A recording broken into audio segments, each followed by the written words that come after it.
All right, so we're at the Chemists, which was, I think, location 14 of 28. Were we at 13 or 4? I think we were at 14, yeah. So we've seen fully half the locations. That's the good news. I think the bad news is toward the end of the stream, I was super tired. I think this was Thursday night. And I don't remember exactly what we were supposed to be doing or even what we did do. I probably should have watched some of the VOD to refresh my memory, but that's all right.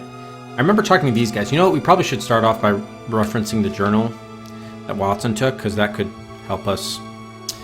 We had unlocked a bunch of new locations, but this was, I think, when we first hit a dead end. Or not a dead end, I'm sorry. We weren't able to get a new location, so this is the first time we weren't able to progress for the most part during that stream. Ah, that makes sense, Silly. Yeah, that makes sense. Interesting. Oh, just Game EXE? Okay, good to know. Good to know, thank you. Hey, Zerva. Oh, so that's interesting. The uptime includes the break when I did stop the stream intentionally after doing Raiders. Interesting. All right, so let's resume the timer at 5:52. There we go. So we are, yeah, we still want to prove that James Sanders, the rugby player, was with, what's her name? Sarah Caraway. But for some reason, whatever reason, we can't get his rugby sweater. I don't know why not. All right, let's reference the journal. Let's go to the last page. And maybe let's start with the pharmacy, and then we'll...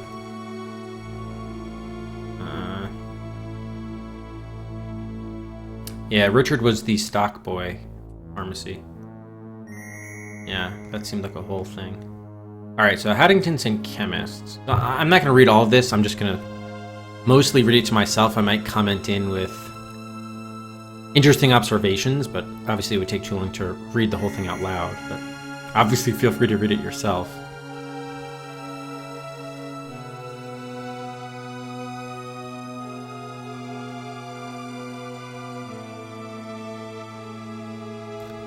Yeah, why did we have reason to stockway? Actually, yeah, before we do this, how were we pointed to the stockway? Yeah, so the bartender, I think, told us. Yeah, the bartender is the one that gave us this tip, I believe.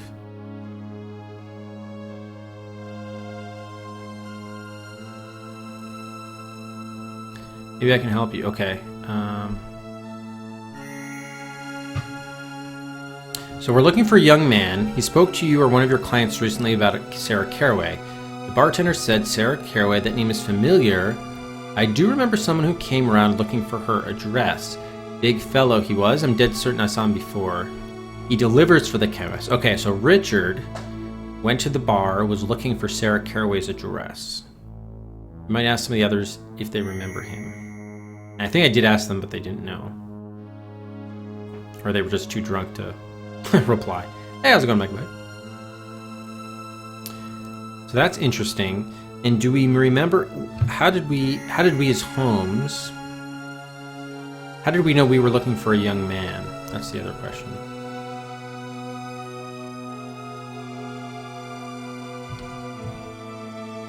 Was it George Blackwood told us?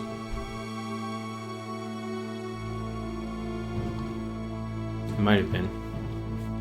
I remember we were wandering around for a while, but... oh yeah, let's look at the George Blackwood part again, because that part was important. Alright, I've evidence will put a rope around your neck. Can't threaten someone who's about to die. Then you'll be indicted for murder. So we do know that, by the way, we do know that George Blackwood did kill. He did admit to killing Sarah Caraway, so we know who the murderer is. But he did say he kind of did it accidentally.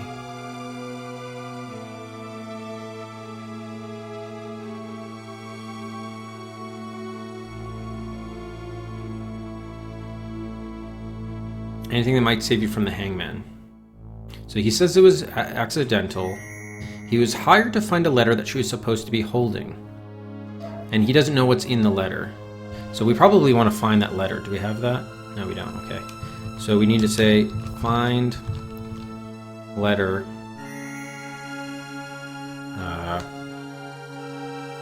that Sarah was holding. Blackwood was after it, okay. Blackwood was hired to find it. Cool, cool. Welcome.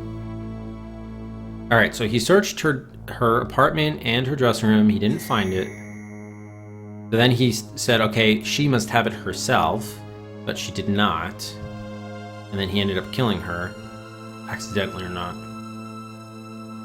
Panicked, he sliced her to make her stop screaming, but he went for the carotid artery. So then he took her jewelry to make it look like the Ripper had done it. Oh, and Sarah Carraway was the wrong girl, I see. So it's really Anna Carraway that has the letter. Got it, okay. So we'll probably want to go back to Anna's dressing room to find that letter. So it's Anna who supposedly has the letter. Okay, got it. Again, I was totally so tired I wasn't... It's been 2 days, but also, even at the time, I don't really remember what I was doing. I was so out of it and tired. Alright, so then the old guy that hired Blackwood was pissed when it was the wrong person.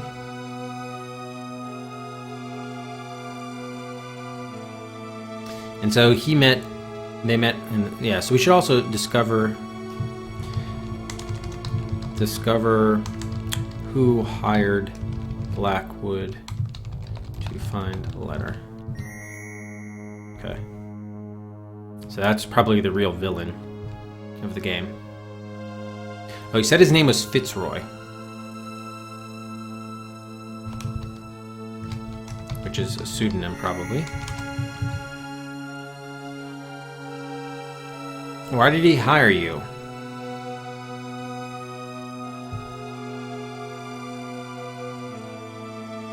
So then who did you sell? Okay, then I remember we arrested him when he was trying to sell off the jewelry.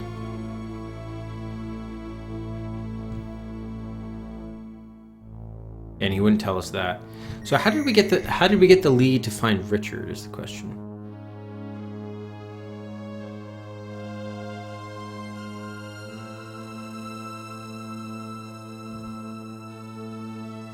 Wait, did it say the narrator? No, Toby the dog said, I deserve a rest. That's great.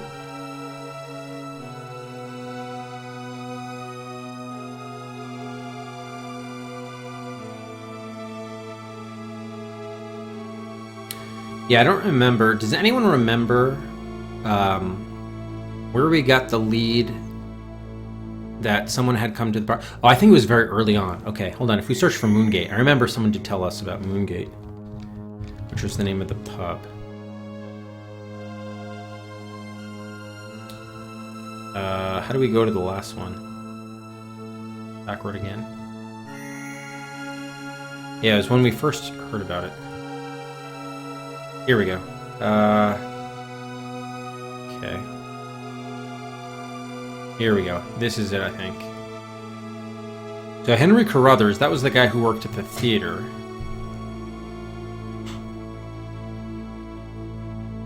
Yeah, there was a young fellow who was asking about her a short time back. He seemed suspicious. Okay, that's the guy who's Richard the chemist. He was hanging about the alley. He asked if Sarah worked there. He didn't want to take the message. He was about 17. He wanted her address. And then Henry didn't give it out. Okay, so that's how we got that lead. Got it. Got it. Okay. So that's good to know. Makes sense. Now, where did we find this thing about John Bradley? That's my other question.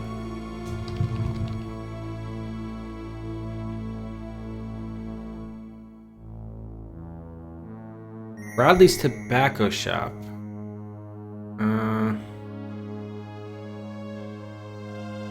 So the taxidermist was Blackwood, I see. Okay, so Bradley just owned the tobacco shop. I see. But he's not... That's just how we found where the taxidermist was. I see.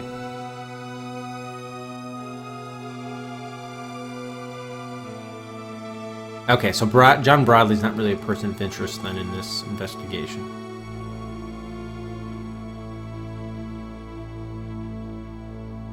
Yeah.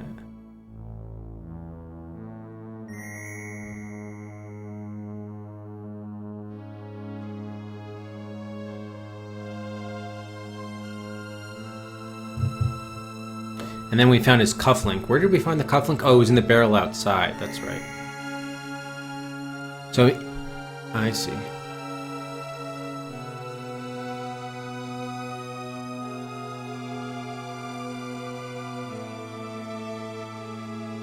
Okay, cool.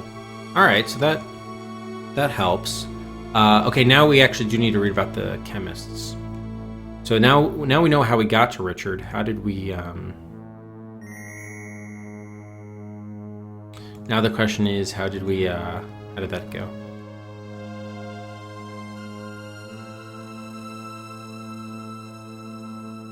We got a bunch of chemicals.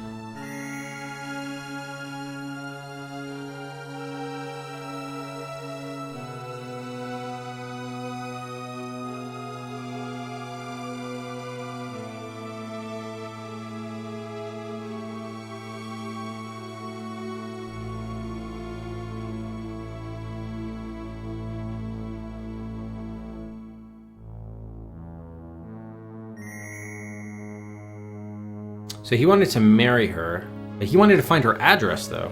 That's the weird part. He says he's in love with her. Wanted to find out where she lived and everything about her, meaning you were stalking her. I'll never love another. So he was the art admirer, but remember we found those flowers sent by B? So what about James Sanders was actually with her, but Richard was pining after her?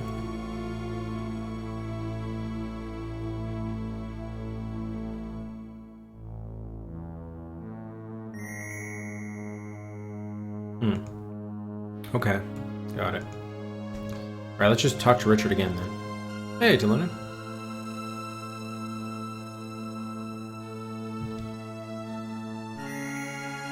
So it almost kind of seems like a dead end with him, if he's to believe that he's a dead end, but I don't know if that's actually the case.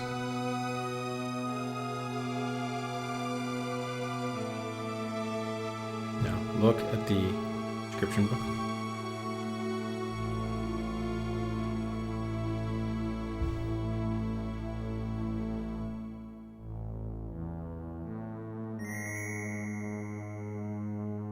Kafka und Son.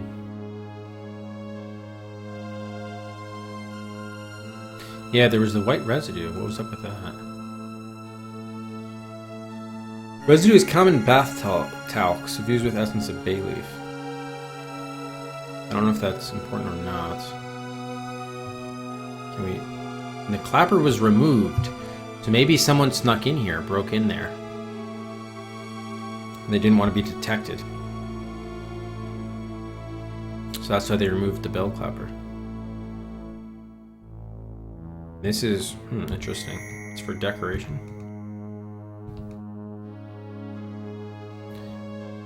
More for decoration than use. There's only one hand that's not moving. Interesting. There's nothing more to talk to the chemist about. Yeah, okay. Inventory ladder. Oh, potions. Huh. Wait, whoa. Upholsterer's knife. The knife is long and shaped like a crescent with a hook on the end. It's designed to effectively rip or soft fabric and other soft material. Can we take it? I'll pick up. Pencil holder. No, I can't take it. A chip ceramic cup, while judging from its exterior design, once held a shaving brush. It now contains a pencil stub and an upholsterer's knife. Ah. Can we look at the pencil stub? Oh.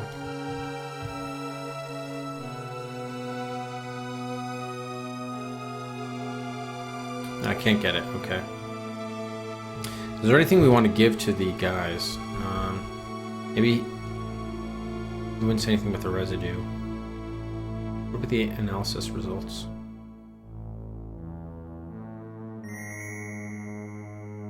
No, doesn't care. Did we ever figure out what those keys were for? I don't remember where I got those keys. The ring of keys. Well, we haven't seen any locked doors, so it's probably okay for now. But interesting. Alright.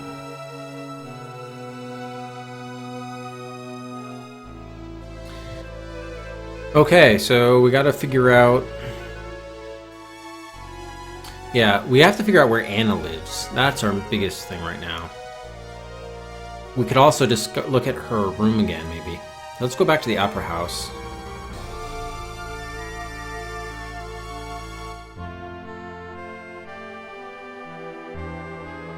Yeah, maybe we visit Anna Carraway's dressing room again. Alright, if you must, please follow me. Alright, so we gotta... Let's just actually, before we have Watson go there, so we know he takes him to the back to distract him. Now, as I recall, we did at least open at least one of the drawers, and we got something out of there. Maybe it was the key ring. Is that where we got the key ring? Could have been. Actually, look at the journal and see. But if it's not mentioned in conversation, I don't know if it would show up.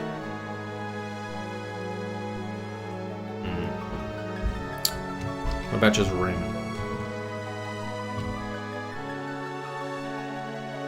Der ring. Slandering. Oh, come on. Well, yeah, we're not really going to find this then.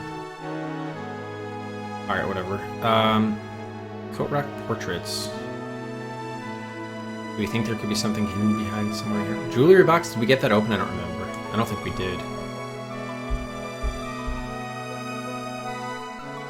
Horseshoe. Oh, right, that's just to get him distracted. Oh, horseshoe, that is preposterous.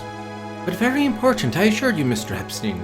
This is police business. Would you show me where such an item might be concealed? Very well. Okay, can not be moved. Can we open it? Oh, yeah, look in there. Boxes filled with inexpensive costume jewelry. Nothing of interest there, okay. We can close it. And then if we open up the drawers... I think the second drawer is what we got. Flannel clothes. Blue sets of eyelashes. Okay, so it's just like costume stuff. Nothing of interest there.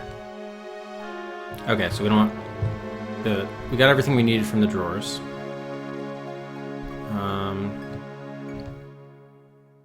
Oh, were we able to get the music box open? No, not the hammer. Charming cherrywood music box. Single piece of wood. Open it. Cannot be opened. Move it. Cannot be moved, okay. And move the portraits.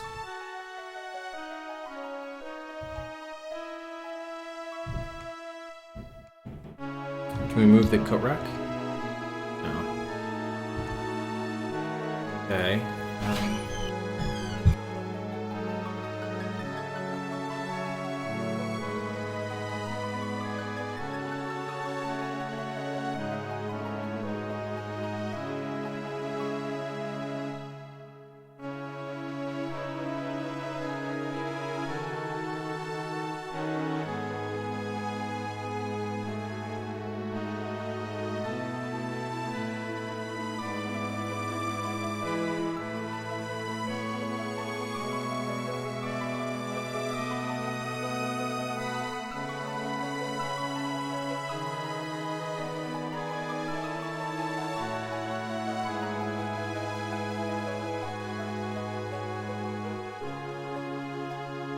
Okay, sorry about that.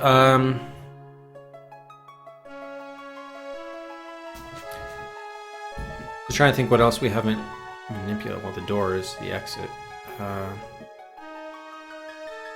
Cosmetics.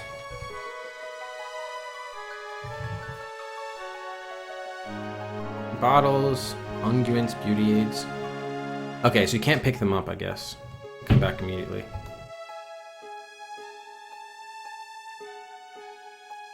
Are there any signs of smoke damage on the ceiling? Smoke? But I think as soon as you try to pick this stuff up, then they come back, so you know. Okay, it can't be moved. Are there any other hotspots we missed? Hand mirror. But I think they just said it was a normal one. We're looking for a letter, really. Yeah, then they come back as soon. So you know it's not the hand mirror. We don't have to worry about the cosmetics.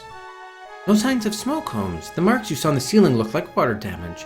Perhaps the Synchro WC upstairs overflowed. Alright, so I think we got everything then.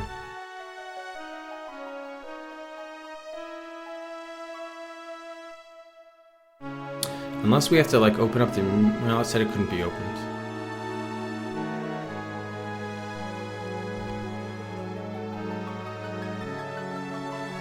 So maybe we're done here. Although I'd like to search the closet itself, but... I'm surprised we can't go back there, because that could be another place where the letter could be hidden. No leather skin strip. Huh, okay.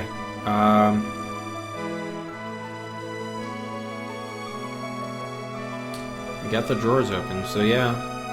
Ultimately, we need to find her address, which we have not found yet. Let's see if we can talk to the woman again. I think she said she didn't know, but we should check again.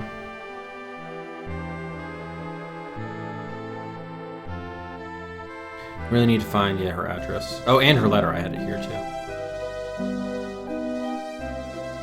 Maybe she didn't want to talk to us. Wait until the show's over. How do we get the show over? Maybe we have to end it.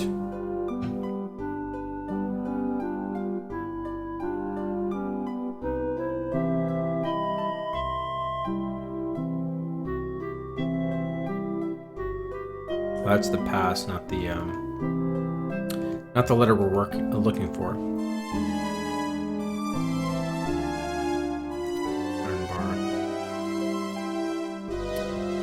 Yeah, so unless we're supposed to end the show, I don't know how we would do that, but I guess we're just gonna have to come here at a later point.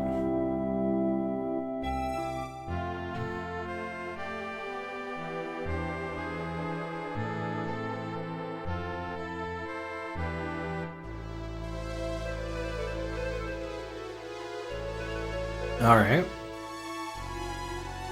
Police court, that's where Blackwood's being held.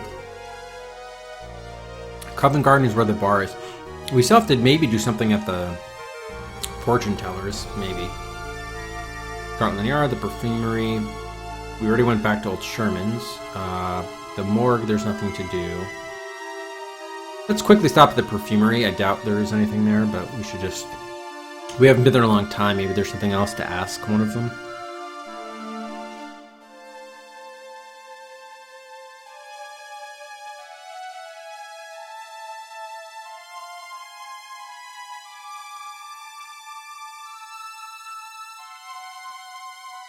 We don't want more perfume. Well, maybe we want to send her to the back. I know the name. I think it was Lumlor. Was the one... No, shit. Damn it. Alright, it's the one after.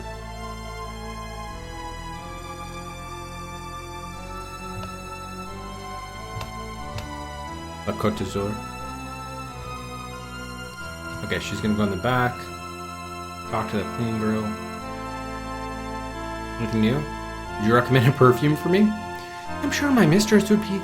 Alright. More help to you, sir. Here, she's coming back. Please. Okay, so no. Alright, so I think we're... It looks like we're done here, then. I hope we're not getting extra inventory instances of that perfume. Yeah, okay, good, we're not. I don't know what I would do with it.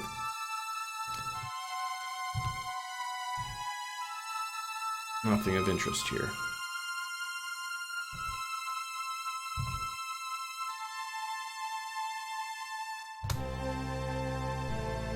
Variety of... Oh, chair? Oh, well, whatever. Alright.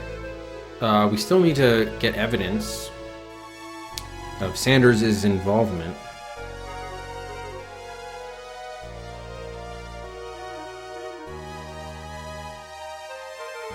Oh, thanks very much for the follow. For some reason it's not coming through. Oh, Bubba Love Bubba Love Retro Gaming. Thank you very much, Bubba.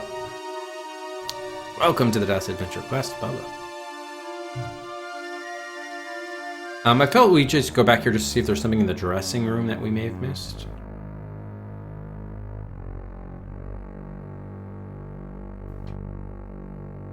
We do have that key ring, but we haven't found a locked door yet.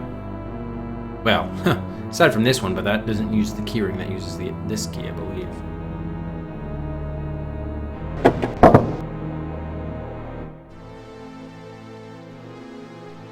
Okay, anything you need to talk about Carruthers, especially now that we found the pharmacy guy? No, everything he knows, okay. Can we move the dressing screen? No. Wardrobe. We already got the drawer content.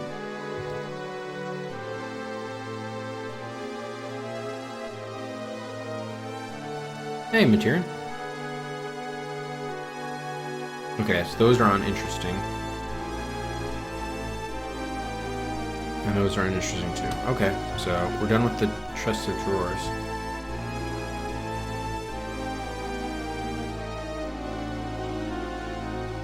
Did we just lock that? Oh, was the key ring oh, the key ring was to unlock that? Maybe it was. So those were the flowers that were dyed. Where was the card? What did the card say again? On those flowers?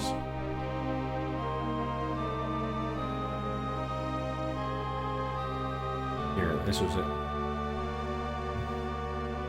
A secret admirer. Ah, yeah, that's the guy who stopped by and bought her the flowers, right? Yeah, Kago. Yeah, it's it's pretty good, but for the most part, it's good. There's a couple things that annoy me a little bit, but the case definitely seems well done.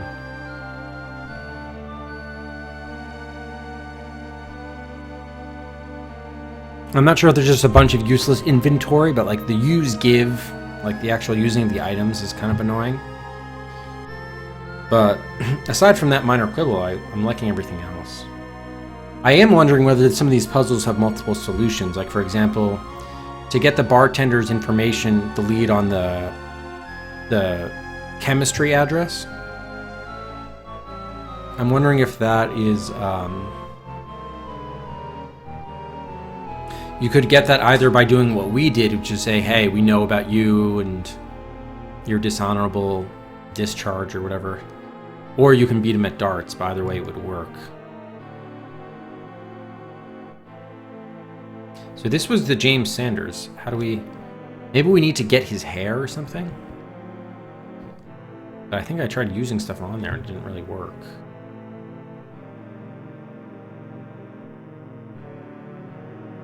I mean, that's part. I think that was just used to know who it was, but cufflink wire hook.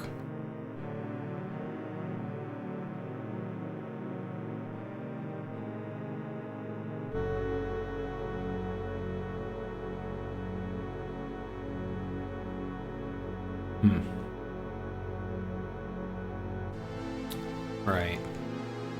Okay. Alright, so it seems like we did all we need to do here. Exactly. That's why I was so surprised that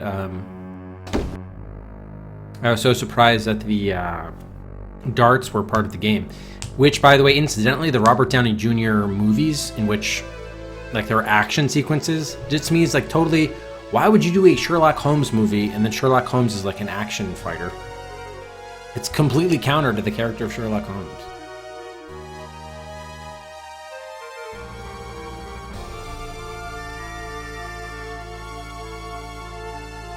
Taxidermist. I think we got what we needed there. Let's talk to that guy again.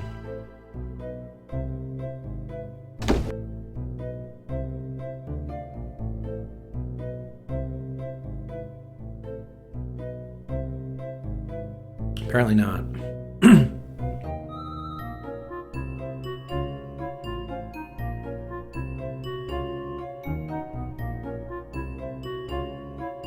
Oh, does he, Scimitar?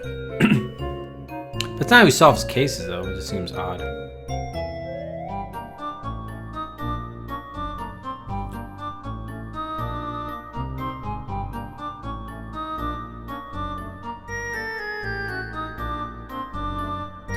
Alright. Just want to make sure we didn't miss out on a lead or anything. But it looks like we didn't.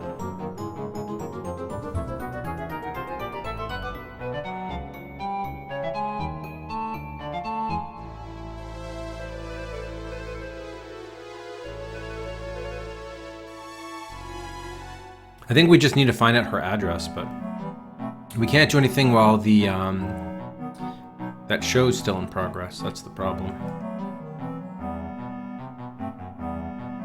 Oh, well, yeah. I mean, I still enjoyed it as a movie, I just didn't enjoy it as a Sherlock Holmes movie. That's the distinction I would make. How's it going, Giga? Yeah. I think that's right. I don't recall the second being particularly good. All right. I think we did what we need to do with the cigar shop because we got the address for the taxidermist. So I think we're good there. We really just need to find that letter, which is probably... It wasn't in her dressing room, so it's got to be at her apartment. So the question is, who knows where Anna Carraway lives? I mean, there could be something in Sarah Carraway's apartment that shows where she lives. Where her sister lives, right? So we haven't found it.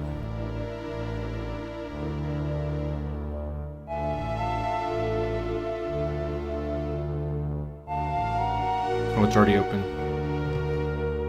I think there was nothing in there, right?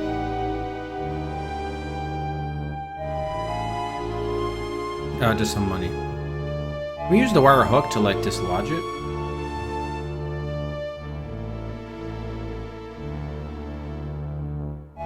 See, I hate this is very unresponsive sometimes.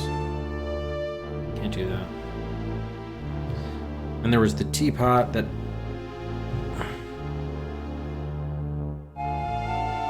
brewed in 24 hours. Now we know about the rugby sweater. I don't know why we can't take it though. It's really annoying.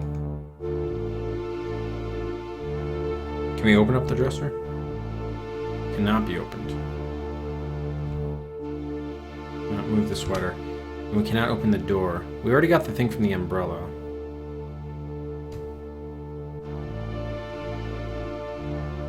It's not been removed anytime recently.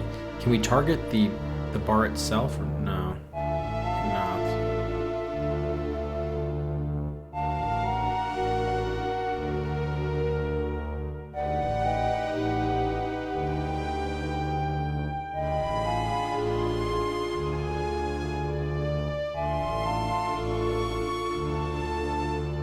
Bookshelf. I don't think it had anything of interest. Really? That's surprising, Jake. To be fair, I never watched the elementary one just because it looked...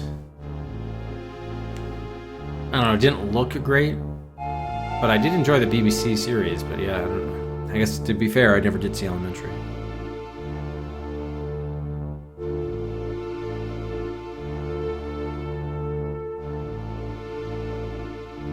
Okay, so there's nothing of interest with the bookshelf, so...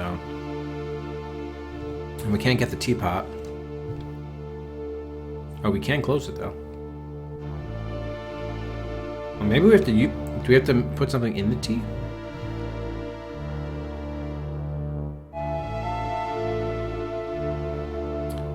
Darjeeling family of teas.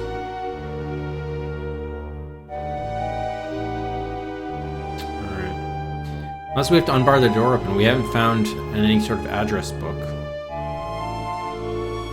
Damn.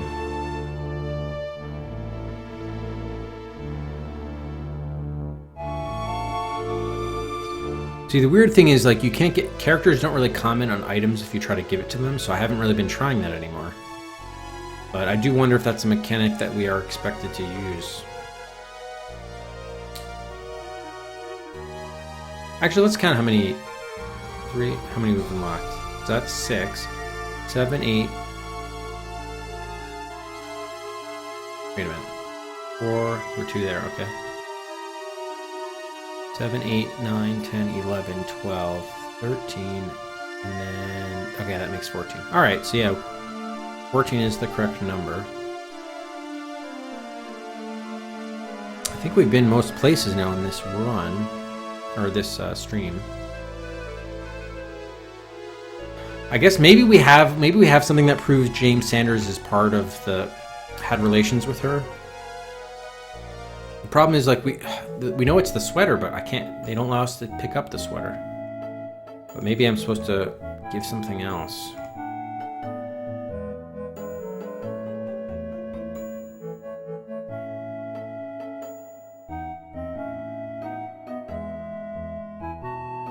What was this specimen again? Oh, whoops. Oh, we have to say proof first.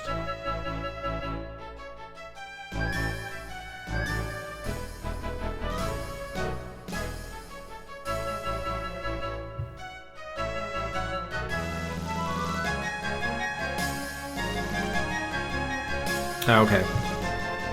So we know he's not the murderer, but he could be connected somehow. Maybe he would know Anna's address.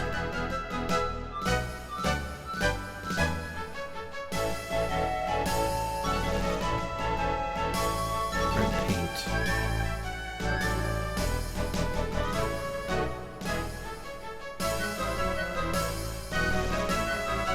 So we know that he didn't give the flowers, but did he give the perfume?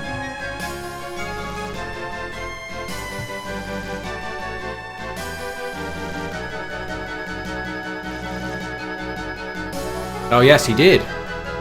Where did you get that? From Sarah Caraway's dressing room at the Regency Theater. And we have witnesses who state that you bought it for her. Is that true, Sanders? Well, no, I know Miss Caraway, but we're only friends. It's my roommate who's courting her. I bought this perfume for him to give to her because he had to study for an exam. Ask him yourself. You can talk to him later at our room. We live at the Eden Dormitory on Grosvenor Place. You've got your man, Mr. Holmes. Now please leave me alone. Get back in the scrum, Sanders. We'll talk about this later. Is it really any of the coach's business?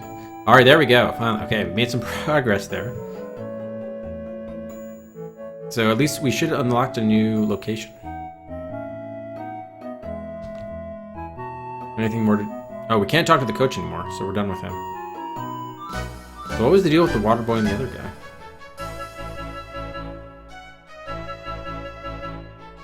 Yeah, get back in the scrim. Alright, let's see if we got the Grosvenor Place.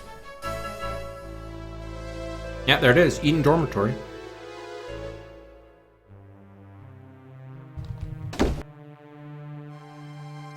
Oh, it's you again. Turned up like a bad penny. You've done your damage. Clear off now and maybe no one will get hurt. Oh, so he was just lying about that? Whichever are you on about? Don't play the outraged innocent with me. I'm not a complete fool. You knew that spreading tales about me and Sarah would get me suspended from the team. But if you thought you'd make a killing at the bookmakers by getting me sacked, you're as stupid as you are malicious. Everyone knows the team doesn't stand a chance without me. No one will take your bets. Now get out before I lose my temper. Yeah,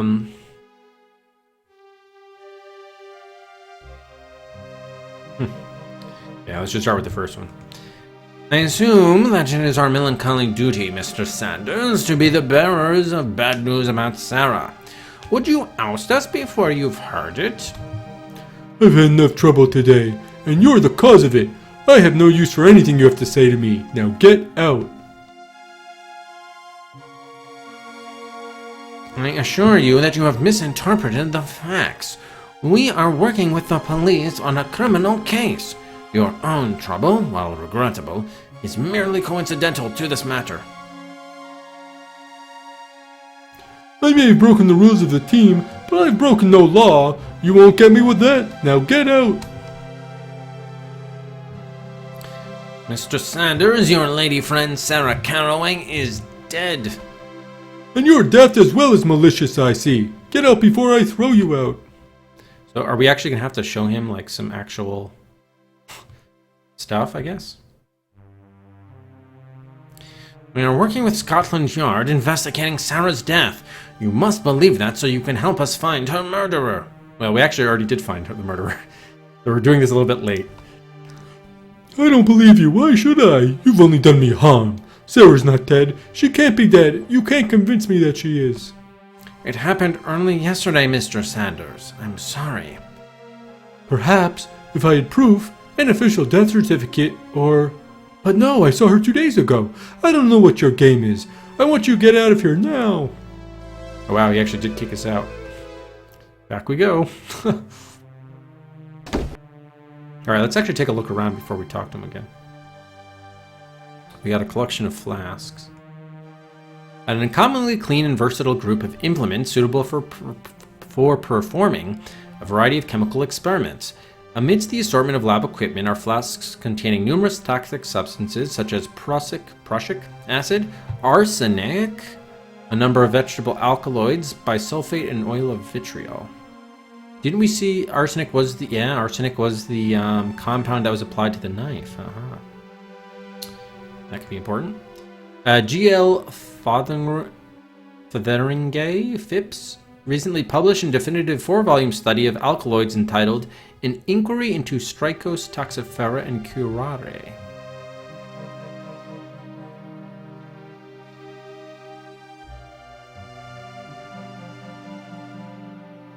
Scarves.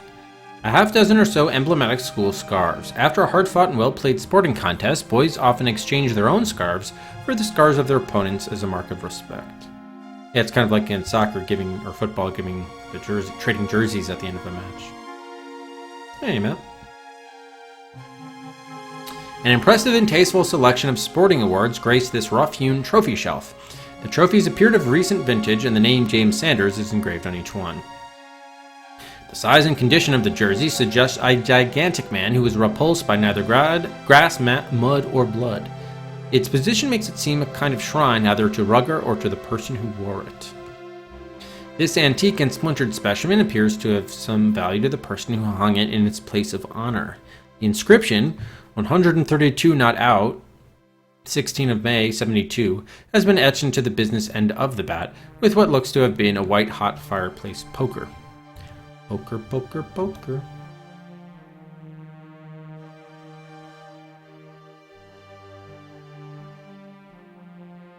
Okay, so there doesn't actually appear to be much of interest here unless we can take anything.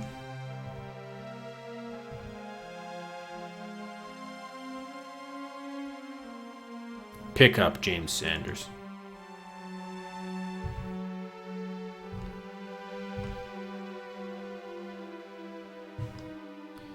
Anything more to talk to him about? No. Okay. But he does want us. He does want us to show proof of the death. Well, actually, does the message requesting help mention the name? Well, at least it says that someone had died. Okay, and that no. We could say, hey, this is the arsenic that was used. Probably not. Okay, doesn't want that.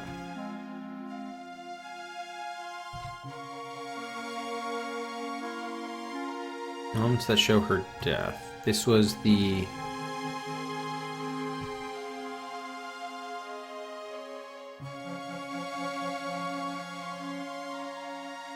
Yeah, arsenic is from here too.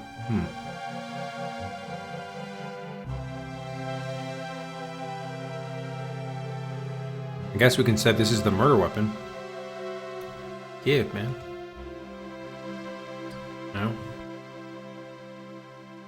Yeah, it is pretty incredible, huh? I do appreciate game art like this. No, it doesn't seem like we have proof of that. So maybe we go to Scotland Yard and ask for a death certificate. Let's try that.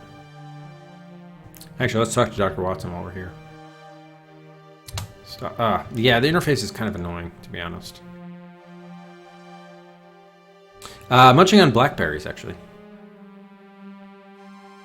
The dings of youth. When you played rugby in your student days, Watson, did your dwelling resemble this one? It's actually quite a large dorm room. I did not have the means to live this comfortably, Holmes, but my rooms were as happy and busy as these appear. By the way, where is his roommate? Oh, that's the other bed. I guess his roommate could be here somewhere. We still want to talk to his roommate, though. Does anything here lead you to form any new opinions about this case, Watson? I know scarcely enough to formulate an initial opinion, Holmes, much less any new ones. I can only hope that you have observed and deduced much more than I have done. What do you make of the group of toxic acids and alkaloids, Watson? It is a formidable and lethal collection, Holmes. Nothing out of the ordinary for a chemistry student, I must think. I don't know about that. We must get more information from him, Watson. Don't you agree? I know where we can acquire the proof we need to get Mr. Sanders to talk. I imagine that I must be satisfied with the fact that at least one of us seems to know what he's doing. I'm at a complete loss. So yeah, probably either the morgue, or maybe we can get a... We could be able to get a photo if we had a camera. Yeah, why don't we try the morgue first, and then we can do Scotland Yard after, if that doesn't pan out. That'd be great. It's like, hey, can we borrow the body to bring to the yeah, the boyfriend's apartment? Hey, how's it going, Glitch?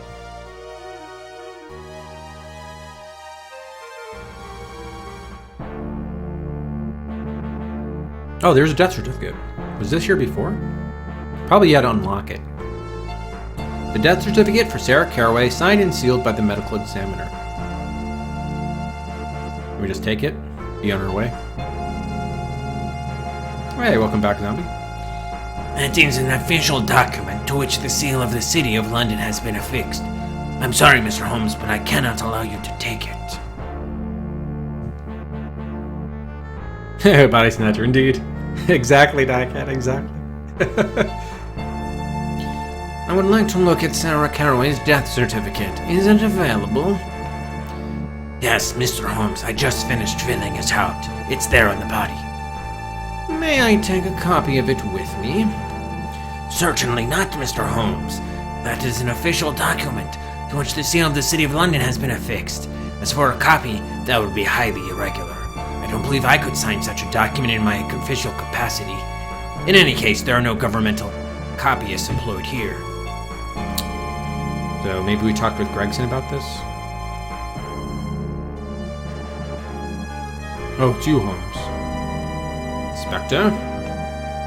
Okay, we can't do anything with that. Alright, so either we make our own copy, or we go to Scotland Yard to talk about this. Since we're here, though, let's see if he's done with his thing, we can pick up the other items. Nah, we didn't finish Raiders. It was way too insane. We're probably gonna have to view the hint section to get through that one.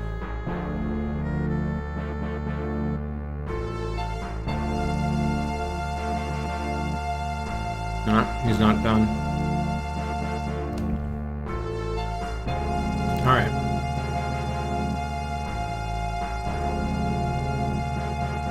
Alright, so let's go to Scotland Yard.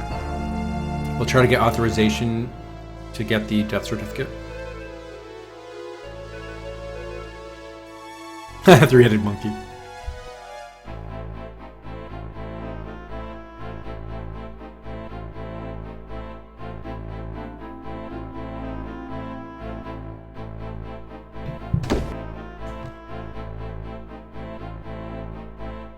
Yeah, for the Atari 2600.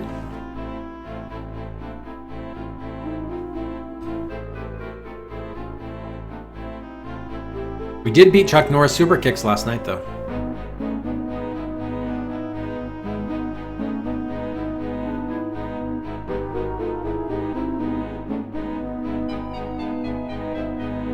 Damn it. Crap. Alright. So we either need to get a hold of a copyist or make our own copy or something.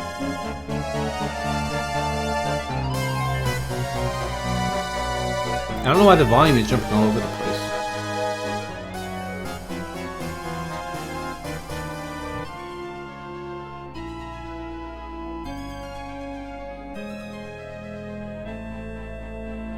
Oh, well actually, the manual did say the difficulty switches are not used.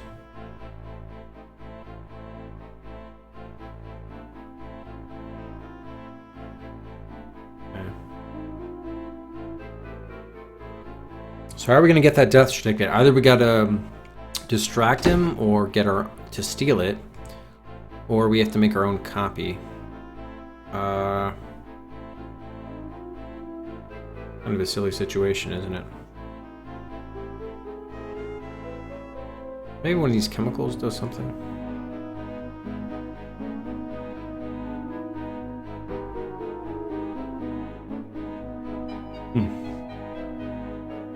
No, you select your other items with the other controller. You actually have to use both the Atari joystick controllers for it. Feather, maybe this isn't... We use that as like a quill. We just need ink.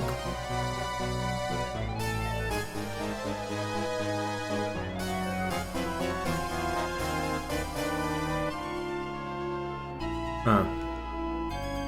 Not sure.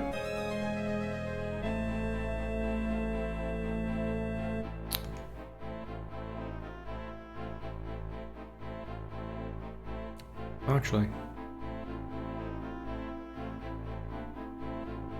Okay, nothing going on with him. Alright. So how are we going to get the death certificate? Jail. No. Maybe we have to distract him somehow.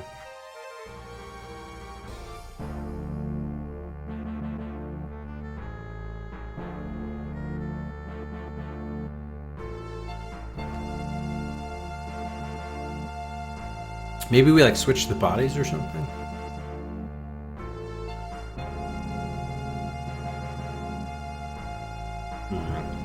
If we talk to him, we don't have any options.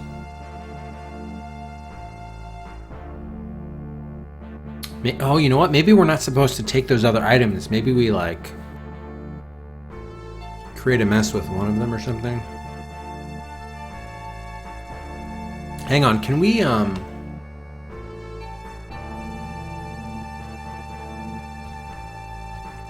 this view, can we use items on items? Oh, I think we can. Silk handkerchief, like, can we mess stuff up here somehow?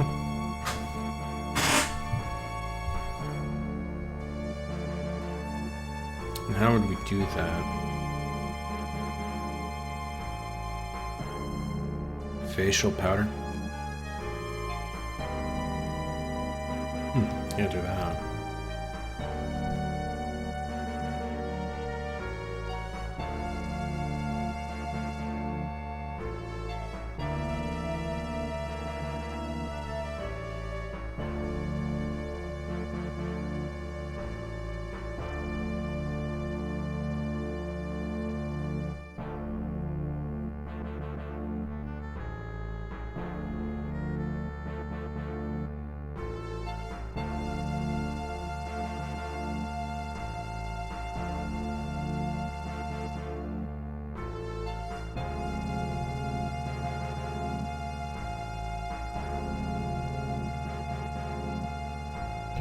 Okay, sorry, I just had like a couple of really like violent sneezes and not in great shape there.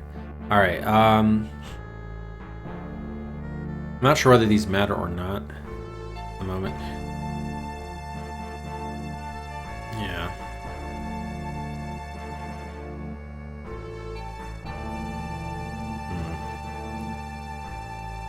So maybe we gotta do something in one of these bodies so that... Yeah, I think we have to do something in one of these bodies. So that he then has to attend to it, and then we can steal the certificate. He just wheels it back.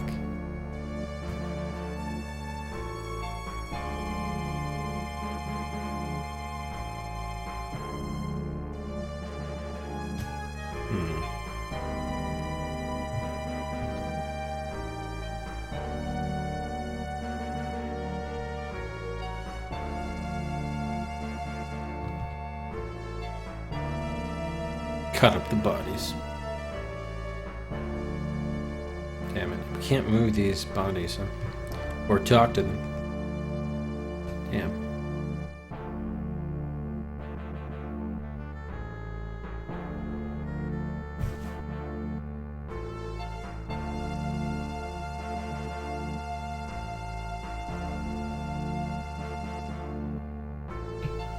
Yeah, so I don't know how we're getting this death certificate then. We either need a camera or some way to copy it.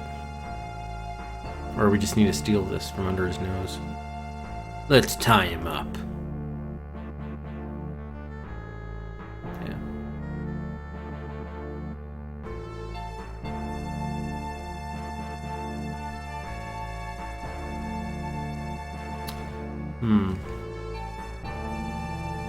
Let's consult the, maybe there was a clue there.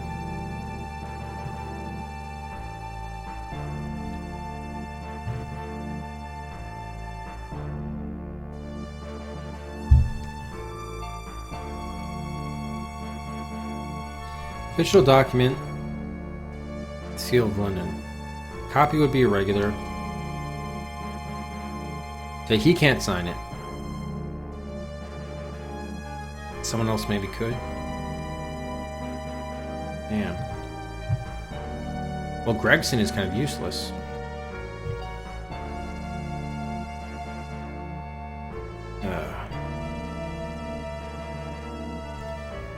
What can I do for you? You can tell me about...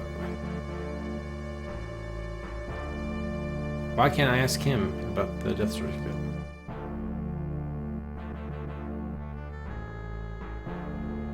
Damn.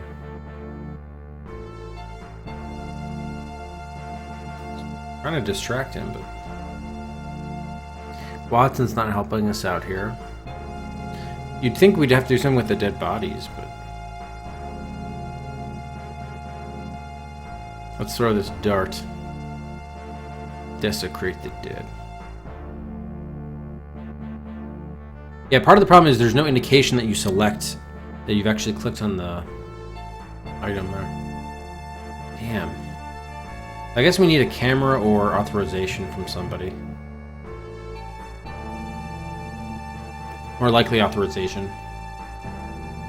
But Lestrade, we couldn't talk to about it.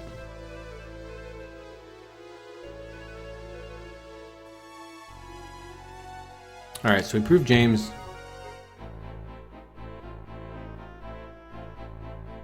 Alright. So we gotta obtain death certificate from coroner.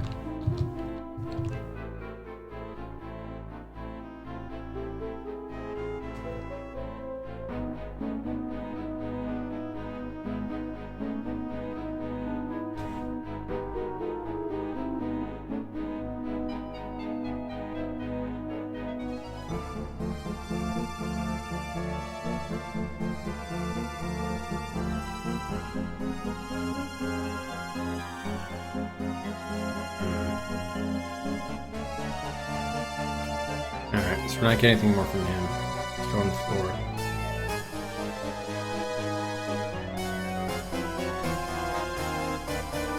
Alright, so not much we can do there.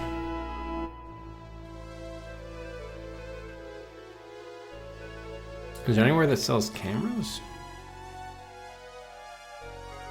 I don't think so. What if we go back to the field? James won't be there anymore, will he?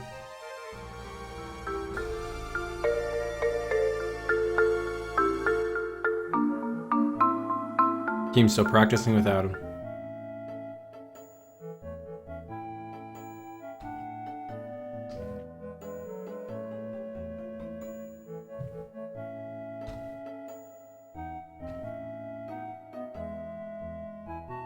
I can't even talk to the coach anymore, okay.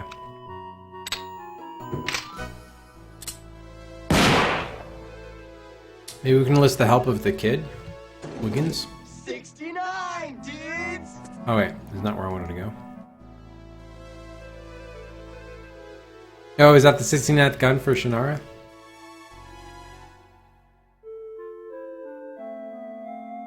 Okay, yeah, I'll put that in a second. No.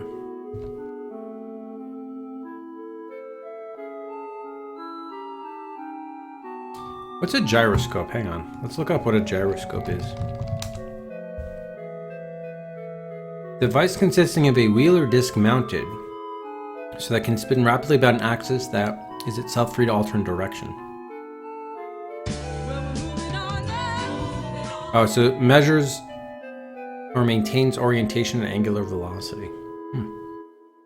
What is a kid doing with that? Okay. I'm just going to take a brief bio break, but slots are open. So feel free to make any purchases.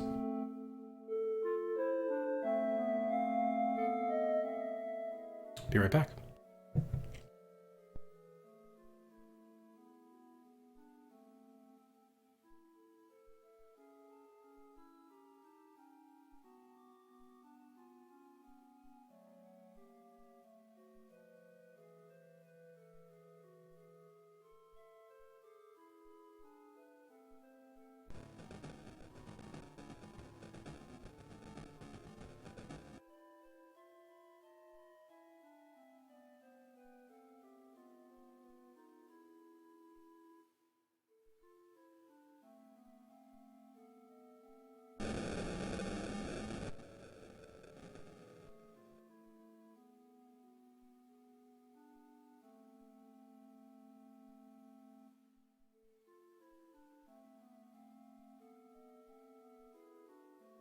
Well, we're moving on now. Moving on.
Well, we're moving on now. Moving on.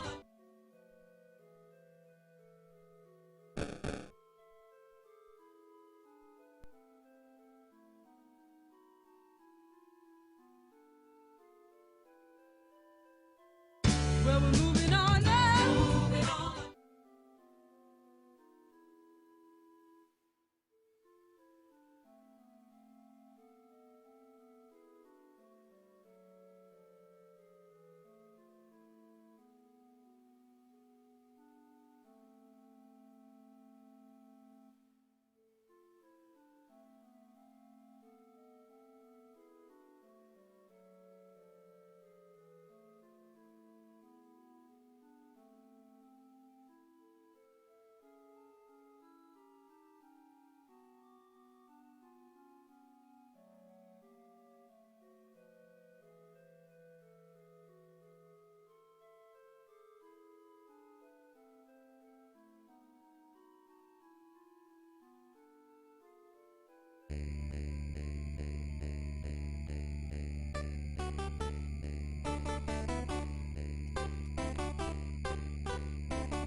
Well, we're moving on now. Moving on.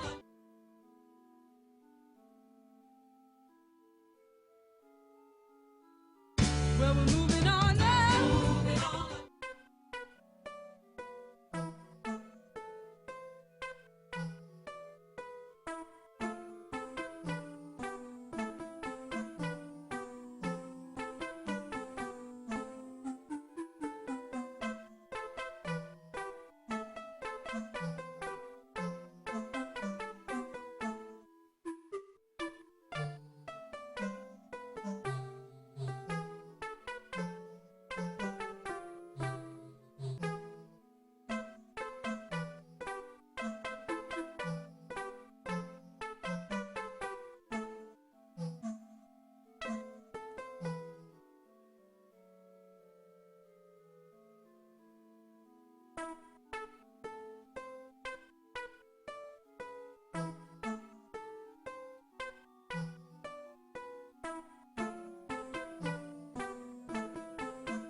Okay.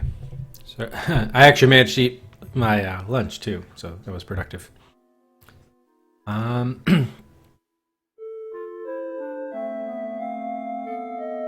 right, let's take a look at the buys that came in.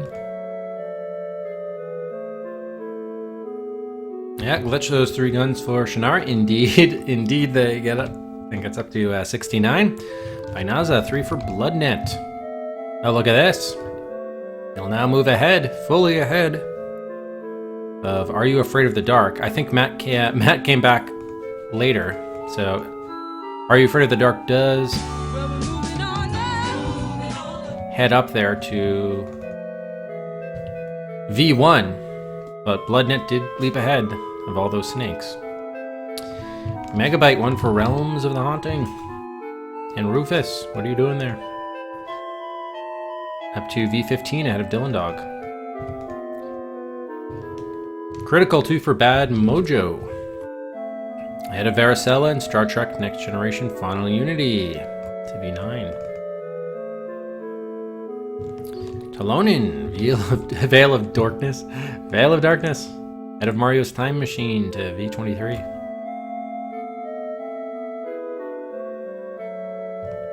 Nico, 3 for Lore of the Temptress. Ahead of Star Trek 25th Anniversary, Dylan Dog, and Realms of the Haunting. Bumps that up to V15. And finally from Noble. Hey, Noble, 3 for Leisure Suit Larry 3. Where did that go? There it is.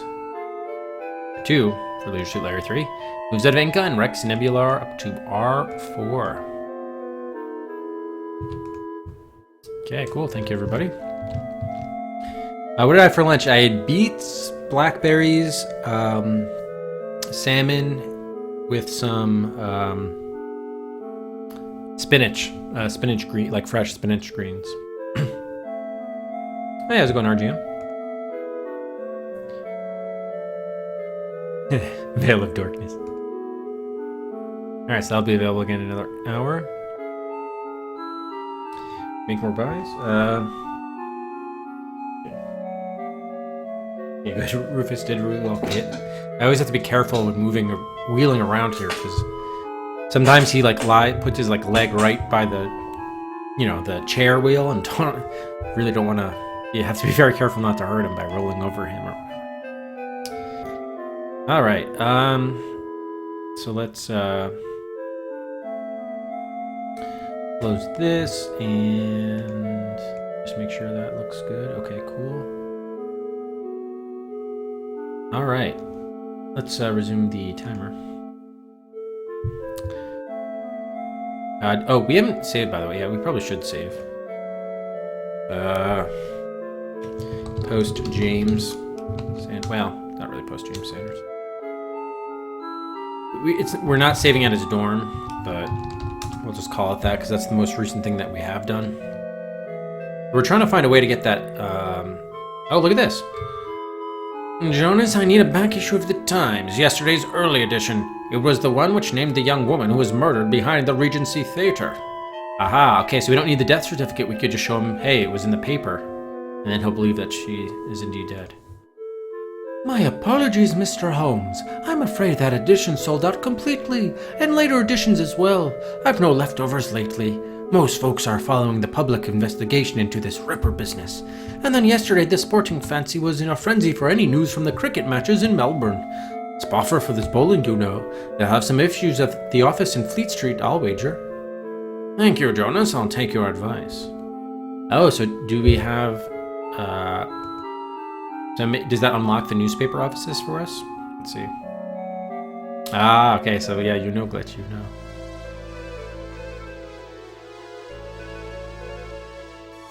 Oh, the Lost Bark? So where is Fleet Street? I don't see a new location on our map. Fleet Street sounds familiar. I think there's another... Okay, that's Haddington Street. Where is Fleet Street? Maybe it's by Covent Garden? Wait, that's Bow Street. Damn.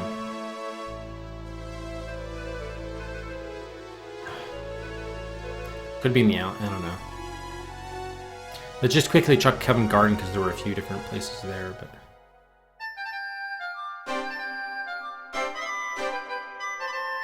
That's still the palmist. Yeah. So where's this? He said we can go to the newspaper office. Where is that? Baker Street. No, not that. I didn't want to go to the tobacco shop. Yeah, exactly. Well, we shouldn't need to know the street name. We ought to. It should just be a location that's available on the map.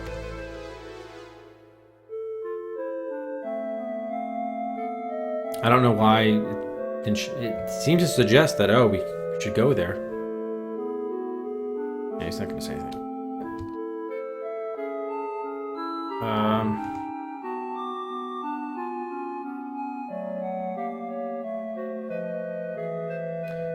They'll have some issues at the office in Fleet Street, I'll wager. Thank you, I'll take your advice. Yeah, I'm trying to take the advice. I can't get to Fleet Street. Damn it. Oh, Wiggins runs the... Oh, Wiggins gets it for us. Wiggins, I have an errand for you. At your service, Mr. Holmes. Go to the Fleet Street offices of the London Times. Find a copy of yesterday's paper, the early edition, mind, and bring it back here. A half a crown ought to cover your trouble. Half a crown will do just fine, sir, but Fleet Street's a long way to go for something I got's right here. You see, this jacket of mine is wearing a bit thin, and the Times is just the thing to fill the lining and keep a body warm, sir. Mr. Jonas is always kind enough to spare a page or two if he has any left at the end of the day. Would this be the one you're looking for? Yes, my boy, that's just the one, and let's make that a crown, shall we? That should be enough to fetch you a new jacket. Yeah, geez, lining it with newspaper? Wow, poor kid. Sherlock, why haven't you seen to this problem beforehand? Alright, so we got the paper, huh? There it is. Copy of the Times, it recounts the death of Sarah Caraway. Perfect. Alright, so we don't, it doesn't look like we need the death certificate after all, at least not right at the moment. Apparently it actually is a thing, wow.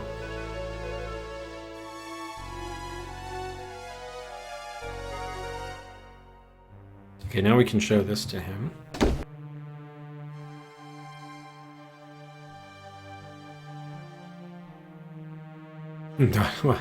Doesn't say anything, just drops his head. It's on his desk. It can't be true. She's dead? Who's responsible? I'll pull his arms out. Oh. This is Mr. Sherlock Holmes, consulting detective for Scotland Yard, and I am Dr. Watson. We are trying to find her murderer. We require your assistance. Yes, speak to us, Sanders. Tell us what you know. Hey, Valors. What more can you possibly want of me? Had you seen Miss Caraway recently? Not these past few nights. You said you saw her 2 days ago, dude. We thought the coach might be getting wise to us, so we decided to steer clear of each other for a while. He was killed late in the evening behind the Regency Theatre. Do you recall where you were at the time? I was here by myself, studying for my chemistry exams, like always.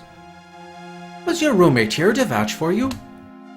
No, he's almost never here. He's always in the lab. But you can't think I had anything to do with it. No, more witnesses just make the events easier to sort out. Well, he knows nothing of it, that's for sure. I kept our secret even from him. Do you know of anyone who had a quarrel with Sarah? No, I'm sure that I don't. We knew each other quite well, but out of necessity we knew little of each other's friends. You could ask her sister Anna, or maybe Antonio Caruso, Anna's fiancé. They might be able to tell you something. Where can we find them? I've never been to either of their flats, so I don't know their addresses, but I can tell you that Anna sings at the Chancery Opera House, and I've heard Antonio say a number of times that he spends his free time at St. Bernard's Snooker Academy. Where did you meet with this couple if you've never visited either of their homes? We would often picnic together. There was a certain spot near a priory school that Anna always wanted to go to. I gather she goes there frequently. She loves children and likes to watch them play. She seemed especially interested in one lad. Curious little chap, never joins in with the other boys' games. Anna would talk to him from time to time. Where exactly is this picnic spot? It's just west of here, where Earl's Court runs into the Brompton Road. We would always picnic by the wrought iron fence behind the school. Is there anything you can tell us that you think might help our investigation? All I can tell you is that if you find the one who killed my Sarah, you'd better keep him away from me, or I'll be the one who gets the rope for murder, because I swear I'll kill him. Just right, yes. What more can you possibly want of me? Perhaps your trophies.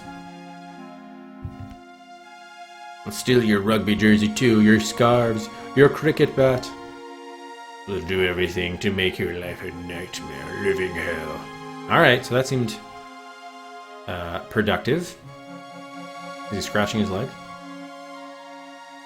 Alright, so we should at least have 2 more locations. The picnic spot on Brompton Road, and then also the place where the boyfriend hangs out. Okay, yep, there's the picnic site and playground. Let's just see if we got the St. Bernard's, no, the snooker hall. Where's the snooker spot? We didn't get the snooker spot? Oh, come on. Oh, we did. St. Bernard's Public House. All right, we got 2 more locations. That's great. Let's go to the snooker house first, since we found out about it first. And Antonio would definitely know the address of Anna, right?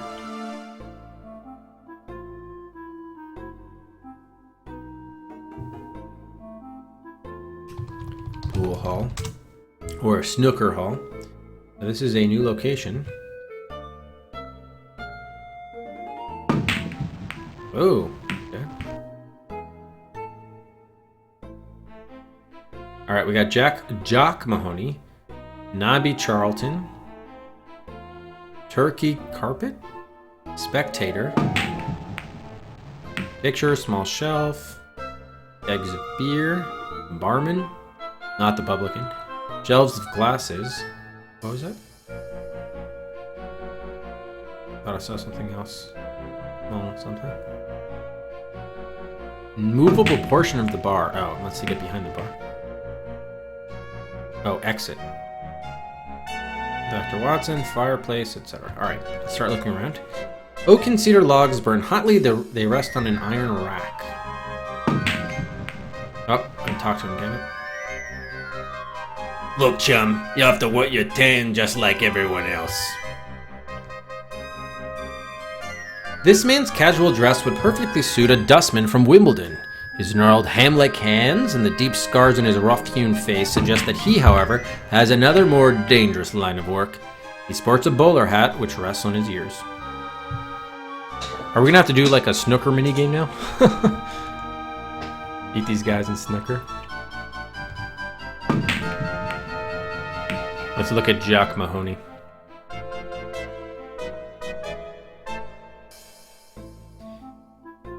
A dandy of the extreme type, heavily pomaded hair, long waxed mustache, gaudily dressed in a handmade Seville robe coat done up in brilliant canary yellow cashmere.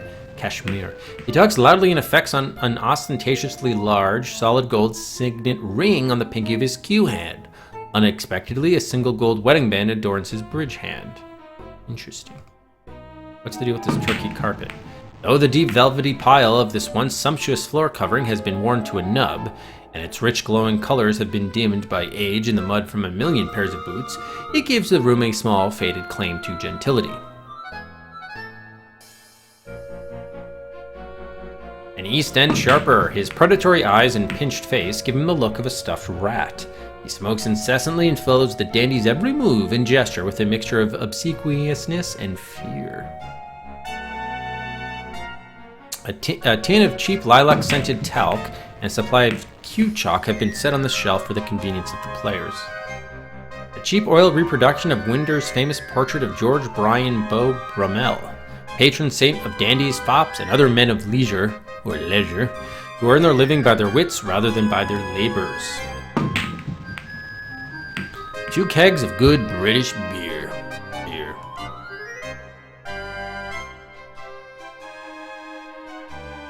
Oh wow, that sucks, Materian. Sorry. Yeah. I guess that means you can't hear me, but sorry. This tall and taciturn gentleman presumably possesses rich inner resources. Though he occasionally mumbles, his total concentration is devoted to cleaning and re-cleaning a spotless drinking glass. Or perhaps he's mentally infirm. Shelves of crystal wine glasses and heavy mugs for ale and beer. This portion of the bar is hinged and can be raised to allow passage to behind the bar. Surprised you can't look at any of the pool tables. Alright, let's see if we can talk to Jock Mahoney. Don't pester me while I'm shooting.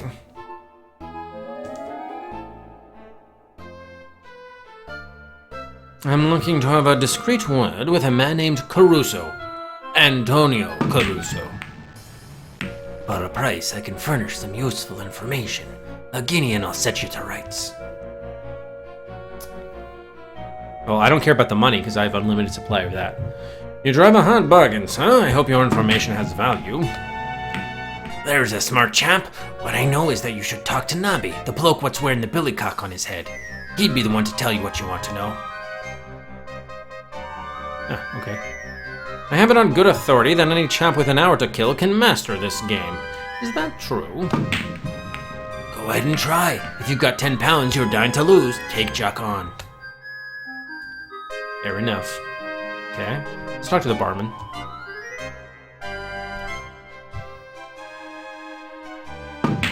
Barman, do you know your clientele? Who can afford to come in here and while away the day?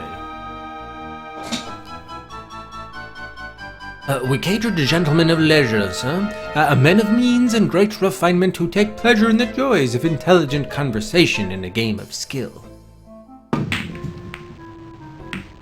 I'm looking for a man named Caruso who frequents these premises. Do you know him? Perhaps, but names and faces are not my strong suit. If Prince Albert himself was to rise from his grave and walk through that door, I regret to say that I wouldn't recognize him. My glasses and bottles require most of my attention. Basically, no. Give me a pint of bitter, please. Very good, sir. Knocked it back down. Give me another pint of bitter, please. Very good, sir. Can we get drunk?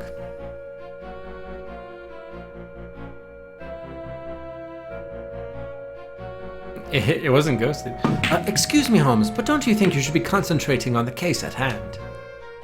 Quite right, Doctor. Let's turn our attention to more important matters. Like asking for more bitter. Alright, can we get anything from this shelf? No. Okay, talk again with Nobby Charlton.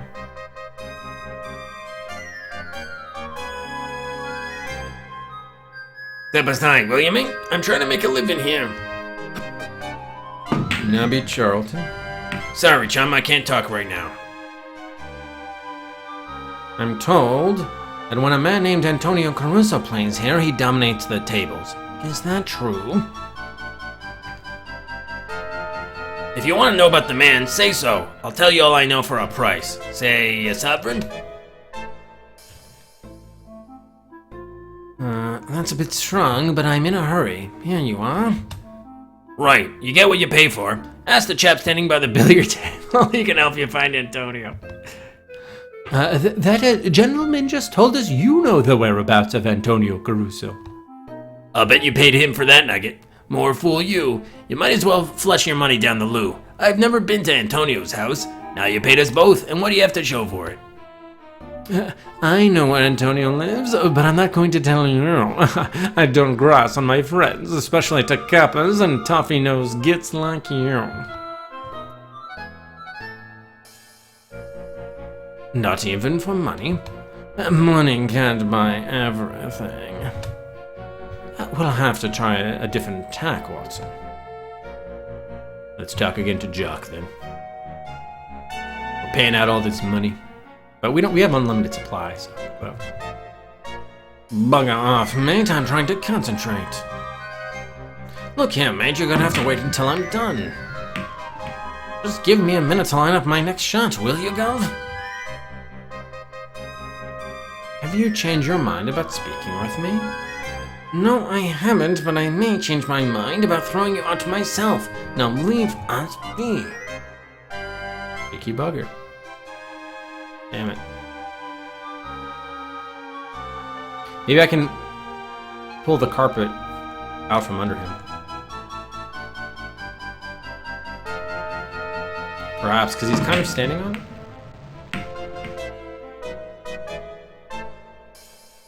If it's information you're looking for, get your pocketbook ready and come back when I'm not so preoccupied. That's quite a remarkable hat you're wearing. Does it help your game? Not so you's noticed, but if it was any of your business, what is your business anyway? Okay. Alright, let's see. Try moving this carpet. Cannot be moved. Open it. Pick it up. Damn it.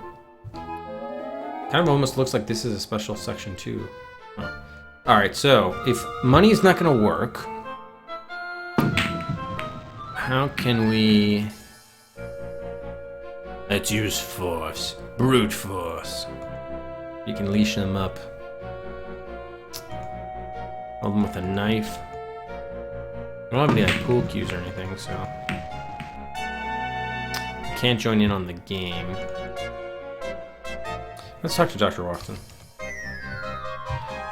Do you give credence, Watson, to the old adage that skill at snooker is clear evidence of a misspent youth? I've always admired the man who knows how to handle a cue, Holmes. You know of my fondness for billiards. Oh yes, quite so, Dr. Watson. Alright. Well, there was pool chalk there. Oh, maybe we could give them like say, hey, here's pool chalk, but it's actually the arsenic. That might be interesting. I'm sure it won't work, but we could try. Poison him. Doesn't want it. No, not the results. We wanted the original stuff. Yeah. All right. The barman still's not going to help us out. Oh, here we go. I suspect that those two men have more than a casual familiarity with the Newgate prison. Can you tell me about them? Some of the Academy's noblemen, sir. Jack Mahoney in yellow, and Nobby Charlton in the hat. Salt of the earth they are. I allowed no rough trade in my establishment. I have difficulty believing that. Perhaps Inspector Lestrade should be informed. By all means. I have a pitiful memory for faces, but if he's a snooker player, he is welcome. The man in the yellow coat seems a remarkable character. Is he married? Indeed, sir, to Peg O'Shea. A real beauty around these parts. Dark hair and violet eyes. The whole family's black Irish, as they say, with temperaments to match. Jock's out of the house quite a bit on account of them. Okay, so maybe we can use that against him somehow? Let's see. Your wife wouldn't be happy to see you here. Go poke at someone else for a while. You're starting to annoy me. Sir, I require a moment of your time now. I thought I told you. Perhaps your wife or her brothers should be informed that you are keeping company with a tall, red-headed stage actress who wears Pois de Vie perfume. For the love of Mike, keep quiet. You've been spying on me. Not at all. The evidence is all over your person. A strand of long red hair on your jacket, a particular brand of powder on your collar, the unmistakable scent of Pois de Vie. Right enough. Can we keep this between ourselves? Indeed, I have no wish to discombobulate your domestic arrangements. I simply must know where Antonio Caruso lives. I bear him no ill will. Antonio keeps his rooms over on the Kingsway, just below the Holborn Viaduct. Number 86 it is. Very cozy little spot. Thank you. I trust this information will prove accurate. The O'Sheas sound like a contentious and vengeful lot. You don't know the half of it. Okay, very nice. Alright, so it looks like we found what we needed there. Yeah, let's head to the exits.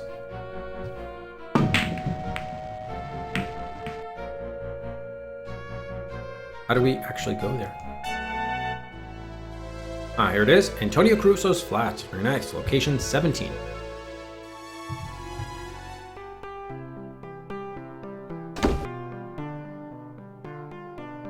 Ah, Mr. Sherlock Holmes, I presume. Your likeness in Beeton's Annual does you justice. Then I shall send my compliments to Mr. Charles Doyle, the artist. Artist. Alright, let's look around first. We had a small fireplace. Friendly fire is currently burning in the fireplace. Look at the clock. A conventional brass mantel clock. This one is badly tarnished, suggesting that it is either old or poorly maintained. Serviceable blue Delft crockery. Presumably these articles are purely decorative because there is no other evidence of cooking utensils or even a gas ring on which to boil water for tea. On both sides of an elegant oakwood fireplace hang framed portraits of some of the greatest operatic composers of the 19th century. Rossini, Wagner, Bizet, Verdi, Donizetti, and Hoffmann are represented. It's probably the same pictures here. Yeah. Books. An impressive collection of European literature. Complete editions of Balzac, Cervantes, Flaubert, and Goethe compete for space with leather-bound classics like the Iliad and Dante. Close examination of several titles reveals that they have never been opened. Ah. Just for show. A young woman in a bathing costume tests the waters at Blackpool. She's turned toward the shore and appears to be having second thoughts. Her face bears a striking resemblance to the murder victim, Sarah Caraway. Miss Anna Caraway, I presume. Yes, that's Anna. Lovely, isn't she? Oh, indeed, indeed. A plush cushion and a stuffed chair. This chair looks extremely comfortable, though the cloth is a bit threadbare. A large cushion rests on this chair. A plush velvet cushion has been casually tossed into this chair. Move it. No.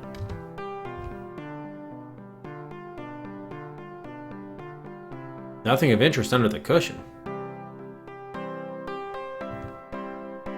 Okay. Yeah, you might be right. Jet. Hey, Gabo, how's it going? Yeah, I said what? Goth? Gothy? I don't think it would be Gothy. Would it be Goth? Get? Yeah, I'm not sure. I don't know, actually. I think I got the pronunciations of the other ones okay, though. You tell me, Gabito. You tell me. A silver-plated loving cup. An inscription rendered in a flowery script reads, First place, St. Bernard's Snooker Academy, 1887. Let's look at Antonio Caruso. Anna's fiancé, Antonio Caruso. Look at the piano. A well-maintained Broadwood upright piano. Sheet music from a variety of musical genres is scattered randomly about the instrument. Ah, so we do have sheet music. Maybe we finally use it here. All right, let's talk to him. Oh, you don't know either. Okay. Oh, good. Glad you're back, Mateering. Sorry for the trouble. Mr. Caruso, we are investigating the murder. Of course, you're investigating Sarah's death. Tragic event. But I must tell you that I'm having trouble with her sister Anna. I'm sorry for your troubles, but we are investigating a murder. Yes, that was shellfish of me. But you see, I'm worried sick about Anna. I haven't seen or spoken with her since I read of Sarah's death. You've been to Anna's home today, then? Yes, but the housekeeper wouldn't let me in. I believed the old crone when she said that she hadn't even seen Anna. I left my card and came back here. I play the piano to distract myself. He's not really doing much to find her, then. Would you be so kind as to tell us the address of Miss Caraway's current residence? It's on the good side of Bun Hill Row, number 25, just off Chiswell Street. Not the best part of town, but Anna wanted a house in the grand style, and she got one. All right, we finally found out where Anna lives. Do you have a key? No, but the housekeeper will most certainly be there. She's always there, cleaning and polishing and sweeping, and generally making a nuisance of herself. I warn you, however, that the woman is as deaf as a post. Knock loudly and long. Thank you for that advice. If you see Anna, tell her I'm nearly prostrate with worry. Do you mind if we look around? I do mind, but I won't stop you. I really don't see how that will help find Anna, or Sarah's killer for that matter. Excuse me, Mr. Caruso, could we ask you a few more questions? Of course, Mr. Holmes. Mr. Caruso, we've heard about your picnics near the Priory School. Can you tell us anything about the boy in whom Anna showed a special interest? Not really. He's a strange lad, always standing alone watching. I believe she felt sorry for him. Poor little rich boy and all that. The last time we were there, she said he wanted a gyroscope. And that she was going to get him one. So maybe it was Wiggins, or we just get Wiggins' gyroscope. Imagine buying a gift for a child who has everything. And did she give him a gyroscope? I don't think so. So if we meet this kid, then we could get the gyroscope from Wiggins. Interesting. Alright, see you later, Materia. Okay. Let's just try, because we have the sheet music, let's try giving it to him. Okay, he doesn't want it. And we can't take this photo to remember her by. No, nothing of interest there.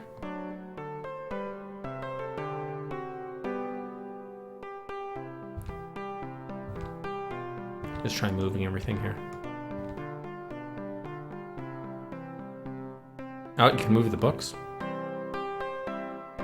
Oh wait, no, I don't want to look at them.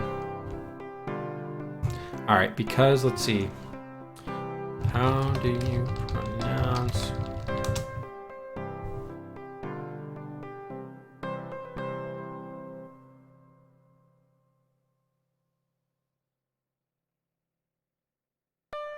Goethe, Goethe. Goethe, Goethe. Alright, I think you were right, Gabo. pronouncenames.com. Goethe, Goethe. Goethe, Goethe. That guy sounds with an R for whatever reason. The German pronunciation. Okay, so there's German pronunciation. Well, it's probably isn't it originally German? So shouldn't we use the German pronunciation? It's Goethe. But oh, further. Goethe. Goethe. I think it's Goethe. Must be Goethe. Goethe. All right. Where's Carl when you need him, huh? All right. So I think we found out where she lives. So this was productive, even if we don't do anything else here. Very good. All right. There's Anna Carraway's flats. We're finally honing in on her, if you will. But I'm sure she won't be there. Or we may not be able to get in. This case has more unexpected turns than the Cretan Labyrinth. All right, let's do another save here since we...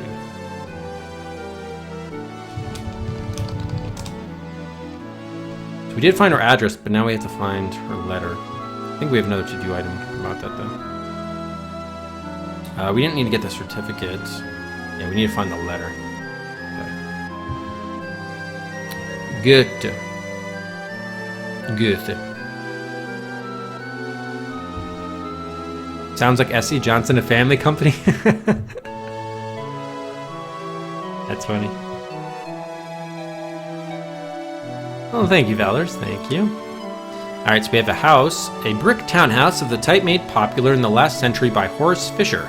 The massive solidity of the facade is broken by delicate leaded glasswork and the iron balustrade above the entryway. The columns are cut from single slabs of granite, mined from the same quarry used by the builders of Stonehenge. We have a library. A huge collection of leather-bound books grace a stack of polished mahogany shelves in this lifeless room. 3 gilded chairs are placed in a row against the east wall. The whole effect suggests the waiting room of a man of business, a lawyer perhaps, or a chartered accountant. There appears to be no access to number 28 next door. Yes, I do know. Yeah, I do know what you're talking about. I can't picture in my mind's eye the voice of the Oscars, but the S.C. Johnson, a family company, definitely.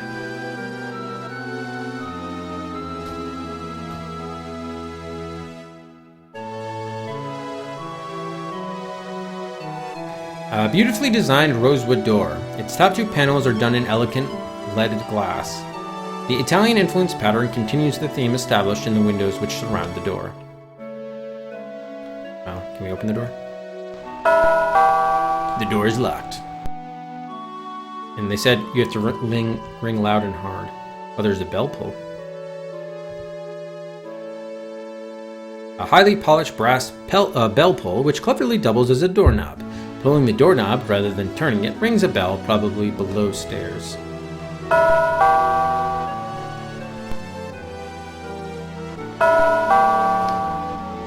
So I'm going to do it like at least 10 times.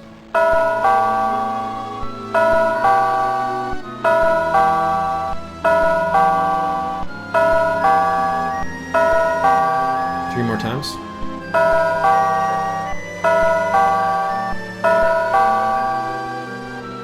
Anyone home? It did say she was deaf. Oh wait, there's a door knocker too. A heraldic emblem rendered in brass plate serves as a door knocker. The knocker itself looks like the golden shoe of a very small horse or pony. Can we move it? I mean, the bell definitely sounded louder, but...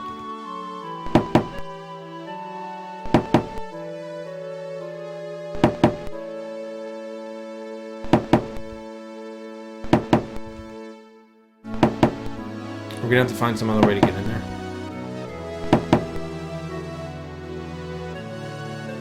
Watson, the marvels of East London. An elegant townhouse not 5 minutes from the Bank of England in Threadneedle Street.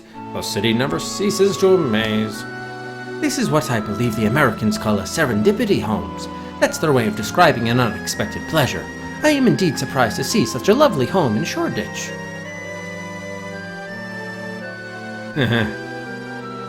How shall we approach Miss Carroway's serving woman, Watson? If Mr. Caruso may be believed, we may not have to deal with her at all. Maybe we have to find a way to get up to top or something. Or into the library.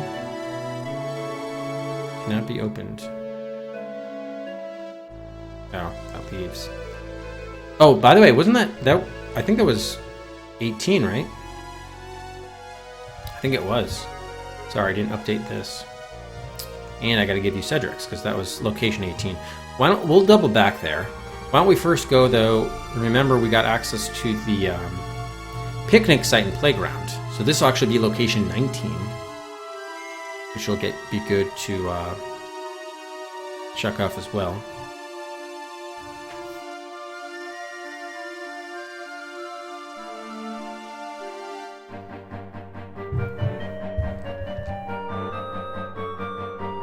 Was that a bird that just flew there?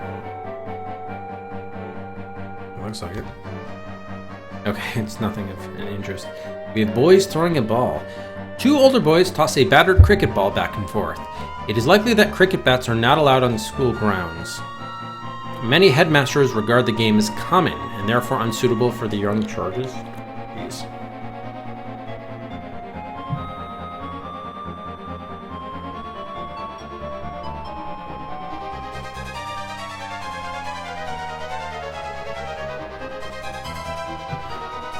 A group of younger boys play Ring Around the Rosie. They shout the words, "Ashes, ashes, all fall down," little realizing or caring about the macabre origin of their childish game.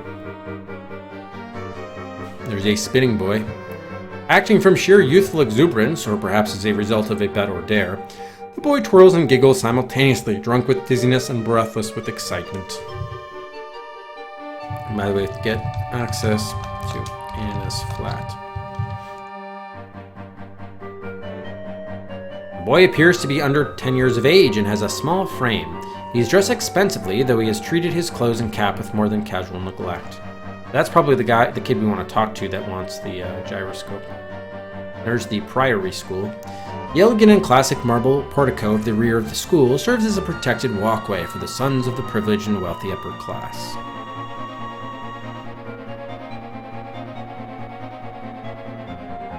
Got you back there. Alright, can we talk with this kid over here? No, too far away to talk to those kids. So maybe we need the gyroscope to do anything here. Hey, welcome, Jeannie. Great question. There you go. Also on YouTube, we have the game endings for all games, or most every game. If you follow the YouTube link there, you can see more. But the full long plays are only of the last 13 or so games. All right, so we can't talk to anybody, so I guess we're gonna have to maybe get the gyroscope and come back here. The carefree days of childhood are never appreciated at the time and always missed afterwards, wouldn't you say? If every child could grow up in such comfort and security as this, Holmes, what a different world this would be. Do you see any detail that might make this spot especially attractive to Miss Carroway? It is a charming picnic site, peaceful, lovely to look at, and bathed by the sound of children's laughter. I can see no other significance to this scene. How shall we win the boy's confidence, Watson? I must speak to him. I'll not speculate about the nature of his connection to this case, but I'm certain he is important. Perhaps we should speak with Miss Carroway's gentleman friend, the snooker player. We already did, so we know we need to get that gyroscope. Alright. Cool, let's be out. Ah, you're most welcome, Gene. Welcome. Alright, let's go to back here. We'll talk to Wiggins, pay him for the gyroscope, and then go back. Hopefully it'll be that easy, but...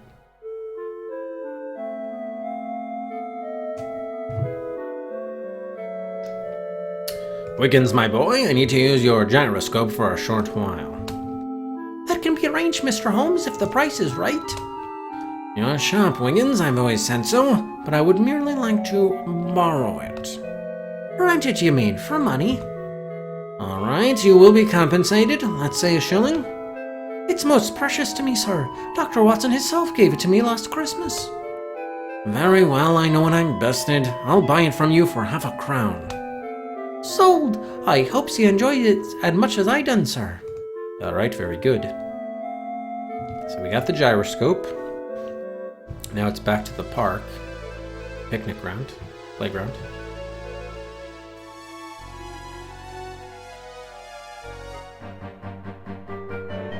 Alright, so let's give gyroscope. Oh, we can't. So I guess use gyroscope on solitary boy. What are we gonna do? Taunt it with him?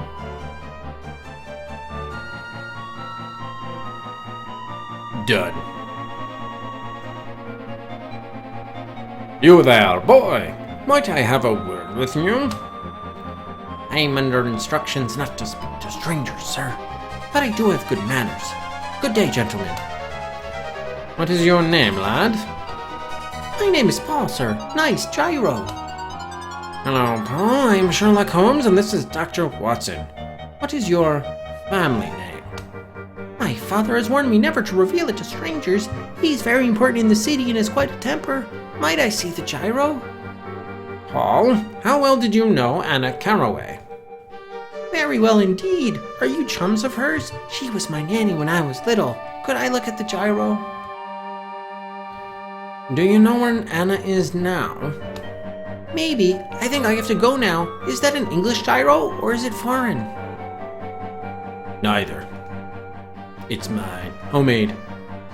Okay, so he doesn't... what did he say? Maybe he knows where she is? Oh, okay. Alright, I guess just give it to the gyro to him and he'll reveal the information.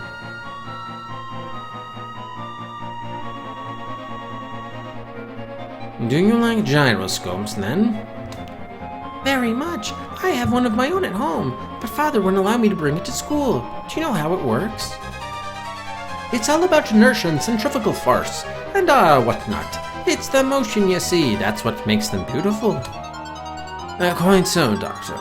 Now, Paul, would you like this gyroscope? To keep? Yes, please. And you in return might help us find Miss Anna? Is it a bribe, then? Not at all, my boy. We just need to find Miss Carraway, and you're the only person who might be able to help us. You're certain that you are her friends? We're working with Scotland Yard on a criminal investigation.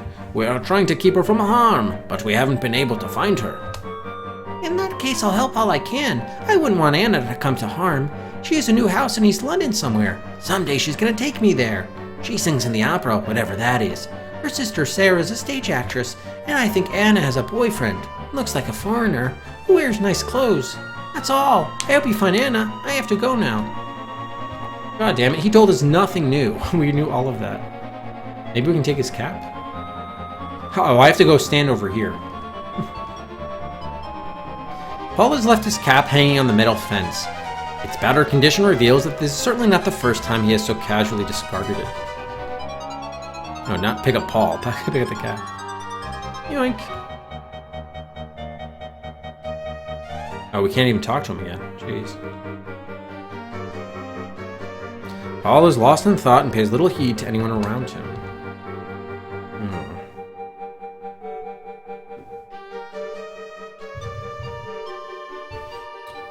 The boy has left his cap, Watson. Perhaps we should return it. Your thoughtfulness does you credit, Holmes, but I suspect you'll want to subject that particular garment to your rigorous methods. You know me too well, Doctor. What are we going to do, analyze it? Look here, Watson. This hat is worn inside and out. The hatter's label is barely discernible. With a few letters that are still legible, I'll wager that it reads Eddington Equestrian. Oh, Rufus. Oh, and Scobie. Oh, look at you.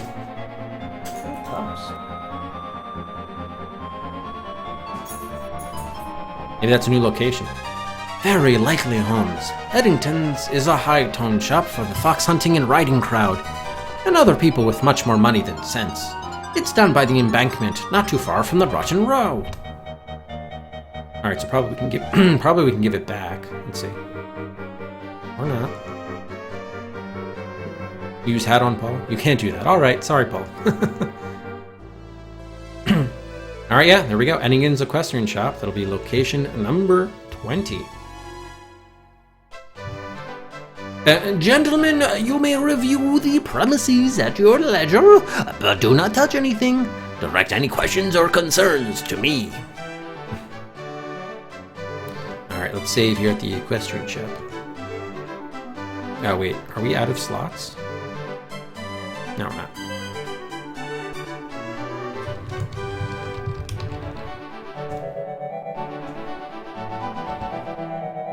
We have a jacket. A stylized hip-length jacket traditionally worn by the British upper classes while riding to hounds. Among these aristocrats, the jacket is referred to as a pink. Though anyone with eyes to see can discern that it is distinctly red.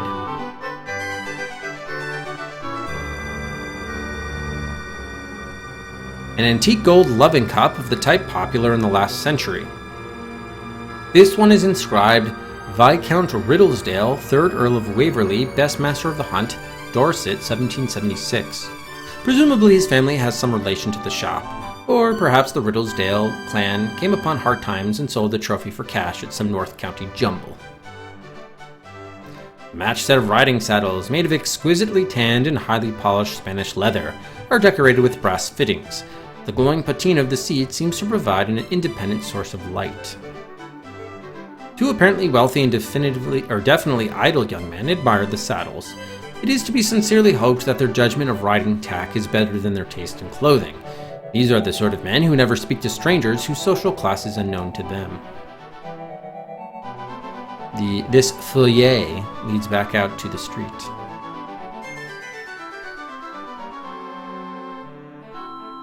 Handcrafted of rock-hard hickory wood and covered with cowhide, these polo mallets have the American-style cigar-shaped heads. The game has enjoyed an upsurge in popularity among the upper classes, and there are attendants since the 10th Hussars brought it back from the Punjab in 1869. Hey, Nicholas. No, Anna's not flat. No, flat is a British term for like an apartment. It means the same thing, basically. Coat of arms.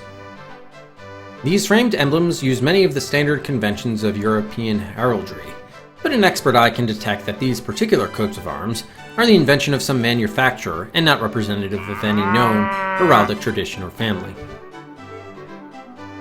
Horns. These highly polished brass horns are used by the Master of Hounds to summon dogs and men to the so-called hunt. A bit overdressed in his maroon brocade cutaway morning coat, this country squire come to the city wears a look which is accurately, though perhaps vulgarly, called snooty. It is more likely he has discerned that his new customers are not horse people. A glass-fronted wooden counter.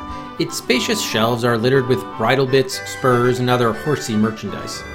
At one end of the counter is a display of caps, scarves, and insignia intended for pupils attending England's most prestigious public schools. Let's talk to the customers first.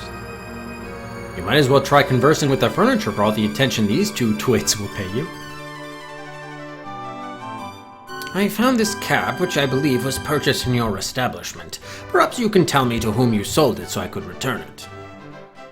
Oh, I recognize the cap, though I can't approve of its condition. I would like to return the cap to the owner. May I have the name of the purchaser, please? No, you may not. My clients expect me to protect their privacy. They do not expect me to direct confidence tricksters or bounders to their homes, trying to collect rewards or favors to which they are not entitled. For all I know, you may have stolen that cap. You go too far, sir. You are insulting Sherlock Holmes, consultant to Scotland Yard. That is of no significance to me. I have my reputation to think of. Are the majority of your customers hunters or polo players? I'm pretty sure I don't know how the answer to that question could possibly concern you. My customers are the most refined people in London.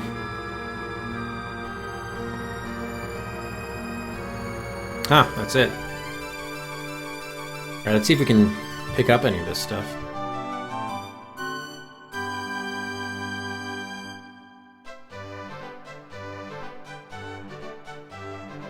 Move.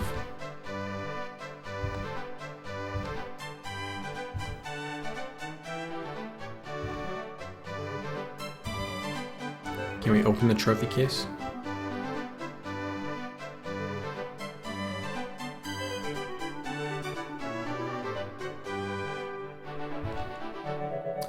Okay. I didn't mean to do that. Alright,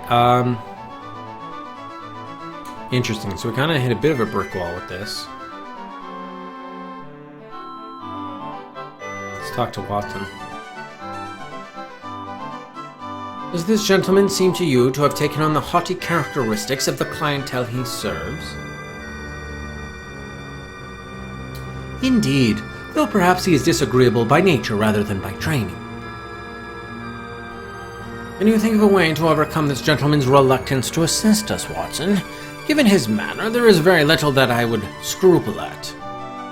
Short of threatening grievous bodily harm, I can't imagine what would pry the information from him. All he seems to care about is the comfort of his customers and enhancing his own reputation. Brilliant, Watson. That's what we'll do, disturb his customers and jeopardize his reputation. Let us make nuisances of ourselves. I've noticed one or two items which we might decompose these tranquil surroundings. Perhaps we can use them to loosen this chap's tongue without having to tear it all out. Surely you jest, Holmes. Still, I'll follow your lead. Yes, destroy this trophy.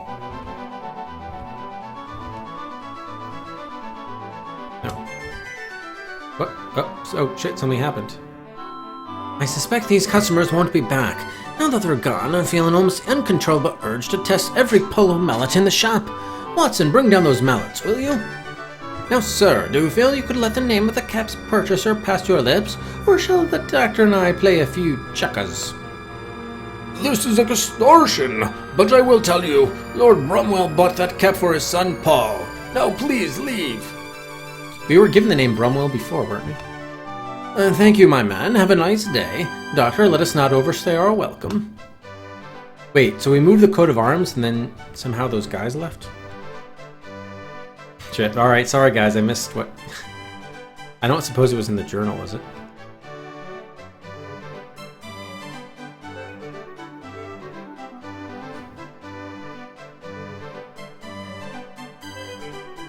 Okay. Oh, one time we hear, it would seem that all of these so-called heraldic coats of arms are fraudulent. Now, wouldn't the local papers just love to know the true nature of the merchandise in these aristocratic neighborhoods? Okay, so the customers left because they're like, oh, this is legit stuff here. Got it. Okay, so I think that's what we needed to do there. So now we know the name of the guy is Lord Bromwell. Do we know Lord Bromwell's address, is the question. I don't think we do. Ah, no, that's Caruso. Okay, Lord Bromwell.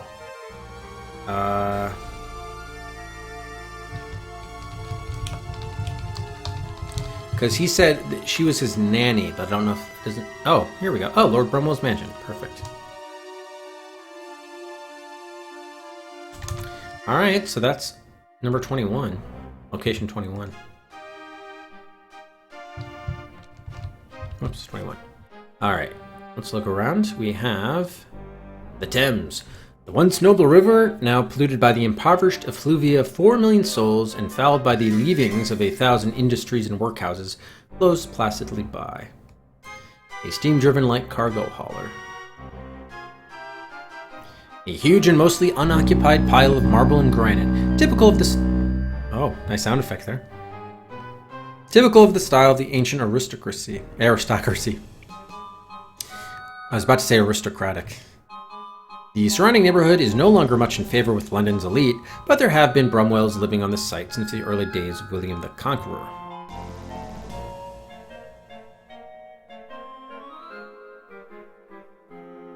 The mansion. door, an enormous oakwood double door set within a marble frame that conceals its hinges. It bespeaks an almost manic desire for privacy, security, and inviolability. A well-trained regiment of Scots dragoons might penetrate it with great exertion. We have a bell pull. Yeah, nice foghorn, right? The imposing belt pull looks like it might activate a clapper of equivalent size to that inside the primary bell of Big Ben. Alright, let's do... Oh, you know what? Let's get another save in here. And we got a nice foghorn again. Nice.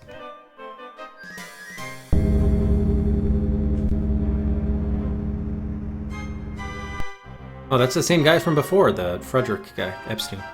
Trade deliveries are to use the rear entrance. We wish to see Lord Bromwell. Was his lordship expecting you? He is not. His lordship accepts no solicitations. Are you selling something? No, we found some property which belongs to his family, and we wish to return it. You may give it to me, I'll see that he gets it.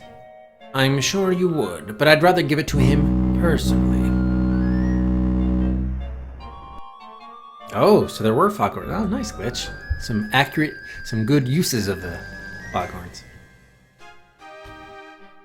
Believe me, sir, his lordship is not in the habit of rewarding people for any reason whatsoever. You might save yourself any trouble by giving what you have to me. I'm afraid I must insist upon seeing Lord Bromwell. You never should have insisted. Oh, Sherlock insisted. Very well, give me your card and I'll see if he's available. Oh, we finally used our business card. What a stubborn fellow. Servants are often reflections of the people they serve, Watson. Indeed, I'm sure our own Mrs. Hudson will be pleased to hear that she may soon be matching wits with Scotland Yard and making unreasonable demands for tea and biscuits at 2 o'clock in the morning. Perhaps my point was overly general. I'm afraid his lordship isn't available. Lady Bromwell will see you. All right. I'll settle for the Lady Bromwell. Please wait here. Her ladyship will summon you. Let's look about. Cigarette butt. The type of cigarette is not immediately evident, even to an expert eye. It appears to be an exotic combination of Turkish and Balkan tobacco. There is little doubt that it was custom made by a tobacconist. Oh, so we might go back to that tobacco store. Enter! A gleaming marble copy of the Hellenistic masterpiece, The Death of Laocoon and His Sons.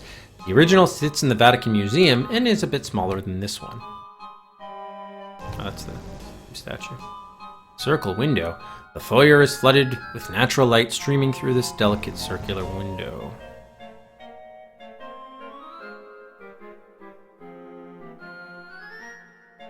These double doors have been hand-carved out of fine mahogany. They've been polished recently. We can't move the butt. Oh, an ashtray. This red crystal ashtray provides some fresh ashes and a cigarette butt. A crushed butt, not to put too fine a point on it, stinks to high heaven. Okay, so we can't do anything with the butt.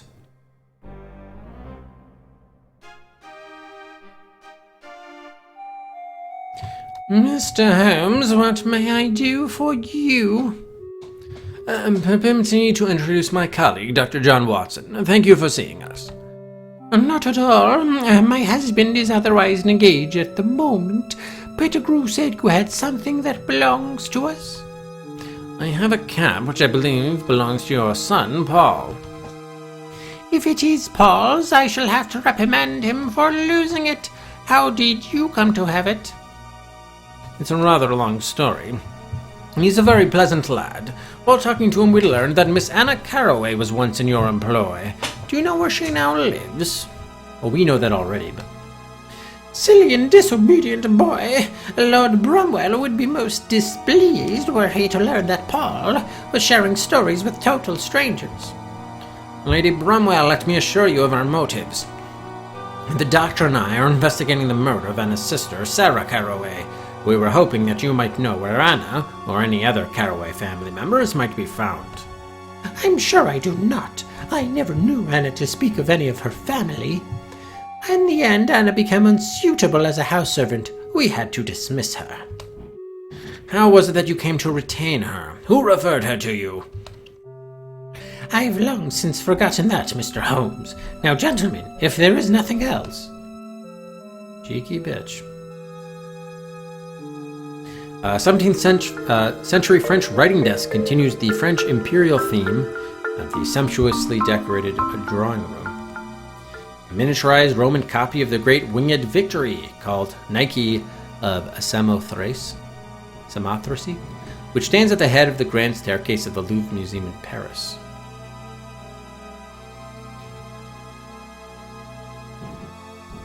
A burgundy brocade sofa made in Paris during the early reckless days of Louis XVI's ill-fated reign. A majestic silver mirror, the antique frame dates it as a product of the late 1700s. A gold and crystal chandelier, music from the tinkling crystal periodically fills the room. A reclining woman, scantily dressed, lazes in the woods surrounded by variously seemingly friendly animals. She may represent the Roman deity Diana, the huntress, but there is no sign of her traditional bow and arrows.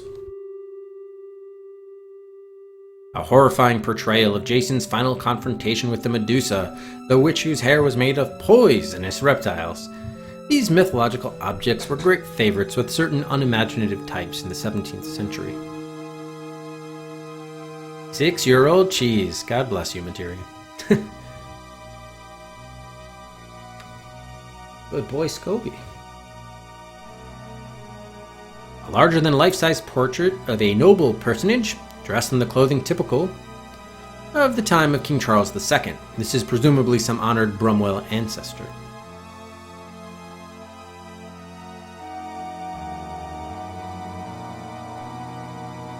The chair is an obvious companion to the sofa under the mirror. Its shiny upholstered finish is in remarkably good condition. A massive solid oak double door. Various original paintings, each a treasure to any collection.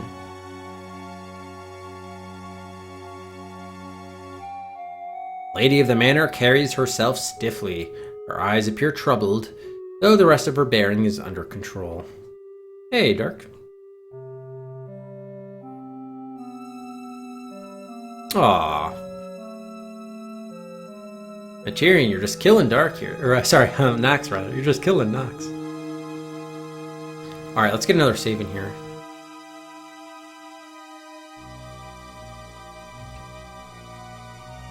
Okay, before we talk to her again, can we open... see if we can move around stuff.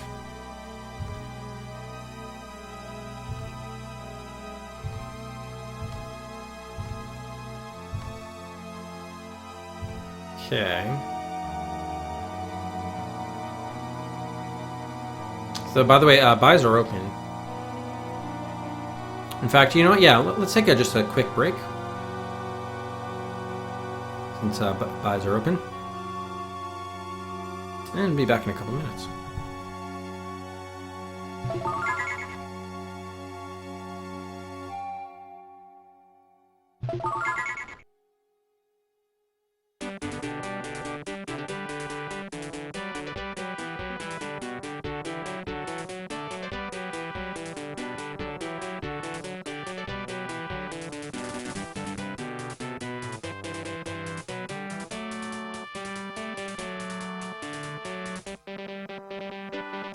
Captain Bible!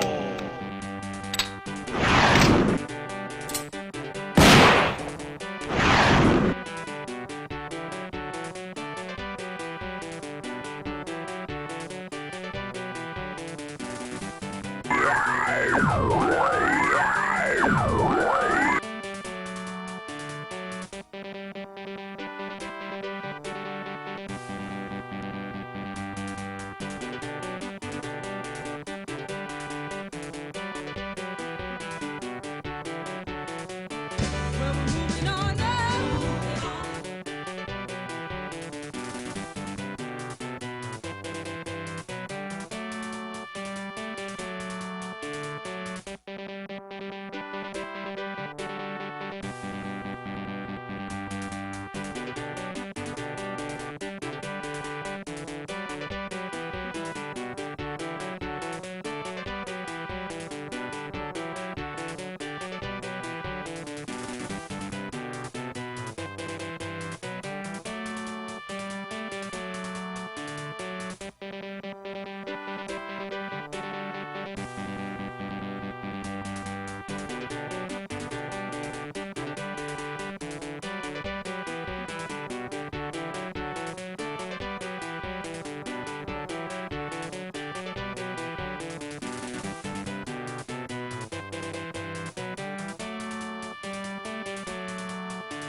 Final power!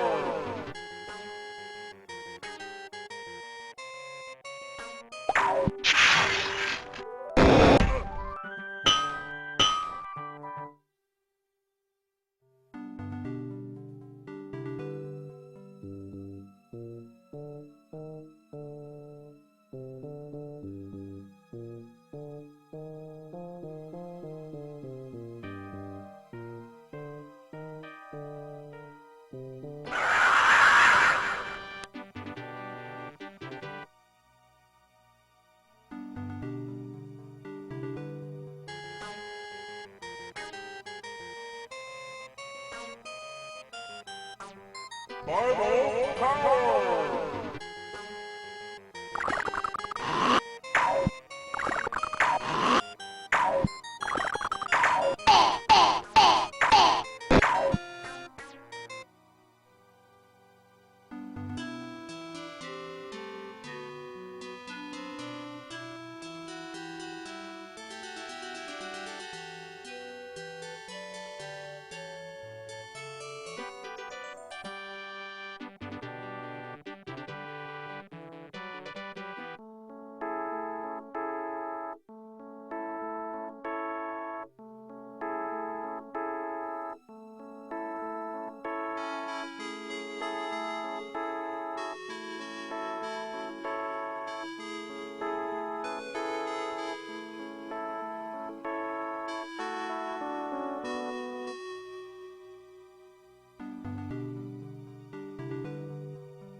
Final power!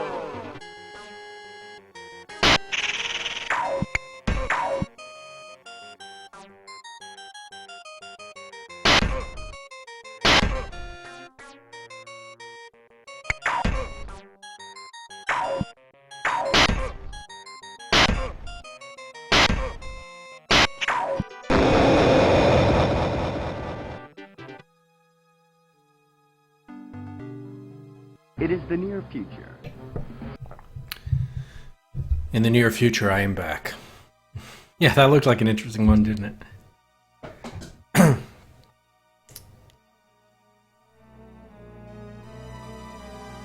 Alright, so let's take a look at the buys that were made. We got a gun from Dark for Once Upon a Forest. Brings its total up to 13. And then Sumo, hey Sumo, 3 for Twinson's Odyssey. Move ahead of 3 Poisonous Bloods.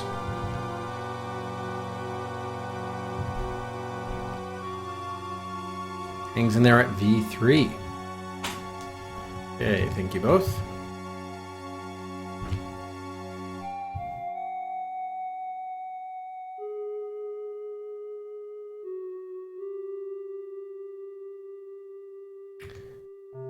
Okay.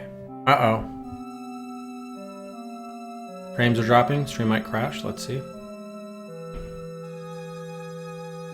think it's probably the New Testament, but maybe it's both.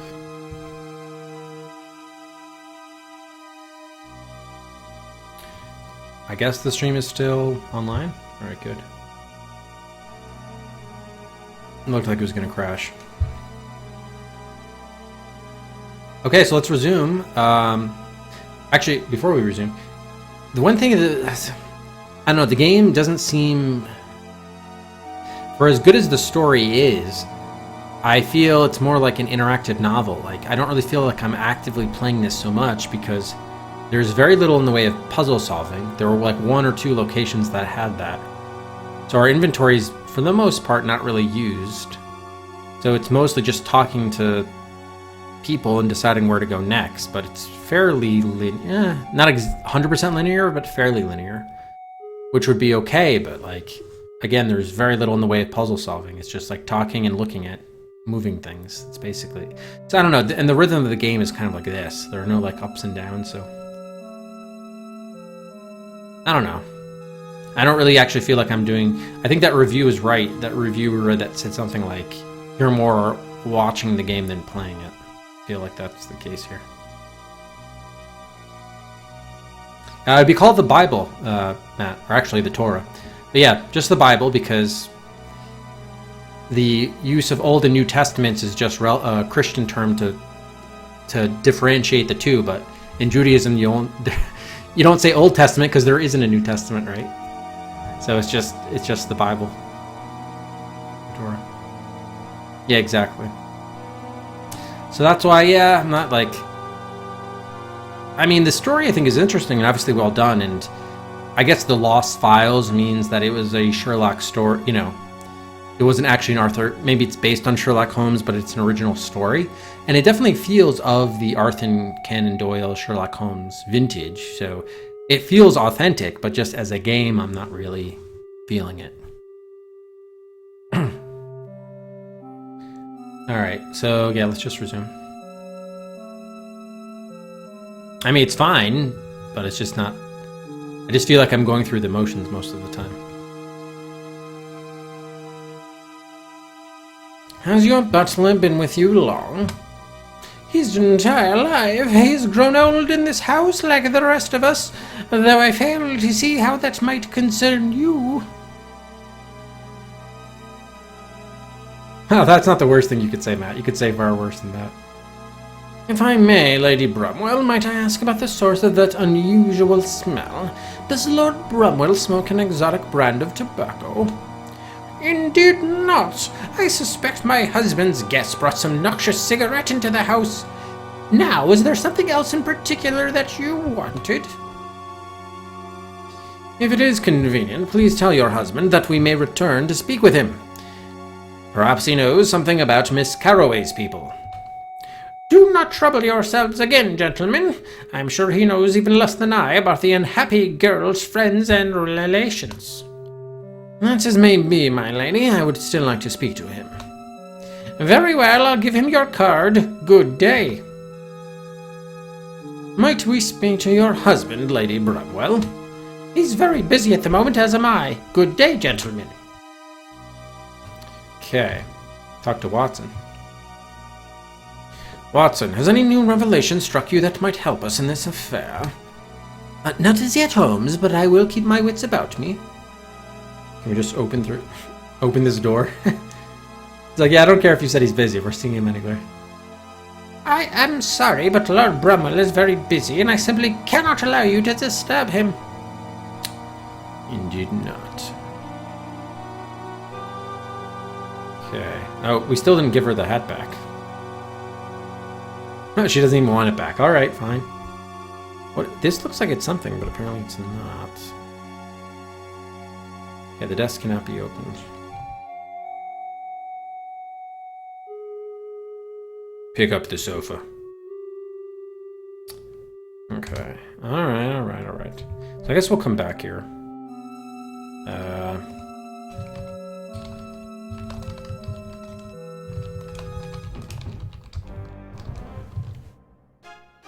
In the meantime, you'd think we'd be able to take the ashtray, but I guess not. So yeah, why don't we head to the tobacconist and see if they know if we... Oh, there's a vase here. If we describe it, maybe they can tell us more about it. The Ming Dynasty produced a very small number of these enormous jars. In addition to these two, 3 sit in Shanghai, 1 in the Louvre, and 1 in Berlin. Their value is incalculable. Smashy, smashy. Let's get out our iron bar. This is the thing. The other annoying thing about the game is I wish it would let you do things like that. Even if this weren't the right solution, there could at least be sort of, you know... I like it when the game gives you like witty responses to funny things you try. See, and it just says you can't do that. It's just kind of like, eh. Yeah, like that's what separates like kind of standard games from pretty good ones in many cases.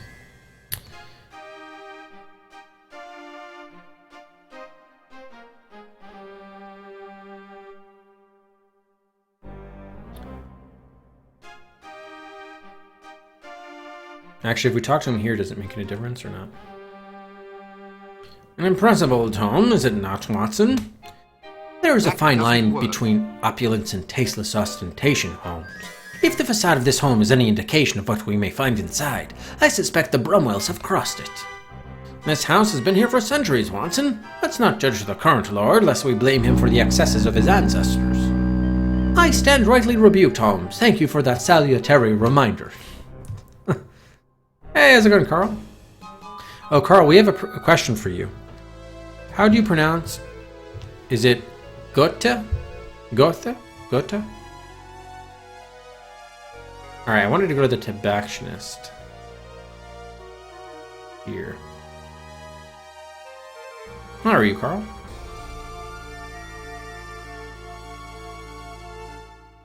There's been more humor in the game than I thought there would be. On the, on the flip side.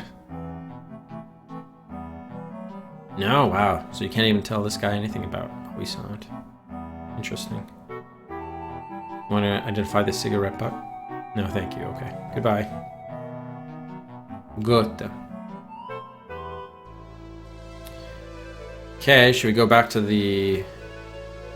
Actually, let's stop at Antonio Caruso's, because since we saw the Brumwells and everything, and maybe there's a new conversation to have with him.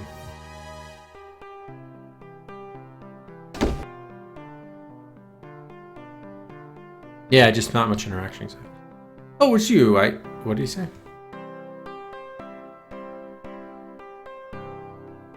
Talk? Hello?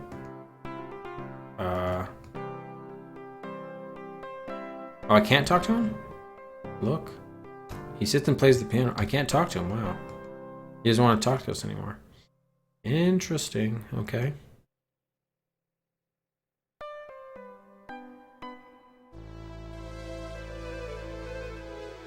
Yeah. Goethe. Alright, back to the flat, I suppose. So, apparently, whatever noise we made wasn't enough to wake up the housekeeper. Let's just see if we have any noise-making instruments. We could use the hammer. Smash some windows. Break down the door. No.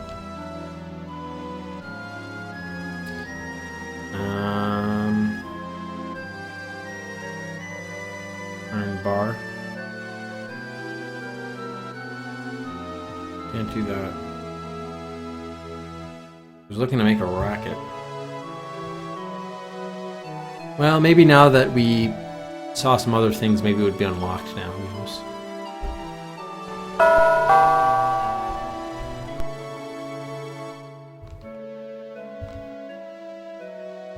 No, I wanted to move it.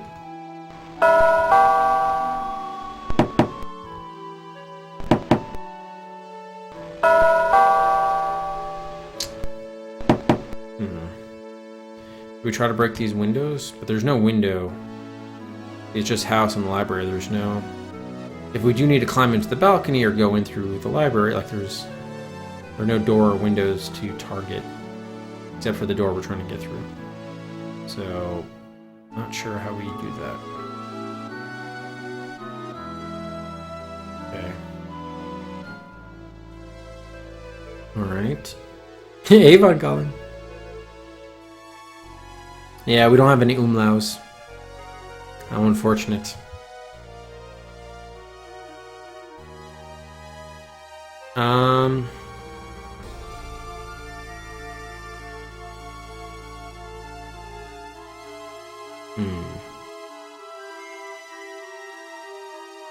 Should we go back to the schoolyard? I don't think that would be helpful. This was just to get his address, so I think we're done with the equestrian shop. The pub was just to get the address of the Antonio Caruso, who then gave us the address of Anna Carraway. We just need to get in to see her house.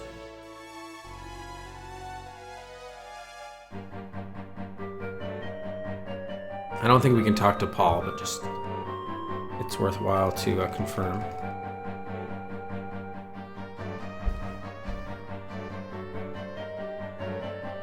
Can't do that. Alright, so I guess we're done with the school. Alright, I don't know, maybe you just return a second time, then you can see Lord Bromwell. Oh, we can't open the door.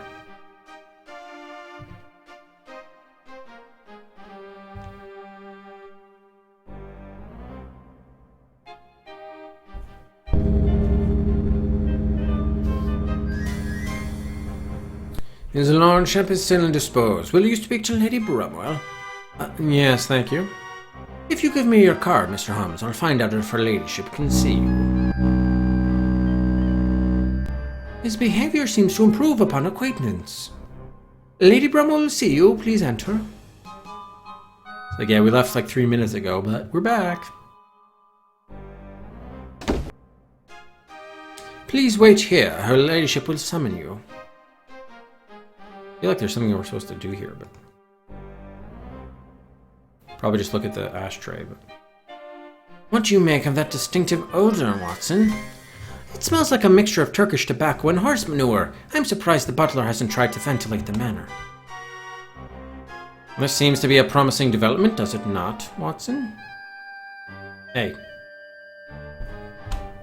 If the butler's manner is any indication of what we might expect to learn here, Holmes, I beg to differ with your assessment.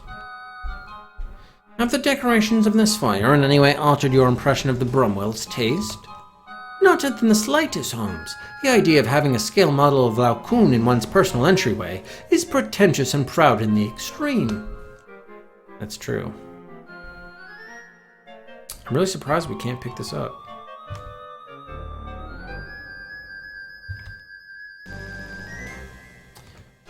Okay, there's just the vase and the statue. Oh, and the circle window too.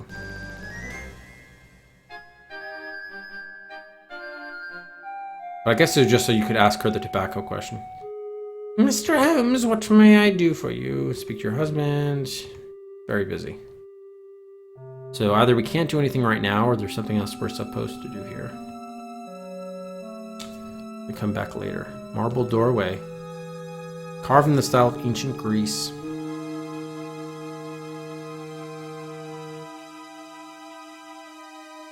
Can we break this window, please?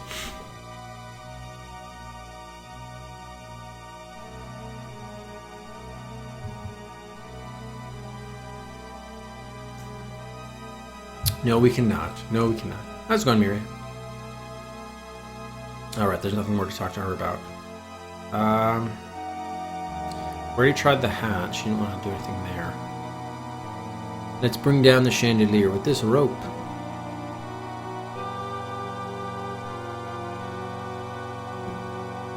So her relation to the, it was her former nanny, and that's the one who has the letter, right?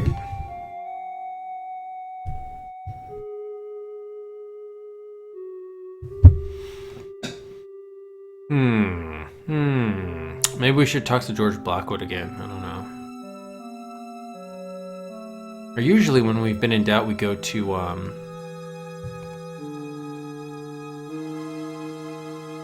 Wiggins. Oh, we might stop. Alright. I guess we'll just have to come back here when we've done something else, so he'll be available to see us. We probably just haven't unlocked that part of the narrative yet.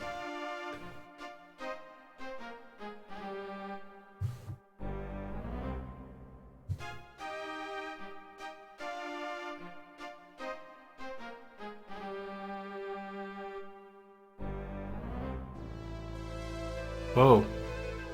Alright,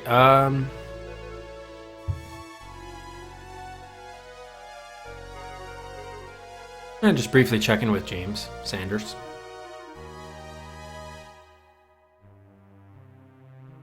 That's a good core. Doubt there's anything more to talk to him about, but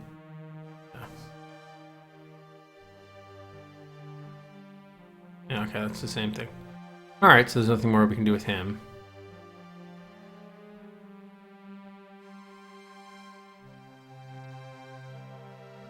We already tried Caruso. We can't talk to him anymore. There is always the the guy in the bar we can play the darts against, but I don't know what good will come of that.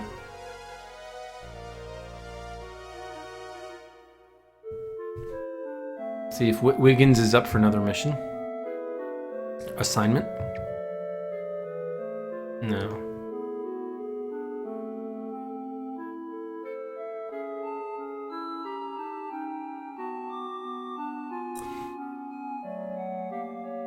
No, okay, nothing new with him.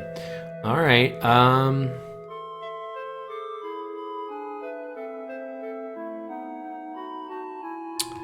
guess we could see Lestrade again. I don't know why, but probably just have to. We have to do something either at the Anna's flat or at the Bromwell mansion. Oh, I think I said we should talk. We should try talking to Blackwood again. Why not?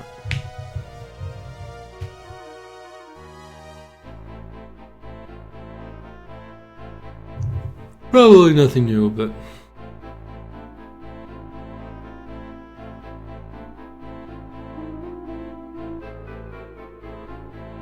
yeah, nothing new. Okay.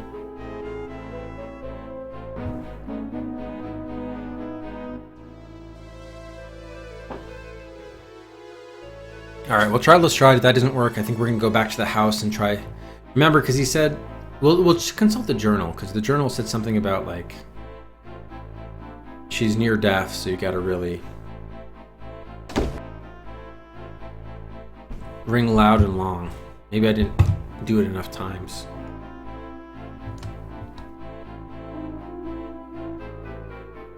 Yeah, probably not that many, Material. Probably not that many. Doesn't seem like... only in rare circumstances have we had to.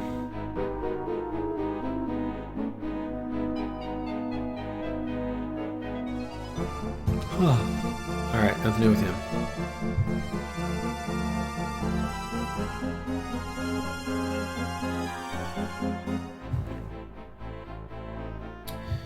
Alright, yeah, so I guess we'll just try to get into the Anna's flat.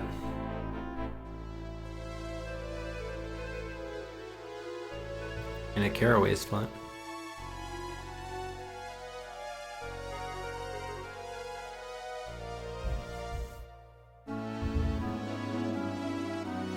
Let's consult the journal that we spoke with Caruso.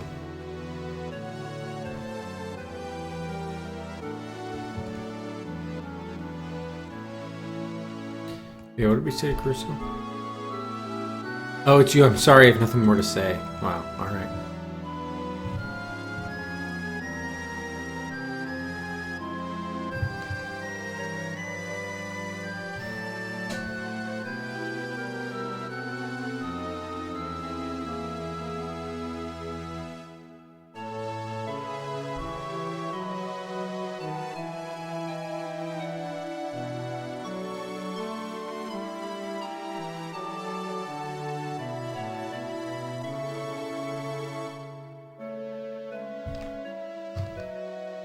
Here we go.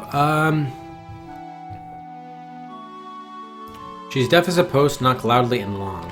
Alright. I mean, maybe we just have to keep on... He says knock, so don't ring the doorbell, so maybe, yeah. Let's just focus on the door knocker and do it a bunch of times, I guess.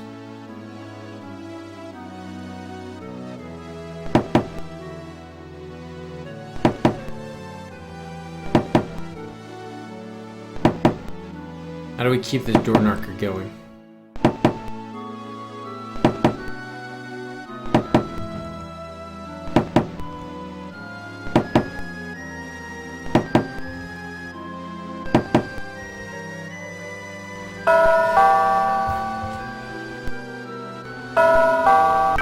Is this the entryway to the same? Is this the same house? I think so, right? Pretty sure it is. Like, this is not a separate entrance.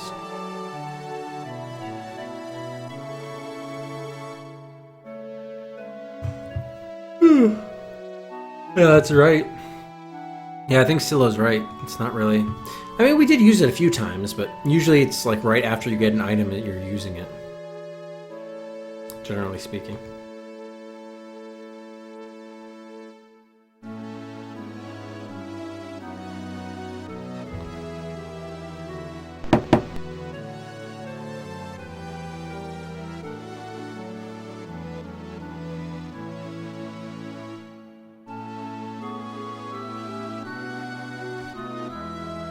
Yeah, I am kind of tired.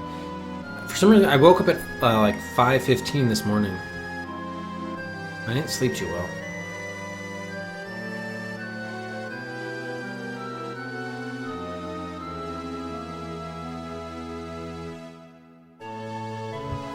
Yeah, Dad's definitely catching up with me.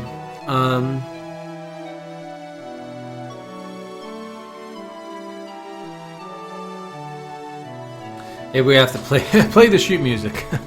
Then I'll rest her.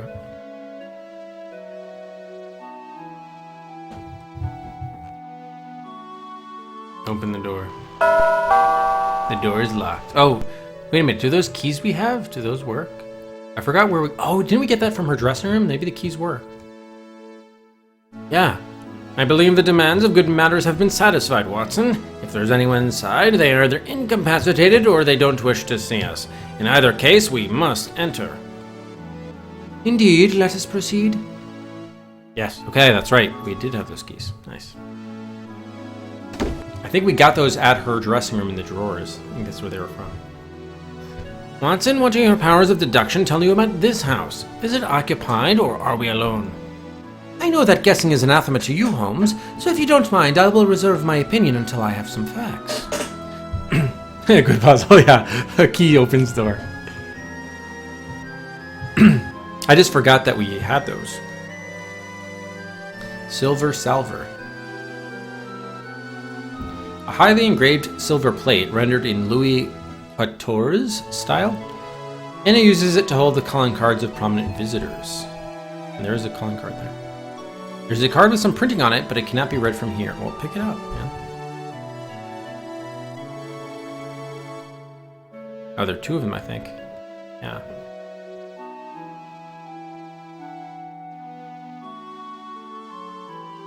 This card presents the name and office address of a certain Jacob Farthington, barrister of Gray's Inn, London. This card bears the name of Antonio Caruso, printed in an almost illegible Florentine script. Antonio Caruso. Score. Can we get our in-game score here? So yeah, Caruso we knew stopped by, but the Farthington guys knew. Hopefully that's a new location we can visit. A leather-bound, well-thumbed musical score and libretto of W.A. Mozart's Magic Flute. The parts sung by the delightful character Papagena are underlined in pencil. An impressive oak staircase, highly suitable for dramatic entrances into the living room. On descending the staircase, one looks directly into the Chinese red parlor. Chinese red?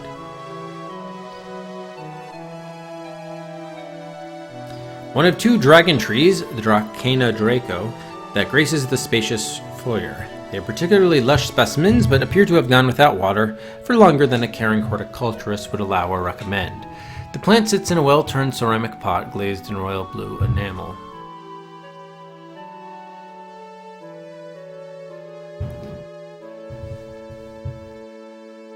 An interesting, though poorly executed, still life of a vase filled with flowers.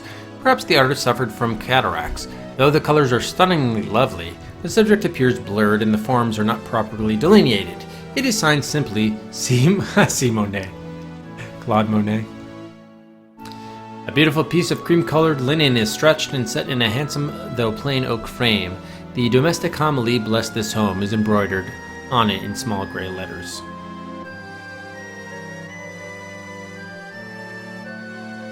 Charming photograph of two adolescent girls dressed in light-colored taffeta. They both hold sunbonnets, and the sea is visible in the lower left corner of the scene. The smaller girl appears to be a much younger version of the murder victim, Sarah Caraway. The older girl is presumed Anna Caraway herself. Okay, so that's the other one. Plant. Look at the door. Alright, can we pick up anything here? Pick up the staircase.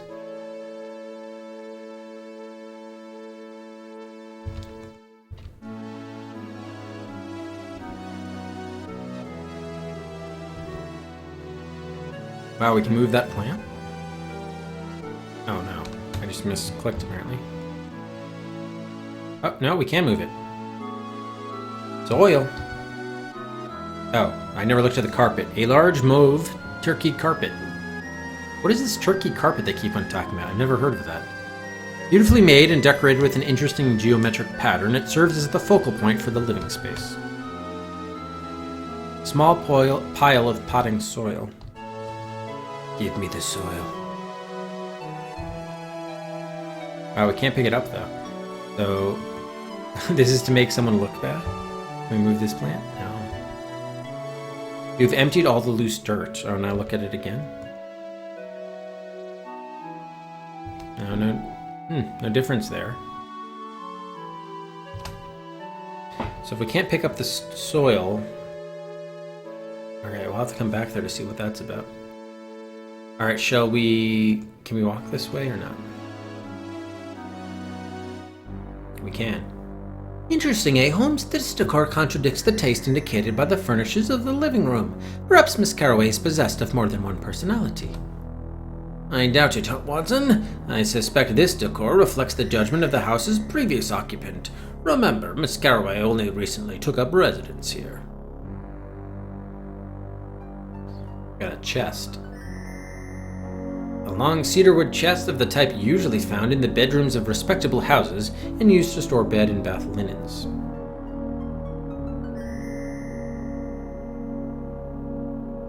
A large number of so-called ancestor portraits, hunting scenes, pictures of horses and dogs, and one study of a particularly large woman emerging from a bathtub.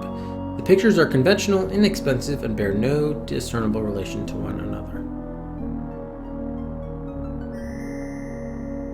Oh, I see. Anatolian rugs. Okay, that makes sense. Thank you, Material. I thought they were meaning from an American lens. I was thinking of like turkey as in the bird. But yeah, usually you would use the adjective, so it would be like Turkish carpet. So that's why I didn't really get it. A large clock decorated with crystal and false gold dominates the imitation marble mantel above the fireplace. It appears to always read 12 o'clock. A small latch on the right side presumably provides access to the works and winding mechanism. Oh, we could wake her up. Cannot be moved. Can we open it? Yes. Done. Mainspring and inner workings of the clock are badly tarnished and rusted. This machine has suffered from years, perhaps decades, of studious neglect.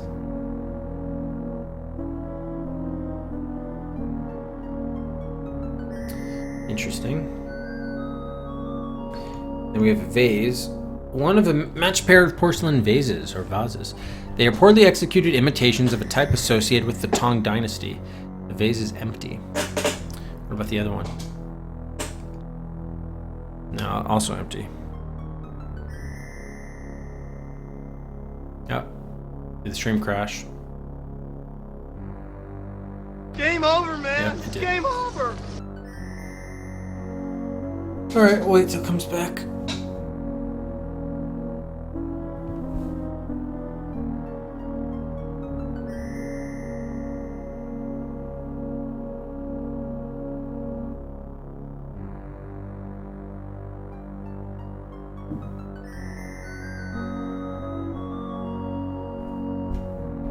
Yeah, usually it comes back. Yep, it's back.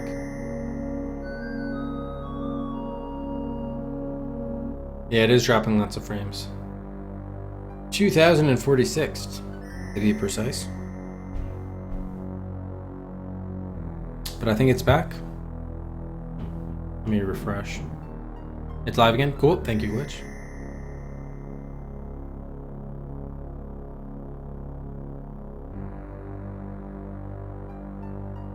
Yep, okay, cool. Thank you. Yeah, I know the connection never died, so I didn't stop it. But it looks like it's back. It looks like the it not dropping any more frames. So that's the good news. All right, can we open this chest? Yes. A collection of silk pillows and brightly colored Afghans are neatly stacked inside. They are perhaps intended for the aid and comfort of the card players on wintry evenings. Nothing of interest here. Okay. Fair enough. We got a table. Orange wood whist table inlaid with cerulean blue marble. Serves as the decorative focus of the room. The wooden surface is scarred with more than one unsightly cigar burn. Cavernous Queen Anne-style easy chair covered in purple velvet has seen better days. A fireside chair covered in the same unusual Chinese red damask that serves as a covering for the entire room.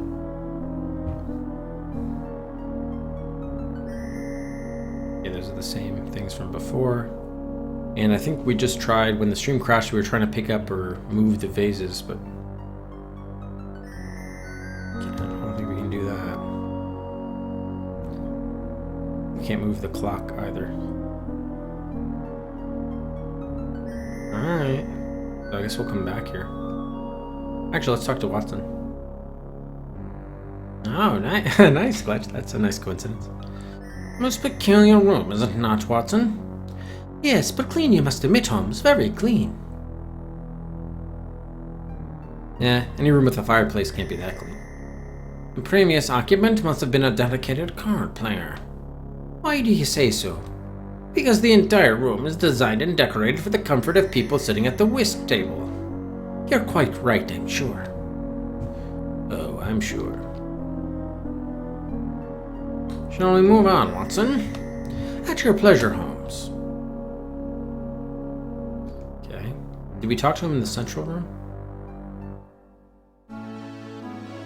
But now we're gonna make it dirty with the soil. Despite our unconventional entry, you certainly must have noticed that Miss Carroway's home is beautifully furnished. Indeed, and beautifully maintained. It's immaculate. Everything appears as if it were scrubbed with soap and polish, and then bought for hours. Miss Carroway's housekeeper must be a treasure.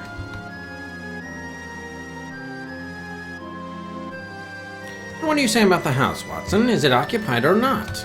Occupied, Holmes. The lamp on the staircase is lit, and there is a glow coming from the parlor which suggests a fire, and I believe I heard a broom being used upstairs. Excellent deduction, old friend. Your powers of observation are admirable. Perhaps you should take up detecting and I medicine. What do you say?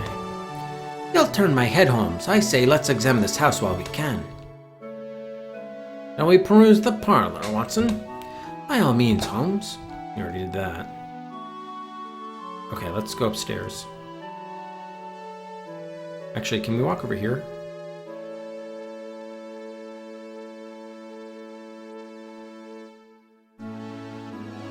Apparently not. Alright. Let's go upstairs. Let's track soil in the house.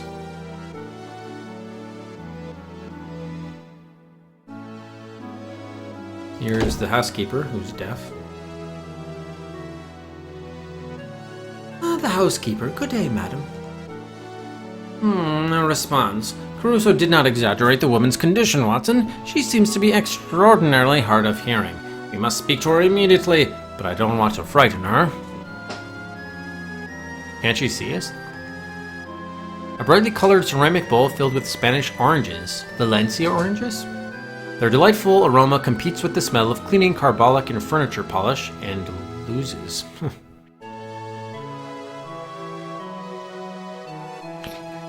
Please leave those things alone. You and your companion are disturbing my house cleaning. I would be grateful if you would both leave this room. She's not even like, what guys are doing here? You got a statue. Miniaturized version of the incomparable Venus de Milo. In this marble rendering, the lovely lady's arms have been restored. She stands on a polished granite pedestal on top of which lays a thin layer of dust. So much for cleaning, huh? Maybe she just hasn't gotten to it yet. Dibble, thanks very much for the host. The door leads to the stairs. Framed reproduction of Lang's unfinished portrait of W.A. Mozart hangs beside the bed. Bench with toiletries. Oh my, don't startle me so, young man. What are you doing here anyway? Are you a friend of Miss Anna's? Excuse us, madam. We are looking for Miss Carroway. You haven't brought in any dirt on your shoes, have you? Yes, in fact. I trust not. Pardon our intrusion. We wish to speak to Miss Carroway. Don't whisper, young man. How did you get in here anyway? We have a key from Miss Carroway. We're looking for her, actually. You're not the only ones. Her fancy man was here earlier interrupting me, keeping me from my cleaning. Like I told him, I haven't seen her all day. You can wait for her downstairs if you must. I have my cleaning to do. Might we have a look around this room?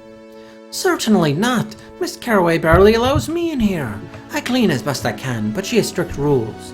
I have orders to never ever touch that statue, for instance. Not that I'd want to, mind. That shameless woman has no clothes on. By the way, for a former nanny, this woman certainly has like a pretty opulent house, no? Anna Carroway? Now go downstairs, please. I think not. I want to look at these toiletries.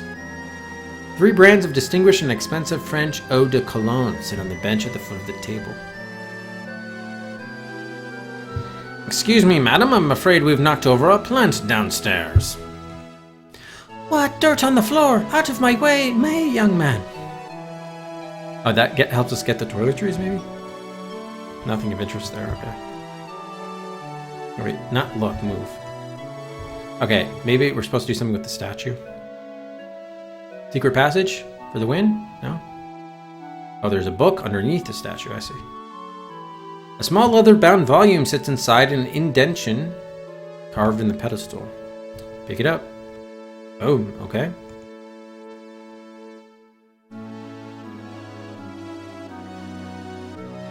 Oh, it's a diary. It appears to be Anna Carroway's diary. Her private thoughts, feelings, and movements are recorded in a neat, regular hand. The most recent entry is lengthy. In brief, it reveals that on learning of her sister's death, she hired some detectives, experts in the recovery of stolen property. She believed her sister's jewelry would be pawned by the killer. The jewelry itself was not particularly valuable, but a letter whose value is beyond description was concealed in the pendant. Okay. The entry ends with the chilling sentence, "If they are not successful in recovering the pendant, I will be alone in the world. My poor sister dead, and my child lost to me forever." Ninja Nanny. Hey, Dibble. Thanks again for the host. Alright, so the letter is in the pendant. So we have to recover pendant that contains Anna's letter.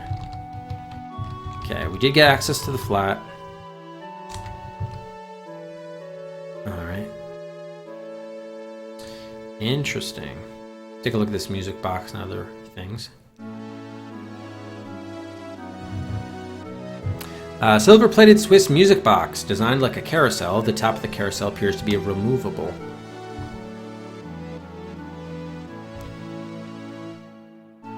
Can't be moved.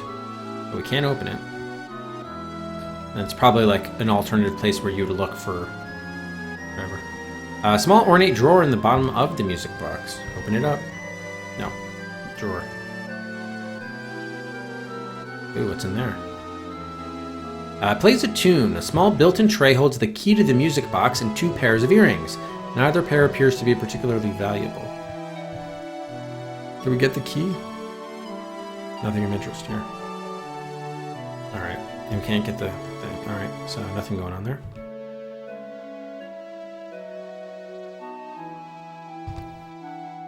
Bowl. Oh, another bowl of fruit. Wait, did you just pick up an orange? No, an apple. An enamel bowl filled with winter apples. The fruit is well past its prime. It may be merely decorative. Dr. Watson might observe that Miss Carroway does not evidently subscribe to the old adage, an apple a day, etc. A lovely scene rendered in the naturalist style of the mountain valley near Salzburg, Austria. Surprised you can't look at the bed. Did we look at that portrait? I don't remember. Framed reproduction of Lang's... Yeah, we did, actually. Okay.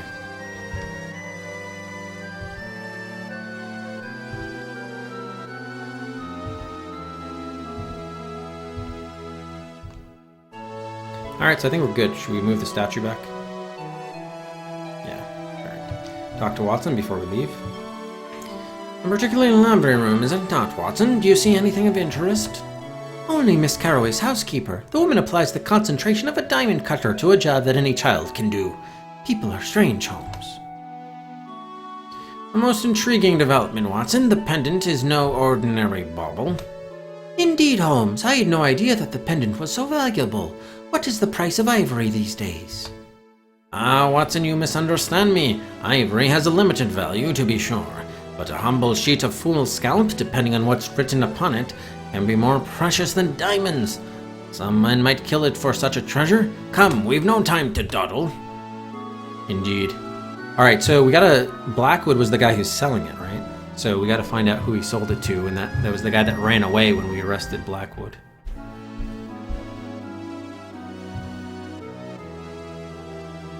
Talk to the housekeeper. Okay, we can't even do that. I'm wondering why we... And we do have that Forthington, so maybe we should follow that lead. That might be a new destination available to us. We should also save, shouldn't we? Shouldn't have saved there. Alright, so this was very good. So either we see Blackwood for information on who he sold the jewelry to, or we gotta follow the lawyer lead. Let's just see if we got a new location on the map at all. We did. Law Office of Mr. Jacob Farthington. Let's do it. Oh man, I'm kind of hungry.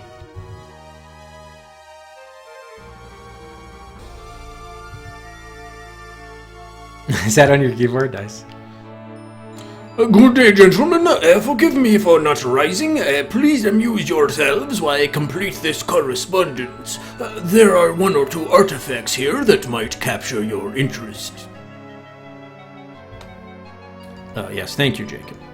Like a globe, the spherical map of the Earth is a 19th century reproduction of Leonardo da Vinci's classic globe, which the master built in 1515, shortly after the discovery of the Americas. Close examination reveals 2 sets of small brass hinges along the equator. Oh, move it? Can we open it too? Is there something inside? Yes, there is. Liquor, a bar. The 2 hemispheres separate along the equator to reveal a well-stocked spirit Tantalus, 2 kinds of sherry, a collection of glasses, and an antique bottle of very fine port. But nothing of interest there. Okay. Diploma. A sheepskin document written in Latin which states that the Magister et Amici, Master and Friends of Balliol College, Oxford, award the baccalaureate degree to Jacobus Maximus Farthington. Titles pertaining to the development of common law are randomly interspersed among the proceedings of the courts of chancery. The peculiar de jure inter gentes and a handsome octavo set of the Justinian Code are represented. The majority of the library, however, consists of cheap French novels and bound volumes of the Police Gazette and Illustrated Weekly. Robe rack. The barrister's robe and periwig are carelessly strewn on the rack. Both items are in extremely poor condition. A small quantity of surface dust suggests that neither has been recently moved, let alone worn. The rack itself is meant to look like it is carved from a single gigantic elephant tusk, but it is in fact made of plaster of Paris. That's the same thing. Stairs. These library stairs allow access to the volumes on the upper shelves. From here it can be observed that Mr. Farthington keeps Sir Richard Francis Burton's just completed, unabridged, and unexpurgated translation of the Arabian Nights on the top shelf, and that the bust beside the fireplace is of the orator Demosthenes. Orator. Can't move the stairs. Let's look at this letter. A piece of cheap foolscap paper has been carefully preserved under glass and surrounded with a functional frame. A short cryptic note is written on it. It reads, "Jacob, I found some. See." It is dated 12 December 1886 and posted from Witwatersrand in the Transvaal. In South Africa, huh? So it's probably going to be something we talked to him about, I would guess. This handsome marble fireplace and mantel is uncharacteristically devoid of decorative ornamentation. Despite the inclement weather and the time of year, a fire has not been lit. There is no sign of coal or fireplace implements. The grill is clean. The log that sits in the grill is made of paper mache. So it could be like a secret passage to somewhere. Rendered in the richly decorative French Rococo style of the previous century, this three-candle arrangement presumably provides all the light Barrister Farthington requires when the sun goes down. A gold foil snuff box in the style popular during the reign of Louis XVI. Close examination of the painted and glazed enamel on the cover reveals, however, that it is a copy no more than 20 years old. Can we take it? Yoink, we did. In fact, we probably should open it. What's inside? Oh, we can't open it. Maybe just look at it again. The box contains an uncommon assortment of gumdrops, horehound lozenges, peppermint and treacle buttons, and nibs of licorice. Sounds good. So we got some candy, everybody.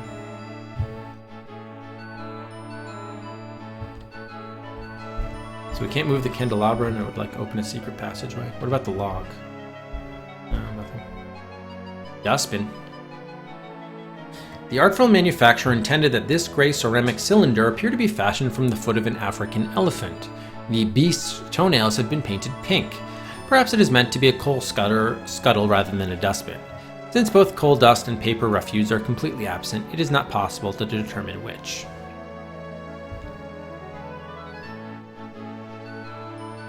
Okay, it's a sneeze.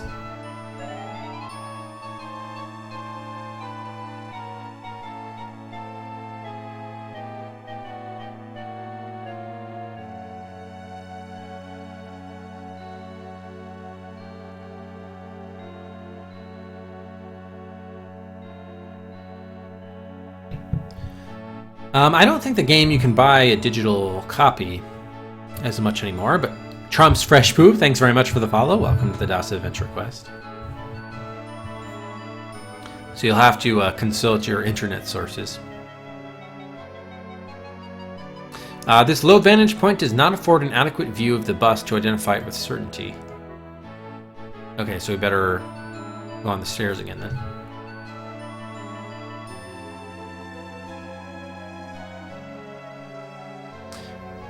What, this, what?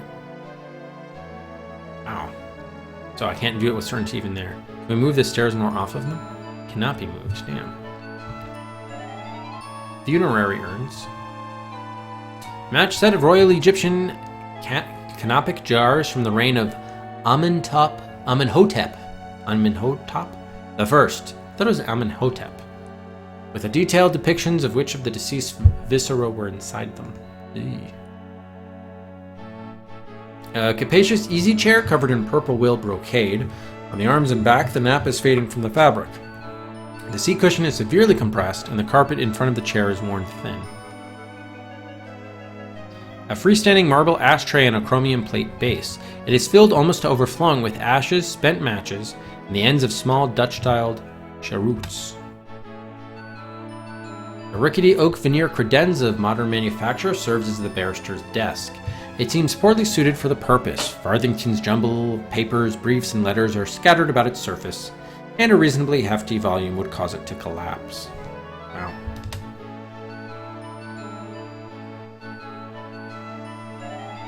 The barrister is an obese man with a huge head. He is neatly dressed, though his lapels show the trace remnants of some long-forgotten dinner. His florid complexion is distinguished by a bulbous, thickly veined, purple-hued nose that often characterizes a well-practiced imbiber of strong alcoholic spirits. Can we talk to him again? Mr. Farthington, what is your interest in Miss Anna Carroway? If you'll excuse me for saying so, sir, your manner is too blunt by half. If you come without so much as an introduction and begin interrogating me, no, sir, we shall not be able to deal in those terms. You can presumably find your own way out. Cheeky bastard. Alright, let's give him his business card.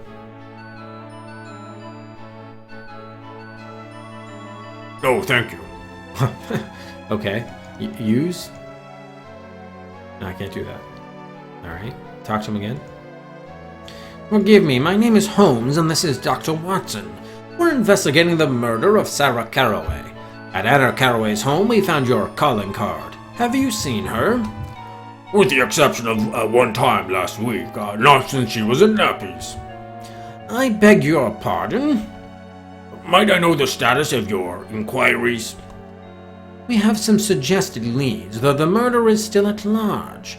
We're now concerned with the whereabouts of Miss Anna Carroway. No one has seen her in more than 24 hours. Would you please describe your interest in Miss Carroway? At the risk of betraying the confidence of a client, I'll tell you a story that will, I trust, make my interest clear. When the Carroway sisters were just infants, their father and I were great friends. We'd come down from Oxford together looking for adventure and ways to make our daily bread. After 5 years of serious application, we had found neither. I took a notion to dig for diamonds in Africa. Carroway, whose wife had died in childbirth, was determined to accompany me. He gave his daughters over to the keeping of a maiden sister, and off we went. Once there, it took barely 6 months and a bout of malaria to convince me that the rigors of life on the veldt were more than my standards of comfort could accommodate. I booked a passage home. With luck, I was able to establish this law practice, such as it is. Carroway stayed on, thinking his fortune was just around the corner. It wasn't, of course. He died some time later. Over the years, the Carroway sisters remembered me with holiday greetings and such. But I never saw either of them until Anna called on me last week in my professional capacity. In brief, she retained me to research the legal procedures and evidence required to prove a claim of parentage. Though she was reluctant to provide me with any details, this much emerged. 10 years ago, Anna bore a son out of wedlock whom she was coerced into giving up to the boy's father. Lord Bromwell. Oh ho ho, so the guy was banging his nanny. How about that? Recently, so Paul's the son? Wow, the bastard son.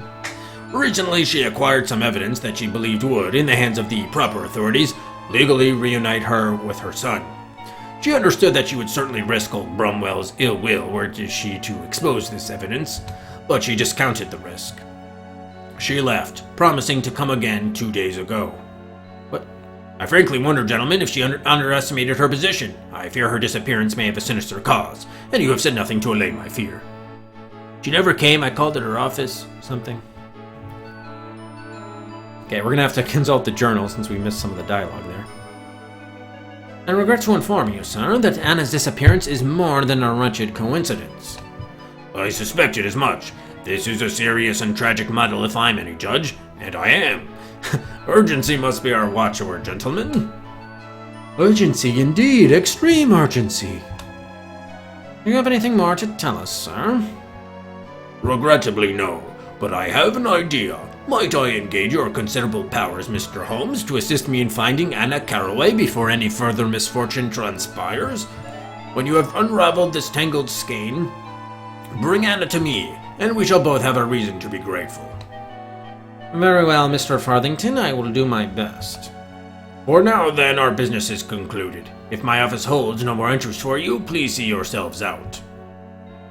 Alright, what is it that he said?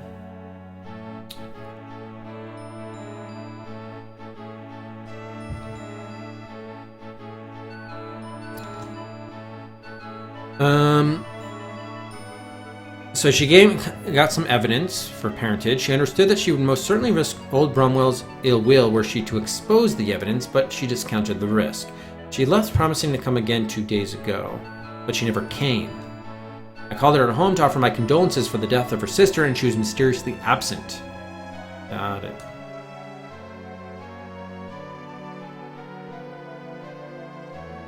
Okay, and Carroway died penniless years ago. Over the years, the Carroway sisters remembered me with holiday greetings and such. So you just ditched them to go hunting? That's weird.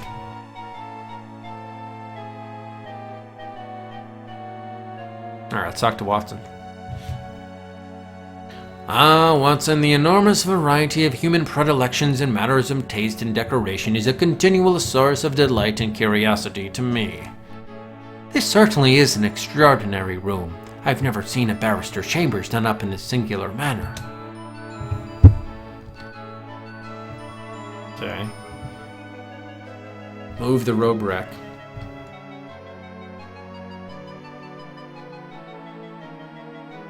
No, I tried to move the ashtray.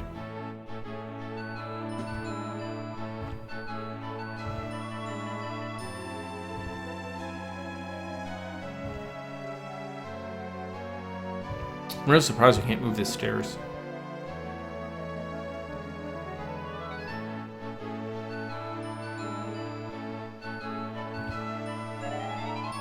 Okay. Alright, so I guess we'll come back. The problem is, though, this doesn't give us much of... Didn't really give us any new leads. I mean, it gives us more backstory. Maybe, you know what? This could unlock Bromwell. I wouldn't be surprised if this unlocks Bromwell, though. Maybe we'll be able to see him now. By the way, how do you fit... So the letter is probably the evidence, right? That's independent of the patronage. That's the significance of the letter. So Bromwell, by the way, is probably the villain then who hired Blackwood to get the letter back. So that seems fairly clear.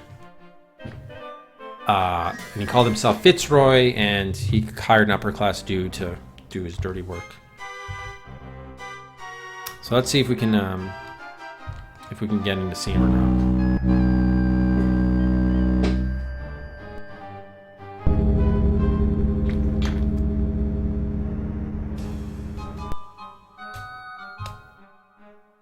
How many cards do you want us to give you? Oh. Hang on a second, guys. I gotta kill that bug here.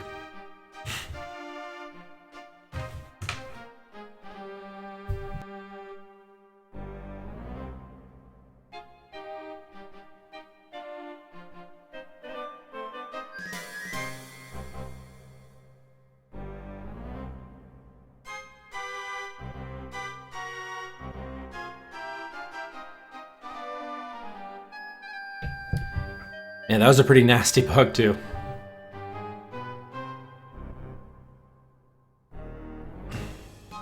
He's a very crunchy one.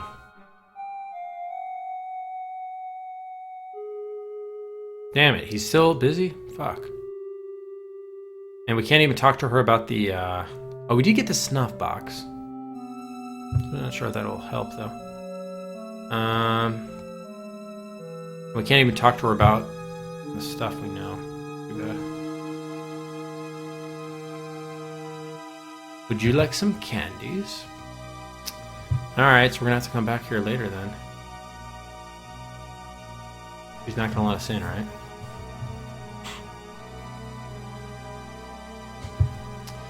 Yeah, so he's probably the villain.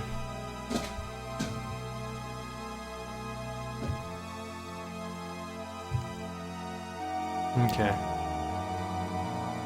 No, leave.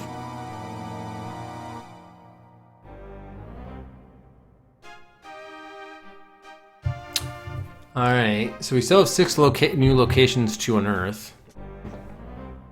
Do we have any new leads? We could go back to see Caruso to brief him on that we have more knowledge.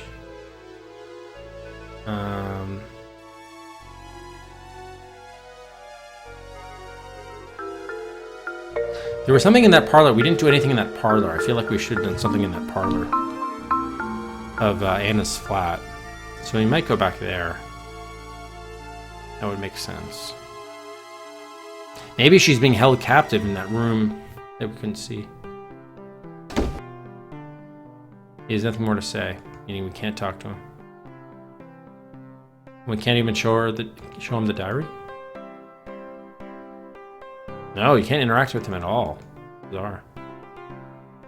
Are you sure you don't even want some sheet music? Play some new music? Why do we have this music? We like picked it up in our own apartment. For apparently no reason, I don't know. Okay, should we go see the... let's see if this palmist is going to come into play. The fortune teller woman. And by the way, slots are open, of course.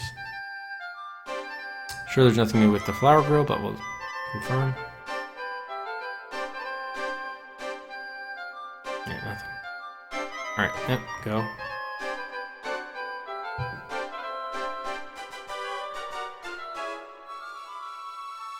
How may Madame Rosa serve you gentlemen?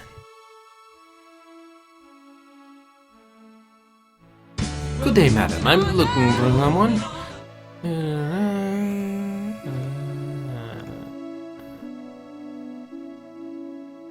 There's all the same we've seen before.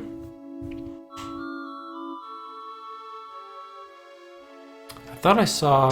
Well, we're moving on now. large pillar.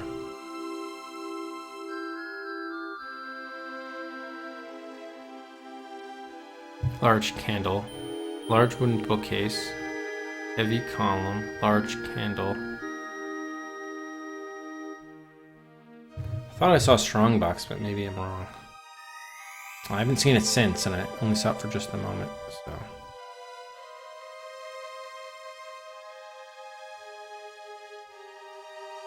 Alright.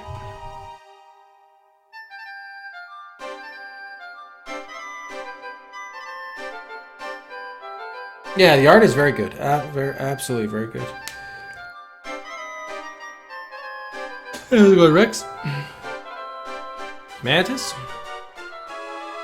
Alright, it's always very difficult for some reason to leave that screen. Alright, so let's pause here as we do the buys.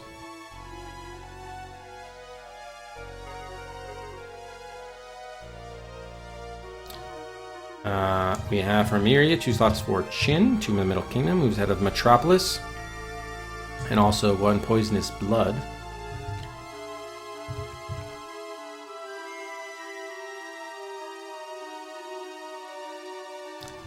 And then Rex, 1 for Are You Afraid of the Dark? It's a Poisonous Snake. Above Bloodnet. Only 8 away from entering the showdown there. Look at that.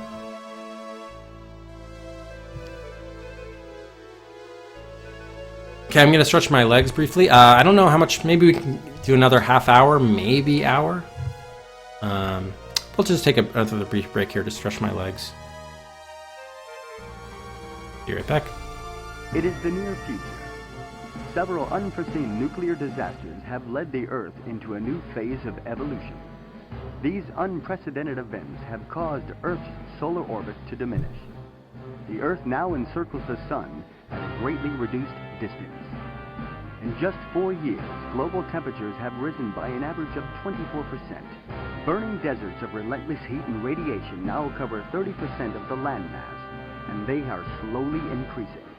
These deserts are deadly to all life, yet mankind needs to establish itself upon these barren lands, or it will face extinction. These are desperate times, but like a burning torch in the night, there is a chance for humanity. Introducing James Mariner, selected test pilot of the multinational interstellar agency. His task? To pilot the Firefly, an experimental craft plated with Morium and modified to test the metal to its extremes. A small layer of refined Morium ore seems protection enough against the extreme radiation and heat of the desert. However, the weathering and testing of the metal in the hostile wastelands would take too long, too many valuable years.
Morium needs to be tested in the ultimate extremes, in the place which gave life and now threatens to take it away, a place under which man has basked and prospered, and a place filled with unimaginable heat and inconceivably high radiation.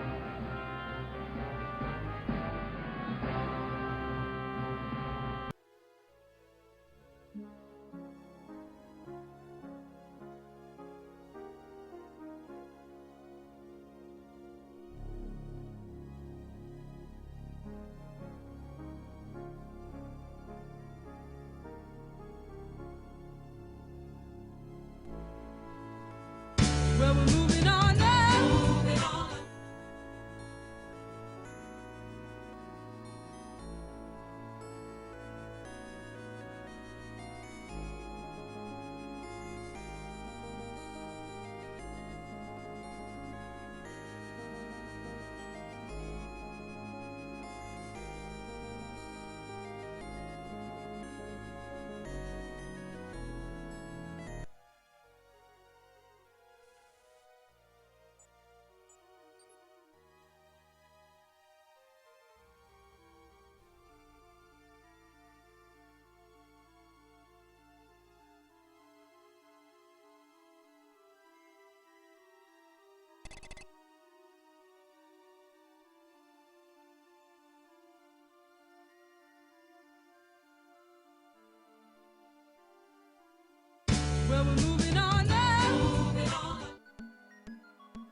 Sunkayo huruna kuna kay alpamang chanchuhina chayaramun kaku. Korita mas kay kuspa kawak nyaw sa hina tampi.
Hey guys, is this the Heart of China? Heart of China gameplay? And how long has it been on, in other words? Do we need to rewatch it the next time, or has it been on for a few minutes already? Yeah, it definitely has that Rise of the Dragon artistic style, so you can see another Dynamics game.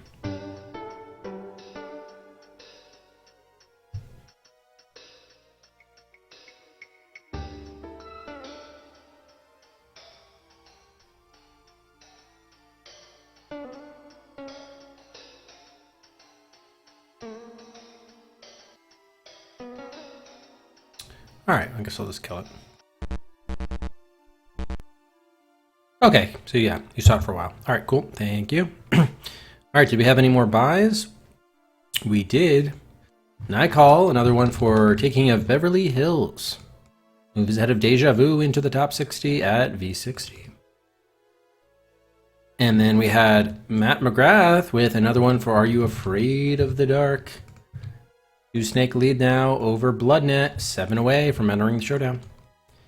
But look at this, Mantis comes back, 3 for Bloodnet, putting that back on top of the viewer queue.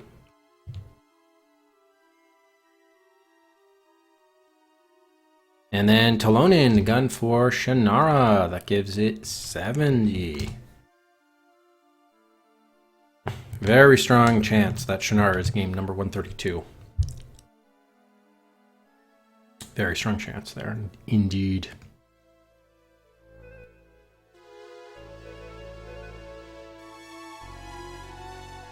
Okay.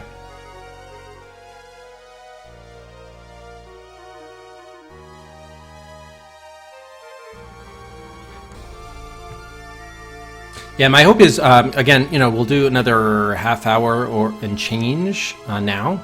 My hope is, I'm actually leaning towards resuming this tomorrow in the hopes that we can possibly complete Lost Files of Sherlock Holmes tomorrow, because more of the plot has been revealed, so I'm encouraged by the progress there. In addition to, of course, 22 out of 28 locations. But then if we have any time left over in tomorrow's stream, then we could use that to return to Raiders of the Lost Ark for a second-gen journey. But I'm leaning towards starting the day tomorrow with Sherlock Holmes. All right, let's resume. So I think we didn't know where to go next, right? Oh, I think we were just at the Lord Brumwell's mansion and we were turned away again. Is that right? So the question is, where can we go now?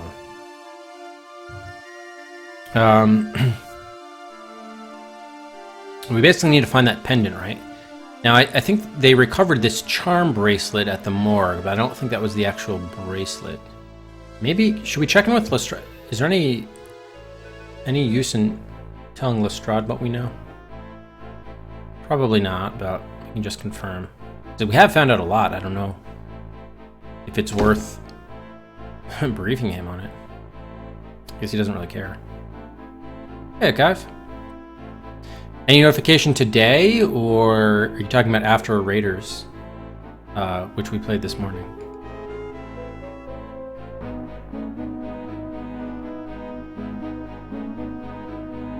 I doubt there'll be anything new here, but we can just confirm.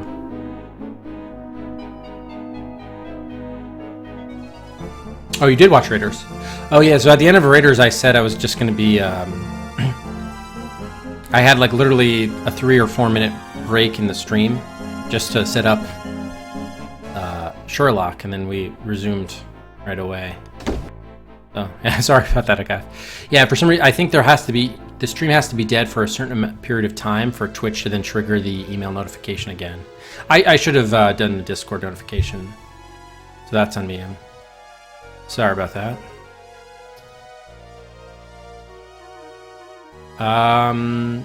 Anything with the... Oh no, I thought there might be... Was there something? Okay, I thought there might have been a new location down here. There's not.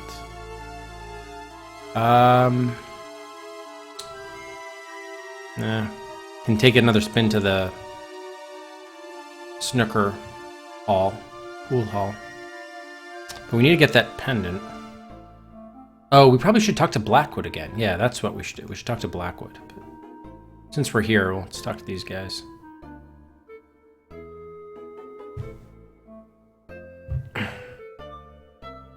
Okay, nothing with him. Jock Mahoney.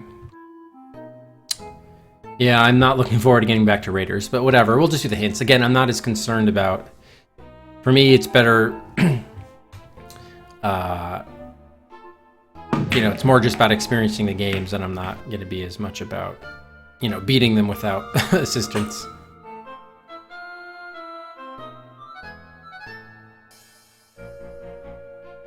Yeah, it doesn't look like there's anything we can do here.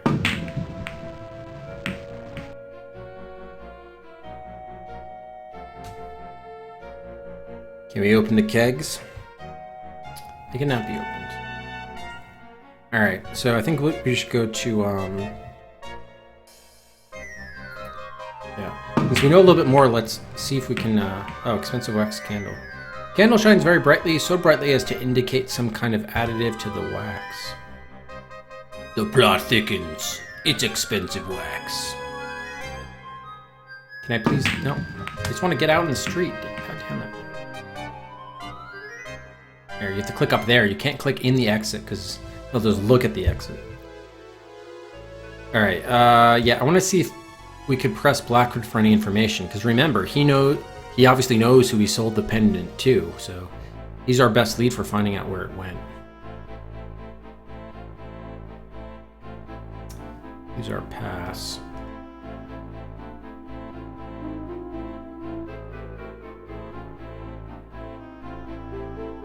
By the way, we have this rope that we've never used.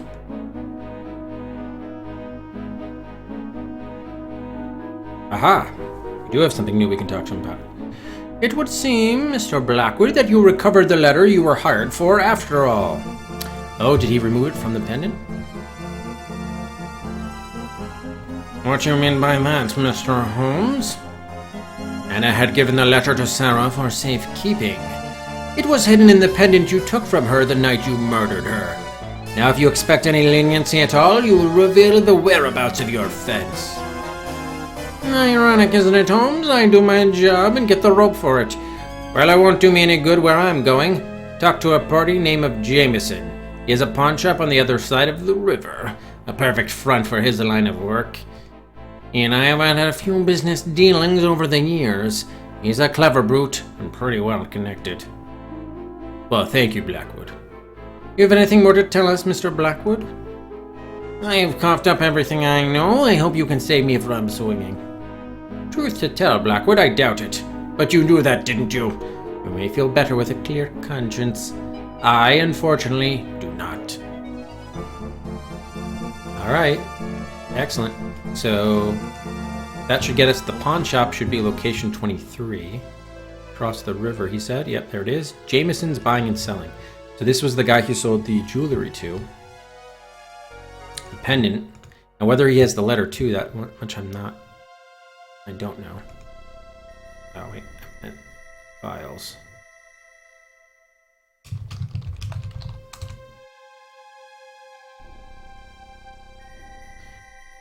This large snare drum purports to be a replica of the type used by John Philip Sousa's U.S. Marine Band.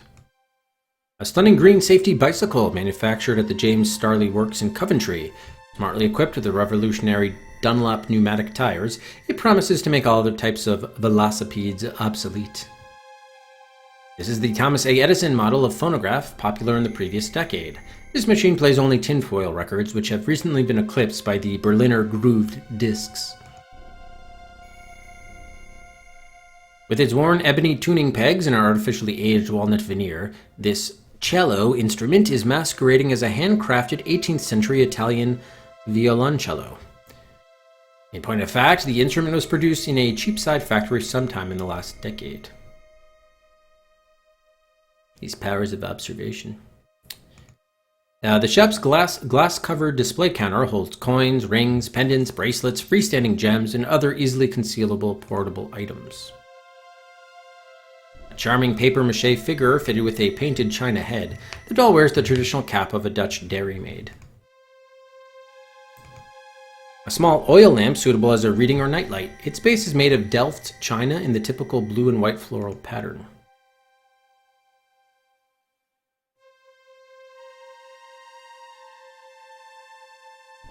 The proprietor is a full-bodied man dressed in commercial tweed. His face is dominated by penetrating brown eyes. His mouth, now turned slightly inward, looks like it might, in a relaxed state, meet the world with a permanent smirk. Okay, let's talk to him. I have good reason to believe that you have recently come into illegal possession of an oval-shaped ivory pendant on a heavy gold chain. You may have reason to believe, sir, but do you have evidence? I do indeed. George Blackwood himself gave me your name from his cozy cell in Bow Street. If you would believe the word of an incarcerated criminal, sir, you are a fool. Good day.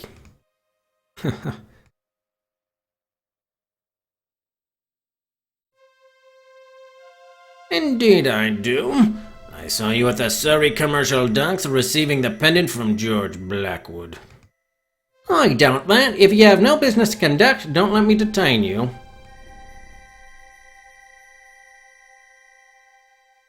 I do not believe that I would have much difficulty in convincing the police that you are an accessory after the fact to the murder of the young woman whose pendant you received.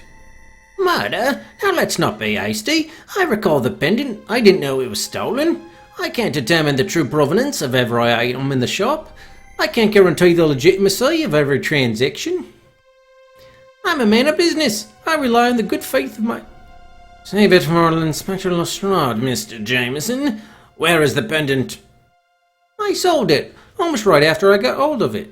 The private inquiry agent named Moorhead. He knows me, knows I deal with a certain class of goods, if you take my meaning. He keeps an office in the city. You could find him there, I suppose. That's all I know of him. Has anybody else approached you about the pendant? I remind you to be frank with me. Now that you mention it, yes. Shortly after I sold the pendant to Moorhead, one of my regular clients came looking for a pendant. Though we used different means than you, he persuaded me to tell him to whom I had sold it. What is this so-called client's name? Hunt, Robert Hunt. What do you know about him? As little as possible, if you take my meaning. He is what's known in my business as rough trade. Interesting. I would like to buy a few items and perhaps some information. All items are prices marketed, though prices are negotiable. Information will certainly carry a slightly higher price tag unless you simply require directions. Oh wow, really? So we can actually pick up some of these items? Pick up the bicycle. In the time-honored cliche of my business, sir, if you break it, you bought it. Feast your eyes, sir, but do not touch the merchandise. Well, I am buying it. Oh. Nope, stop. Well, what can we get? The doll?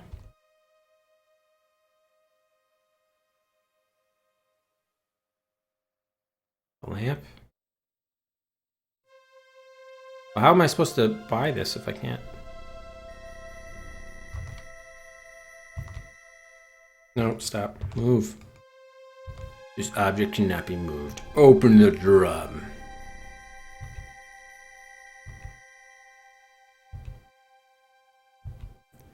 Phonograph? Open the phonograph? Okay. Alright, whatever. Alright, so I think he gave us the next lead to the next place. Now we know there's a Robert Hunt who's also on the track of the thing. Where did he say? Oh, wait, no, don't leave. Let's talk to Watson too. See anything you like? There's several things. That bicycle's a corker. Though the cello might be nice, I could learn to play and we could perform duets or perhaps two parts of Beethoven's sublime quartets. Spare us both, Doctor. Mrs. Hubson has opined that even one musician in a household may be a superfluity. Indeed. Okay. What was the other guy's name?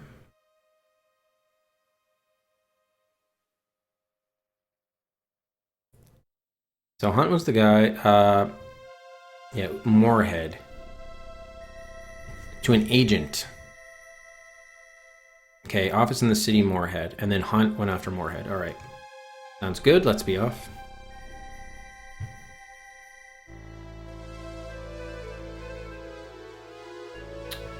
Okay, Moorhead City somewhere.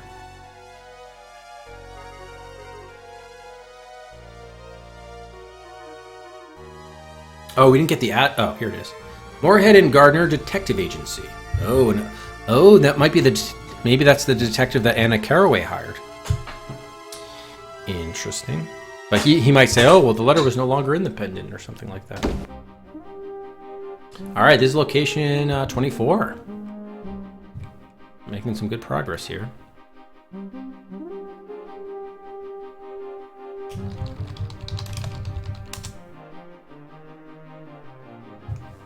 A heavy oak door with a secure lock probably leads to the agency's inner office. The names, Moorhead and Gardner, are stenciled on the glass portion of the door. The glass is opaque and at least 1/2 of an inch thick, making it quite a formidable door.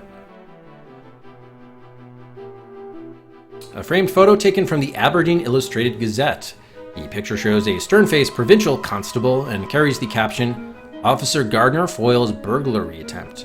The man is of middle years and of otherwise undistinguished appearance. The door leads out into the street.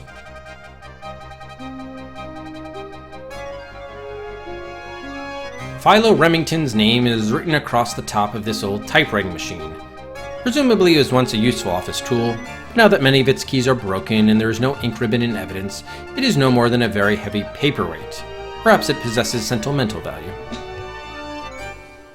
A conventional portrait of Queen Victoria, enthroned and costumed in her imperial regalia. Such a picture is often thought to lend an aura of solidity and respectability to an otherwise tawdry commercial enterprise. A meticulously dressed young woman. She is concentrating on her work in a manner that a potential client might consider rude. She is trying to tidy the desk, which is almost beyond help. The tube appears to penetrate the wall of the room behind the door. If it works properly, the tube serves as a convenient means of communication between offices and reduces the risk of strained vocal cords. Cluttered with secretarial paraphernalia. The desk supports writing pads, sheets of paper, ink blotter, letter opener, paper clips, nail file, cheap novels, and a selection of teacups. Everything is piled precariously enough to court disaster. It invites the impression that very little work gets done here.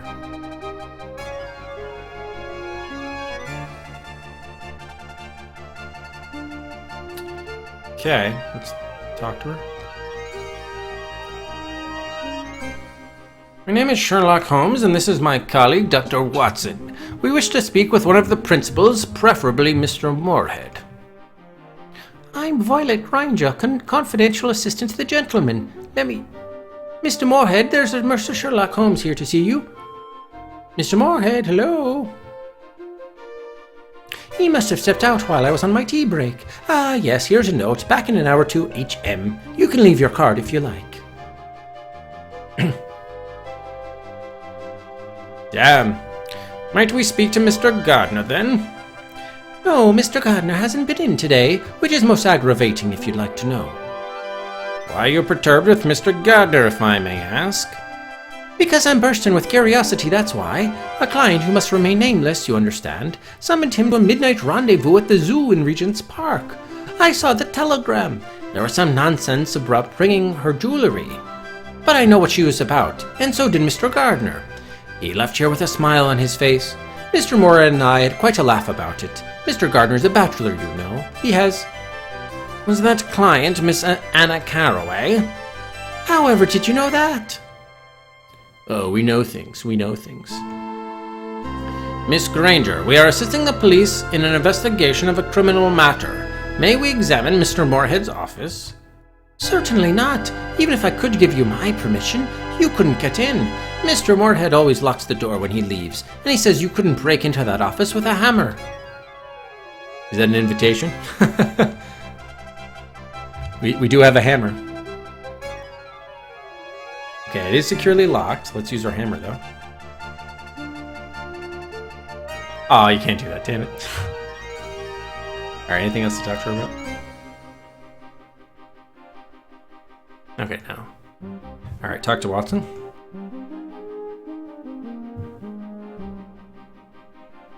This agency seems to be a peculiar enterprise, Watson. Do you think these so-called detectives detect anything besides their way to the nearest public house?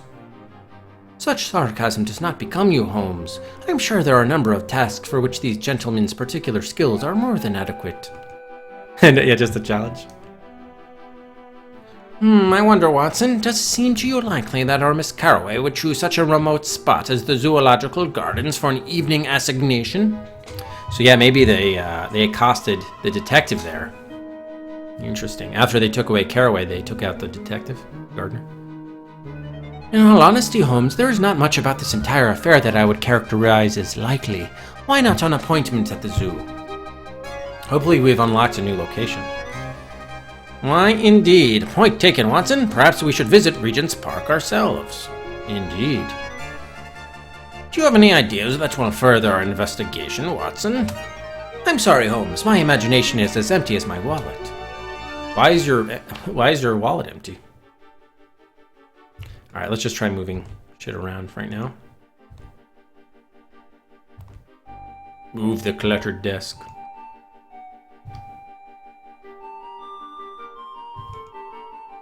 Ooh.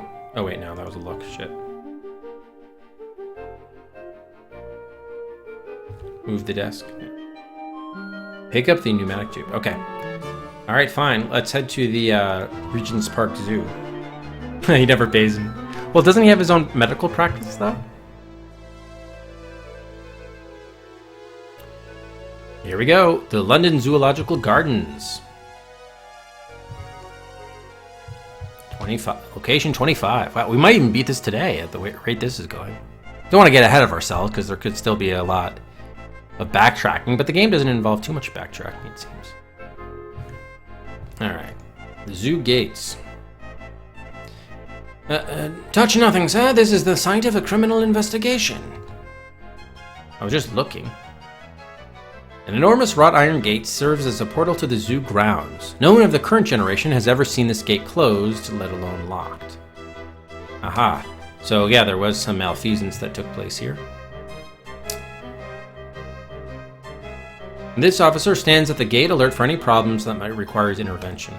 That's Constable Duggan. Whoops.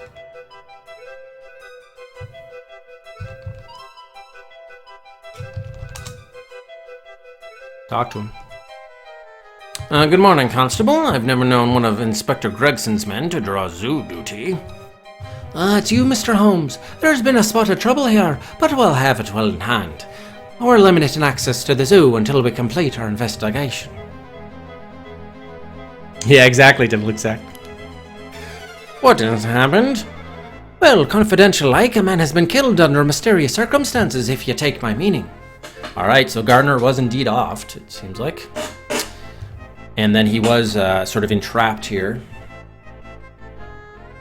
Indeed I do. Perhaps Inspector Gregson could use some assistance. I'm sure he could, Mr. Holmes, though he's not likely to admit it. He's in a foul mood today, sir. Watch your step, won't you? You'll find him blustering beyond the elephant's cage. Thank you. Mr. Holmes, Dr. Watson, go right in. Excellent. Alright, let's take a look at this sign here. To the main gates. Oh, look at this elephant. The elephant is a female Indian pachyderm. She appears well cared for, healthy, and as happy as a caged animal can be. Yeah, wow, that's a very small pen for an elephant. But I guess it was back in the day. To the lion's cage. The elephant is named Chloe. She is 32 years old and has resided in the Regent's Park Zoo since she was an adolescent. To the zoo administrative offices. Where did he say they was blustering about? Somewhere else, I think. It's Dr. Watson. Do you notice anything of significance, Watson? No, Holmes, but I'll be sure to keep an eye out. Alright, I guess let's go to the lion's cage first. Probably should go to the office, but... Oh, I see a shiny object there. Let's go get mauled by a lion. A small shiny object reflects the morning sunlight. It appears to be partially covered with mud. It is not possible from this distance to identify the object. Wow. Or to even speculate about its actual size. Felix, the famous lion of Regent's Park, captured as an infant in the British East Africa, he has lived his entire adult life in London. His prolific offspring populate the zoos of Western Europe and the United States. Wow, so it's a famous lion. The water in the pit is collected rainwater. It's murky and odd bits of debris float in it. The lion enjoys a small variety of terrain in his captive world. Since the heavy clay in the pit of the cage shows no footprints, food, or body wastes, either he never ventures down there, or the area has been very recently cleaned and raked. Ooh. Interesting.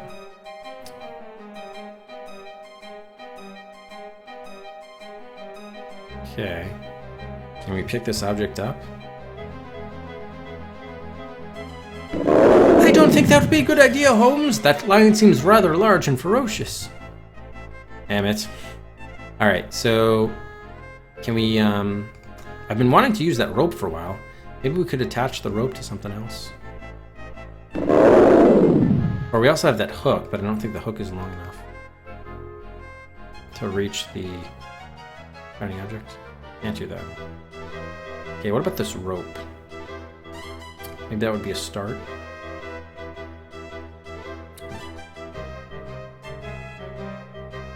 Can't do that. Rope on...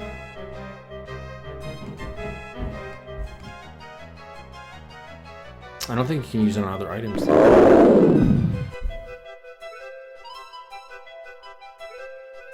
Tied to the hook. Or, oh, no, it's the iron bar. Anyway, you can't use items on items. Sorry, fine. Talk to the lion. We probably need to find some food for it. That's probably why. All right. Get by lion to retrieve shiny object. All right.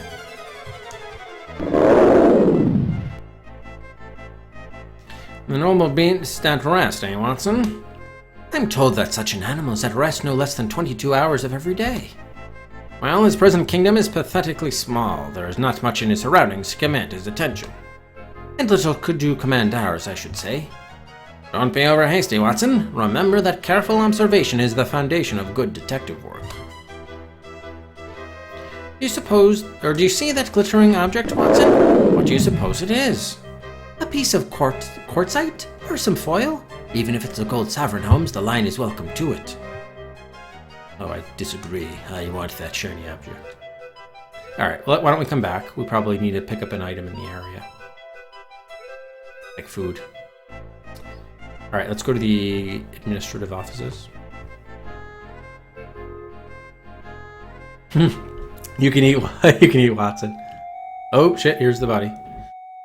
Ah, Mr. Holmes, come to put your tuppence in, have you? Very public-spirited, I'm sure. You might as well have a look at this, then. What else did he say? Rufus! I know you won't leave until you do, what he said. Good boy, Rufus.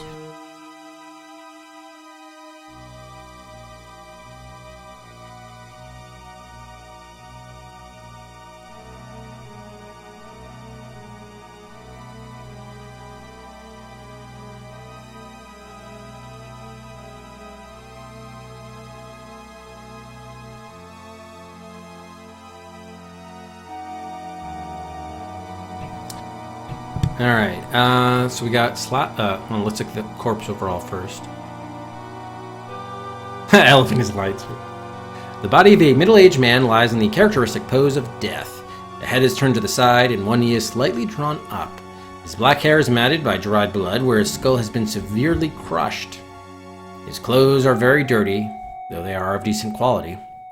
The left trouser leg is ripped and frayed, exposing some deep lacerations and punctures. Oddly, there is very little blood surrounding any of the victim's wounds. Though his head is now misshapen, Detective Frederick Gardner is clearly recognizable from his photograph at the Moorhead and Gardner Agency. There are several wounds slashed across the lapels of his jacket. A good deal of tearing is evident. These tears appear in a pattern reminiscent of large claw marks. And there's a broken leg here too. The leg seems to have been broken by a fall rather than by any human assault. So someone pushed him in the lion cage and then the lion clawed him and whatever he was carrying fell out of his pocket. Which could be the pendant itself. Perhaps. Perhaps. Let's read this sign. But then someone fished the body out and dumped it here, so we gotta figure out how that happened. This highly polished brass sign reads, London Zoological Gardens, Peter Hollingston, head keeper. So we have an and Officer Callahan. If boredom were a marketable commodity, this beefy slug would be one of the richest men in England. His main concern seems to be keeping his boots clean. Inspector Tobias Gregson of Scotland Yard appears to be conducting an investigation. As is often the case, a lopsided grin and a confused gaze dominate his face. This usually means that he's out of his depth, and that his brain is functioning like an overworked electrical circuit. Jeez.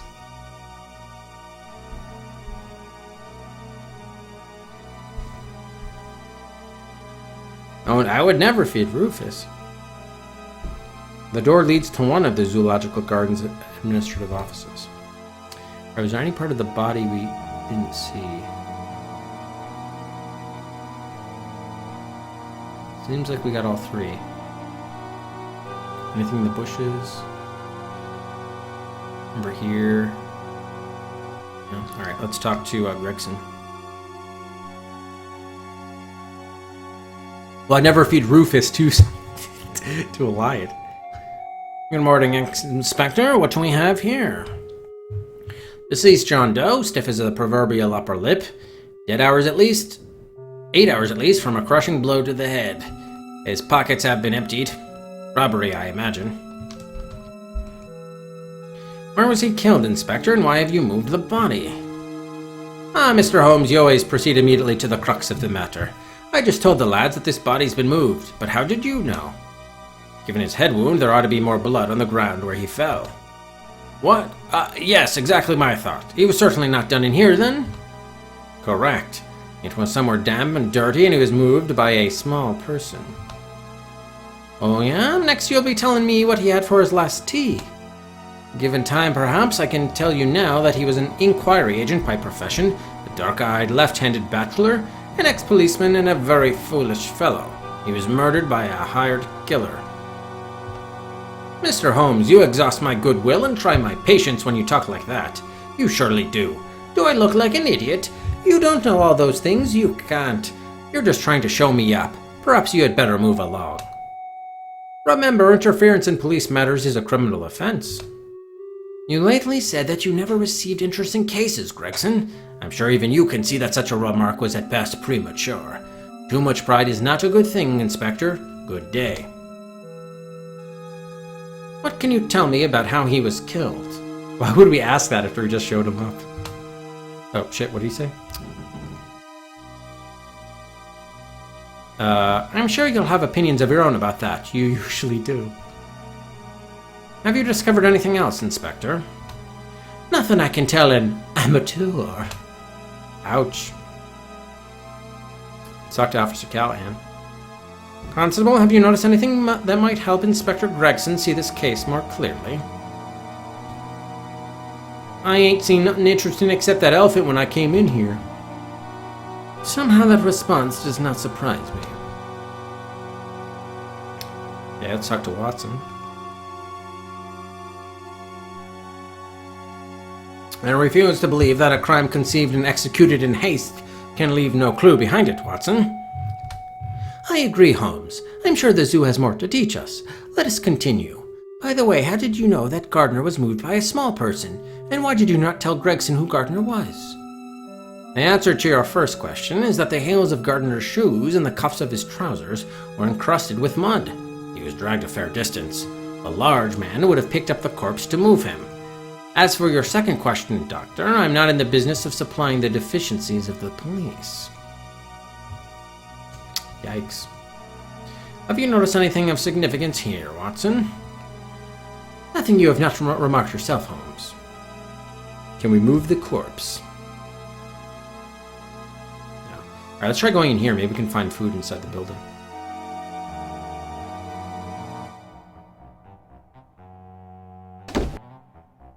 What can I do for you, gentlemen? An open file cabinet. The open drawer here contains the files from M to O.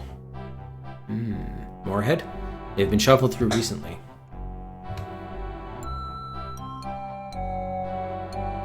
Clock. The Swiss, so proper and exacting in the manufacture of precision timepieces, built some uncommonly attractive cuckoo clocks. This is one of them. Rufus, why do you keep on coming in and then leaving? Oh, so you brought your... Oh, it's because you brought your friend Scalpel. That's cool. Good pops. Wanna give me the ball?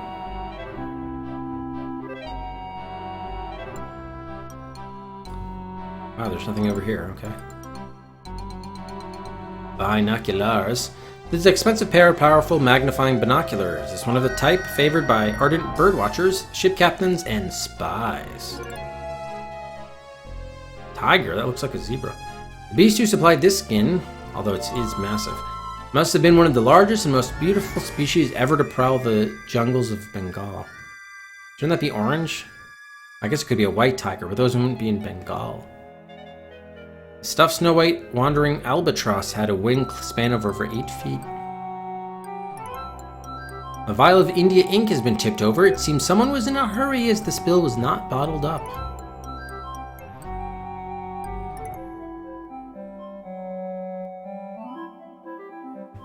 The managing director is a clean-shaven, robust 60-year-old. His sparkling blue eyes are youthful and attentive. Alright, let's talk to him. Mr. Hollingston, I'm Sherlock Holmes, and this is my colleague, Dr. Watson. Could you tell us, please, who found the body? I almost tripped over it when I came to work this morning. Talk about starting the day on the wrong foot. When are the animal cages cleaned out? About 6 p.m. while the animals are being fed. Why do you ask? Could anyone on your staff have seen the murdered man? As I told the inspector, everyone except Simon Kingsley leaves the premises at 7 p.m. Simon doesn't have much to do with people, but has an unusual rapport with all the animals. Felix the lion is a special friend. Passing strange if you ask me.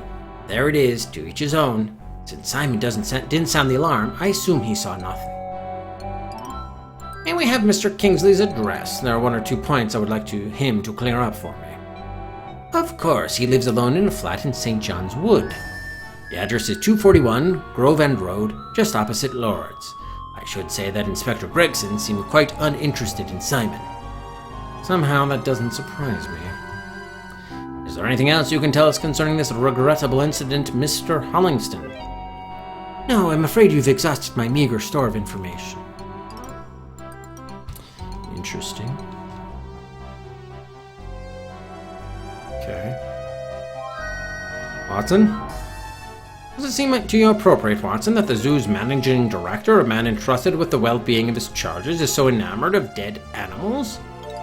Perhaps, Holmes, he could not bear to part with them once they had passed on. A funeral would have been most inappropriate, and the alternative was to throw them in the trash. Very generous and probably true, Watson. Thank you. Perhaps the lion cage deserved our scrutiny, Watson. What do you think? There must always be time to visit the king of the beasts, Holmes. Okay. Can we close the cabinet? Cannot be closed.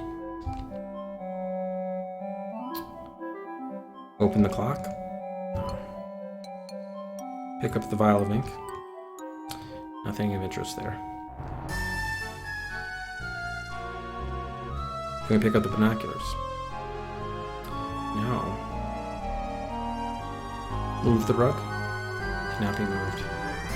Is that a gun? Or a rifle? Okay, let's be off. So we did get the address of Simon, so that'll be location 26, but it seems like there are other areas we can go here. Or not. Okay, so we can't go down there. Can we go over here to the right? We cannot.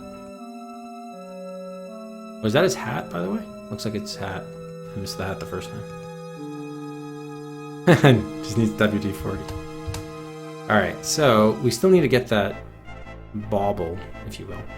Did we ever go over here to the right? Okay, you can't go to the right. So it's only down. Alright. I think we've been to all the zoo locations then.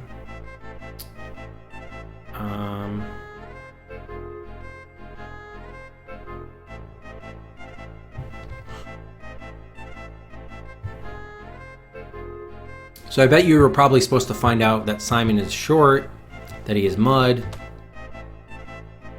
You know, mud on his pants or something.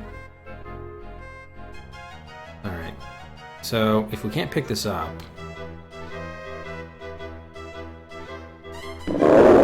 Alright, fine. So we'll go... Let's go to the guy's house. Simon.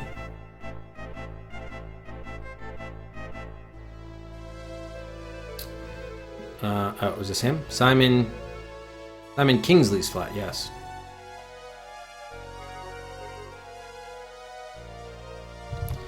Wow. I only have a couple locations, but unfortunately I gotta stop the stream soon. Hello, gentlemen. What may I do for you? Killer mustache. I like how the icon for the location was the mustache. We would like to ask you a few questions regarding a murder that happened at the zoo last night while you were on duty. Please come in and make yourselves comfortable.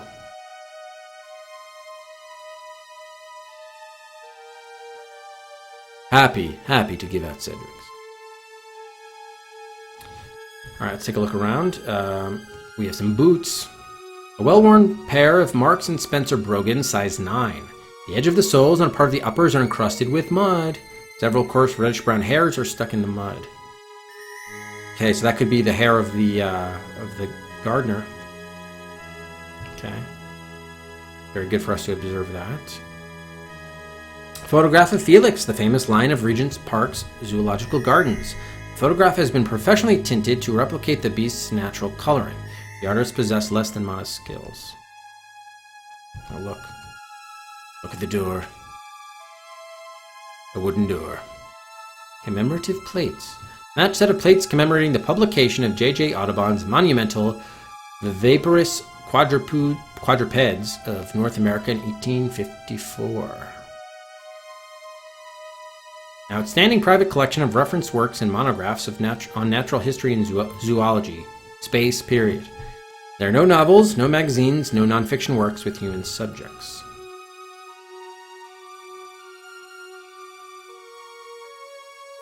I like how Watson's like, yeah, I'm tired. I'm going to take a seat over here. Sorry. Wow, okay, so actually quite not that much to look at here. The zookeeper is a short, slight young man of ordinary appearance. Yep, so he's the one that probably moved the body. His expressive brown eyes move constantly around the room, rarely resting for more than a second on any object. It is not clear if his apparent nervousness is occasional or characteristic. We're sorry to disturb you, Mr. Kingsley. A man was savagely murdered at the zoo last night. Did you observe anything unusual during your tour of the grounds? A murder? During my watch? You don't say. A man named Gardner was found outside the managing director's office, but he was not killed there. Where then? We were hoping you could tell us. No, I'm sorry, I don't know anything about it. You have a reputation for knowing a lot about animals. Could any of them have been responsible for Mr. Gardner's death? Never, unless they were provoked. No, never. When did you last clean Felix's cage? Last night, about 6 or 6:30. You care for several species of animals, Mr. Kingsley. Surely you have a favorite. It's no secret that I have a special relation with Felix. That's no crime. And you'd try to protect him if you thought that he was in trouble? I would try. Okay, so the murderer probably pushed him in there. Felix, killed him. And then Kingsley drags out the body to prevent Felix from getting in trouble. Okay. What if I were to tell you that I have seen enough to assure me that Felix was not responsible for Gardner's death? He wasn't. I mean, of course he wasn't. You're saying the evidence was planted. Let us be frank, Mr. Kingsley. You moved Gardner's body from Felix's cage, did you not? What happened? I assure you I bear you no ill will, nor Felix either, for that matter. We can keep your story just between us. Please remember that another person's safety may depend on your veracity. I wish I had been very clever. Now I know better. Here's what happened, I swear. I heard Felix making a commotion about 10 o'clock, and I went to calm him. I found him gnawing a dead man's leg. This Gardner fellow had fallen or jumped into his cage, and Felix had killed him. Lions are very territorial, you know. I dragged the corpse out of the pit and put him outside the MD's office. I just couldn't carry him any further. Then I cleaned Felix's pit the best I could in the dark. I didn't want Felix to be put down for something that really wasn't his fault. Gardner was either drunk or he committed suicide. Actually, he was neither, Mr. Kingsley. He was, as I said, murdered. and his murderer wanted to make it look like Felix was the perpetrator. How insidious! People really are disgusting. Squid Biscuits, thanks very much for the follow. Welcome to the Das Adventure Quest, Squid. Is there anything else you can tell us, Simon? No, I think I've told it all. I'm so happy Felix won't be blamed. Simon, I need to examine something in Felix's cage. Would it be possible for you to occupy Felix so that I may go down into the pit? Of course, if you think it's important. It may be a matter of a young woman's life or death. I'll get dressed and meet you at Felix's cage. Fine, we'll return there immediately. Thank you. No, thank you. Thank you. So yeah, I'm guessing we can't do anything with that stuff. Alright, let's go.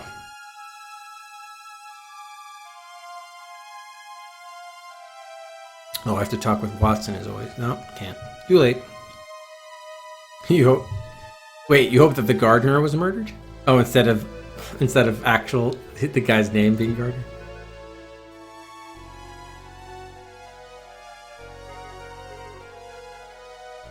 So much for the food, but...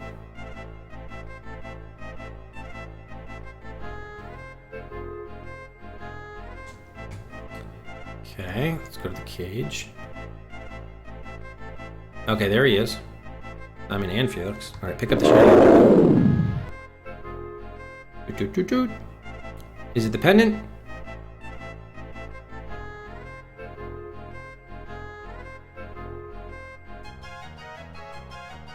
We still don't know what this candy is for, by the way. Snuff box. Oh, it's a pocket watch. A gold-plated watch attached to a fine gold chain. The latch is encrusted with mud and there's a small dent in the bottom edge. Otherwise, it is in good condition. Opening the watch reveals an inscription. A piece of paper is attached to the inside of the lid just below the inscription. We removed the piece of paper for closer examination. The watch is well maintained and is keeping perfect time. The inner lid bears the inscription, F. Gardner, 25 years of loyal service. Damn. Well, that just confirms that it was Gardner that was killed there, but... well, as we know. I was hoping it was dropped by the murderer, but I suppose that was too good to be true.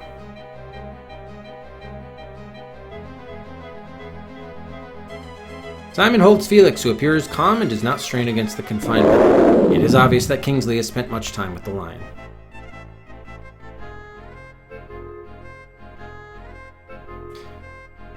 Do you see anything to help our investigation, Watson?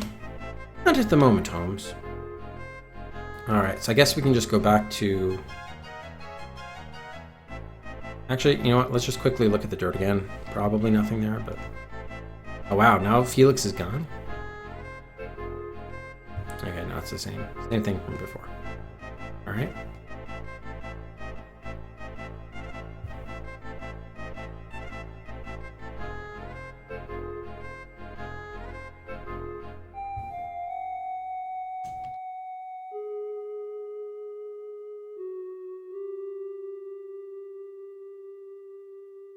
We have to wait for Watson to finish walking? No, okay.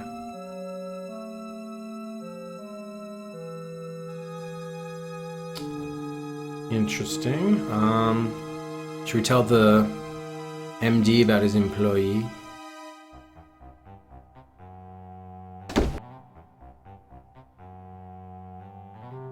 Probably won't be anything new, but yeah. Alright, fine.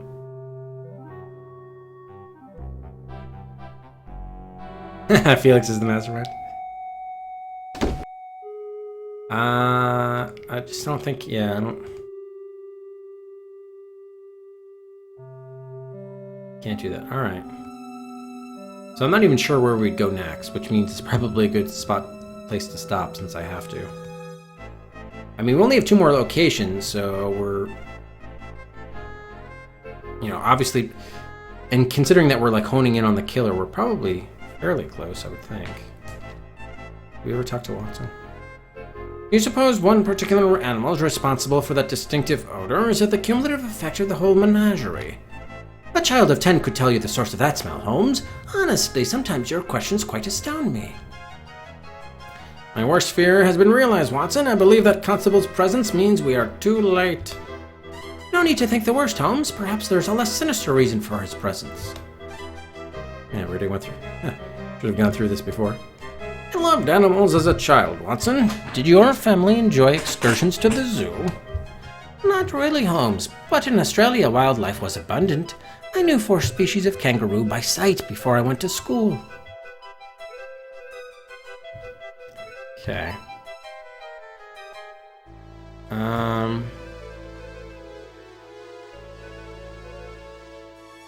I don't think we got any new... We didn't unlock any new locations. Pretty sure not. I'm starting to doubt whether we need to get into that fire escape of what's-her-name's place. Why don't... You know what? Let's just quickly go back to the detective agency, because at least we could tell the receptionist that at least one of her bosses is dead, and we have reason to believe Moorhead might be in trouble too, or something like that. Maybe then she'd let us into the office or something. Although I guess she can't, but... It is imperative that we see Mr. Moorhead, Miss Granger. I'm sorry, you just missed him, Mr. Holmes. He was very upset when he left. Do you know where he has gone? No, a boy delivered a message which Mr. Moorhead read privately. Then he asked me to shut the office door on my way out, which usually means he's opening the safe. A minute later, he left without saying a word. Do you have a key for the office door? No, Mr. Moorhead and Mr. Gardner have the only keys as far as I know. Perhaps we could get it from Gardner's body at the zoo. Inspector Gregson must still be there. Watson, I'm sorry to inform you like this, Miss Granger. Mr. Gardner was found dead at the zoo. In any case, Watson, there were no personal effects found with the body. Oh, that's dreadful. Who could have done such a thing? You, for one. So we don't know where he's going. We can't get in his door.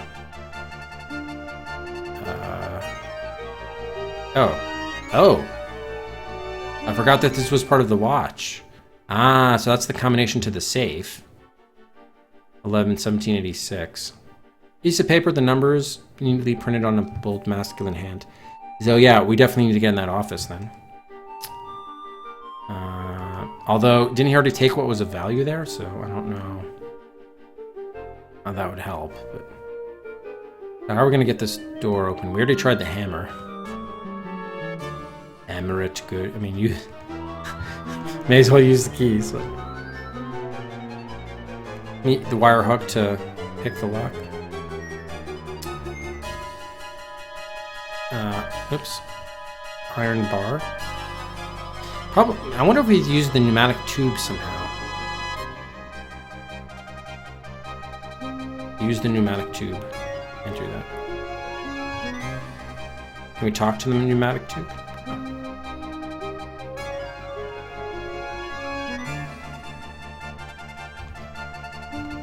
Move the door.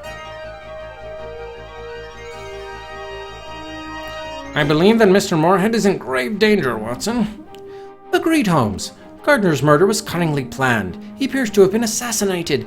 But why and by whom? And where is Anna Carroway? Did she play a part in this murder? Careful, Watson. Control yourself. I believe I know the answers to some of your questions. But wait for it. All will become clear soon. I don't even like this a little, Watson. Moorhead obviously does not know that his partner was lured to his death. Now he's been called away under mysterious circumstances. Perhaps his absence has an innocent explanation, Holmes. No offense, but sometimes I think you smell too many rats, conspirators under the bed, and all that if you take my meaning. Fair enough, Watson, but I know that Moorhead is in danger and so do you. We must find out where he has gone. Indeed. Hey, how's it going, Joey?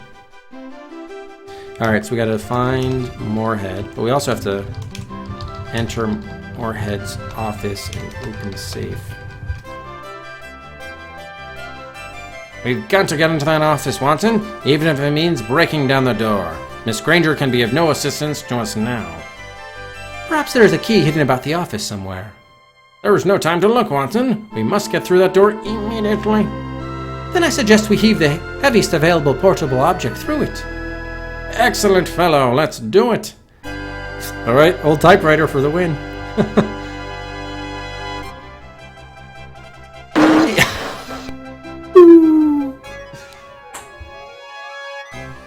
I'm a bad mother.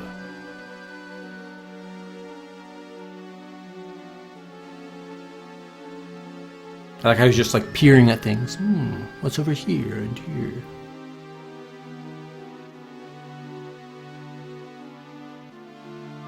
Here it is, Watson. A sinister message indeed. What? There's not a moment to lose. St. Pancras will be deserted this time of day. What? It's in a very safe place, where you'll never find it. Never. What? Will you risk the lives of two others as well as your own for a cheap pendant? You're a bigger fool than I thought.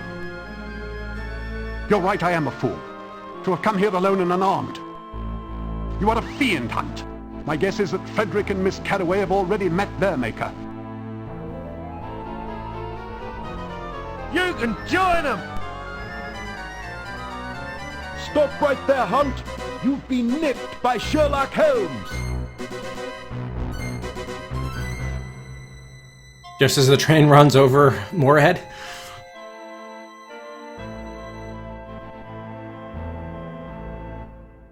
Ah, the famous Scotland Yard jacking office.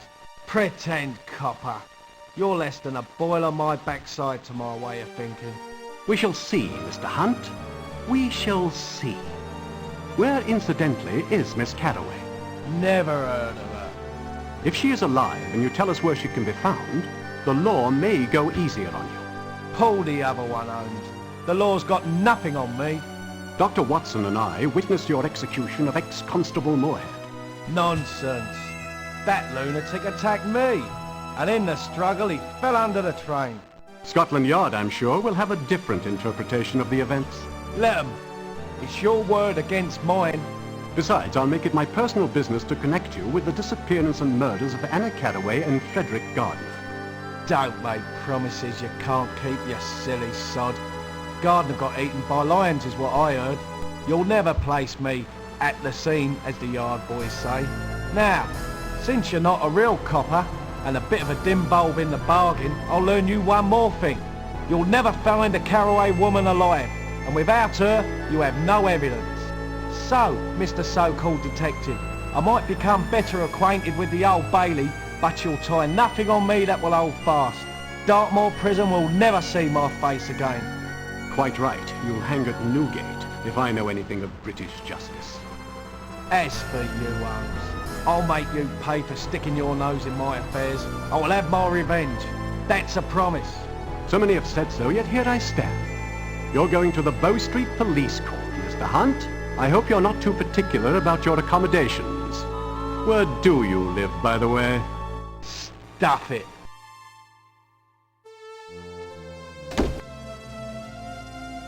We must find Miss Carraway, Watson, and hope that she is still alive. Of course, Holmes, but how best to proceed? Perhaps a visit to Bow Street and a chat with our Mr. Hunt. Remember, too, that Moorhead's secretary spoke of a safe in his office. If he ever had that pendant in his possession, it's likely that's where we'll find it now. Brilliant as usual, Holmes. Shall we go? Yeah, why did we even come back here? Yeah, I just want to see, what was the... We missed the, what he read. That caused us to go running to the train.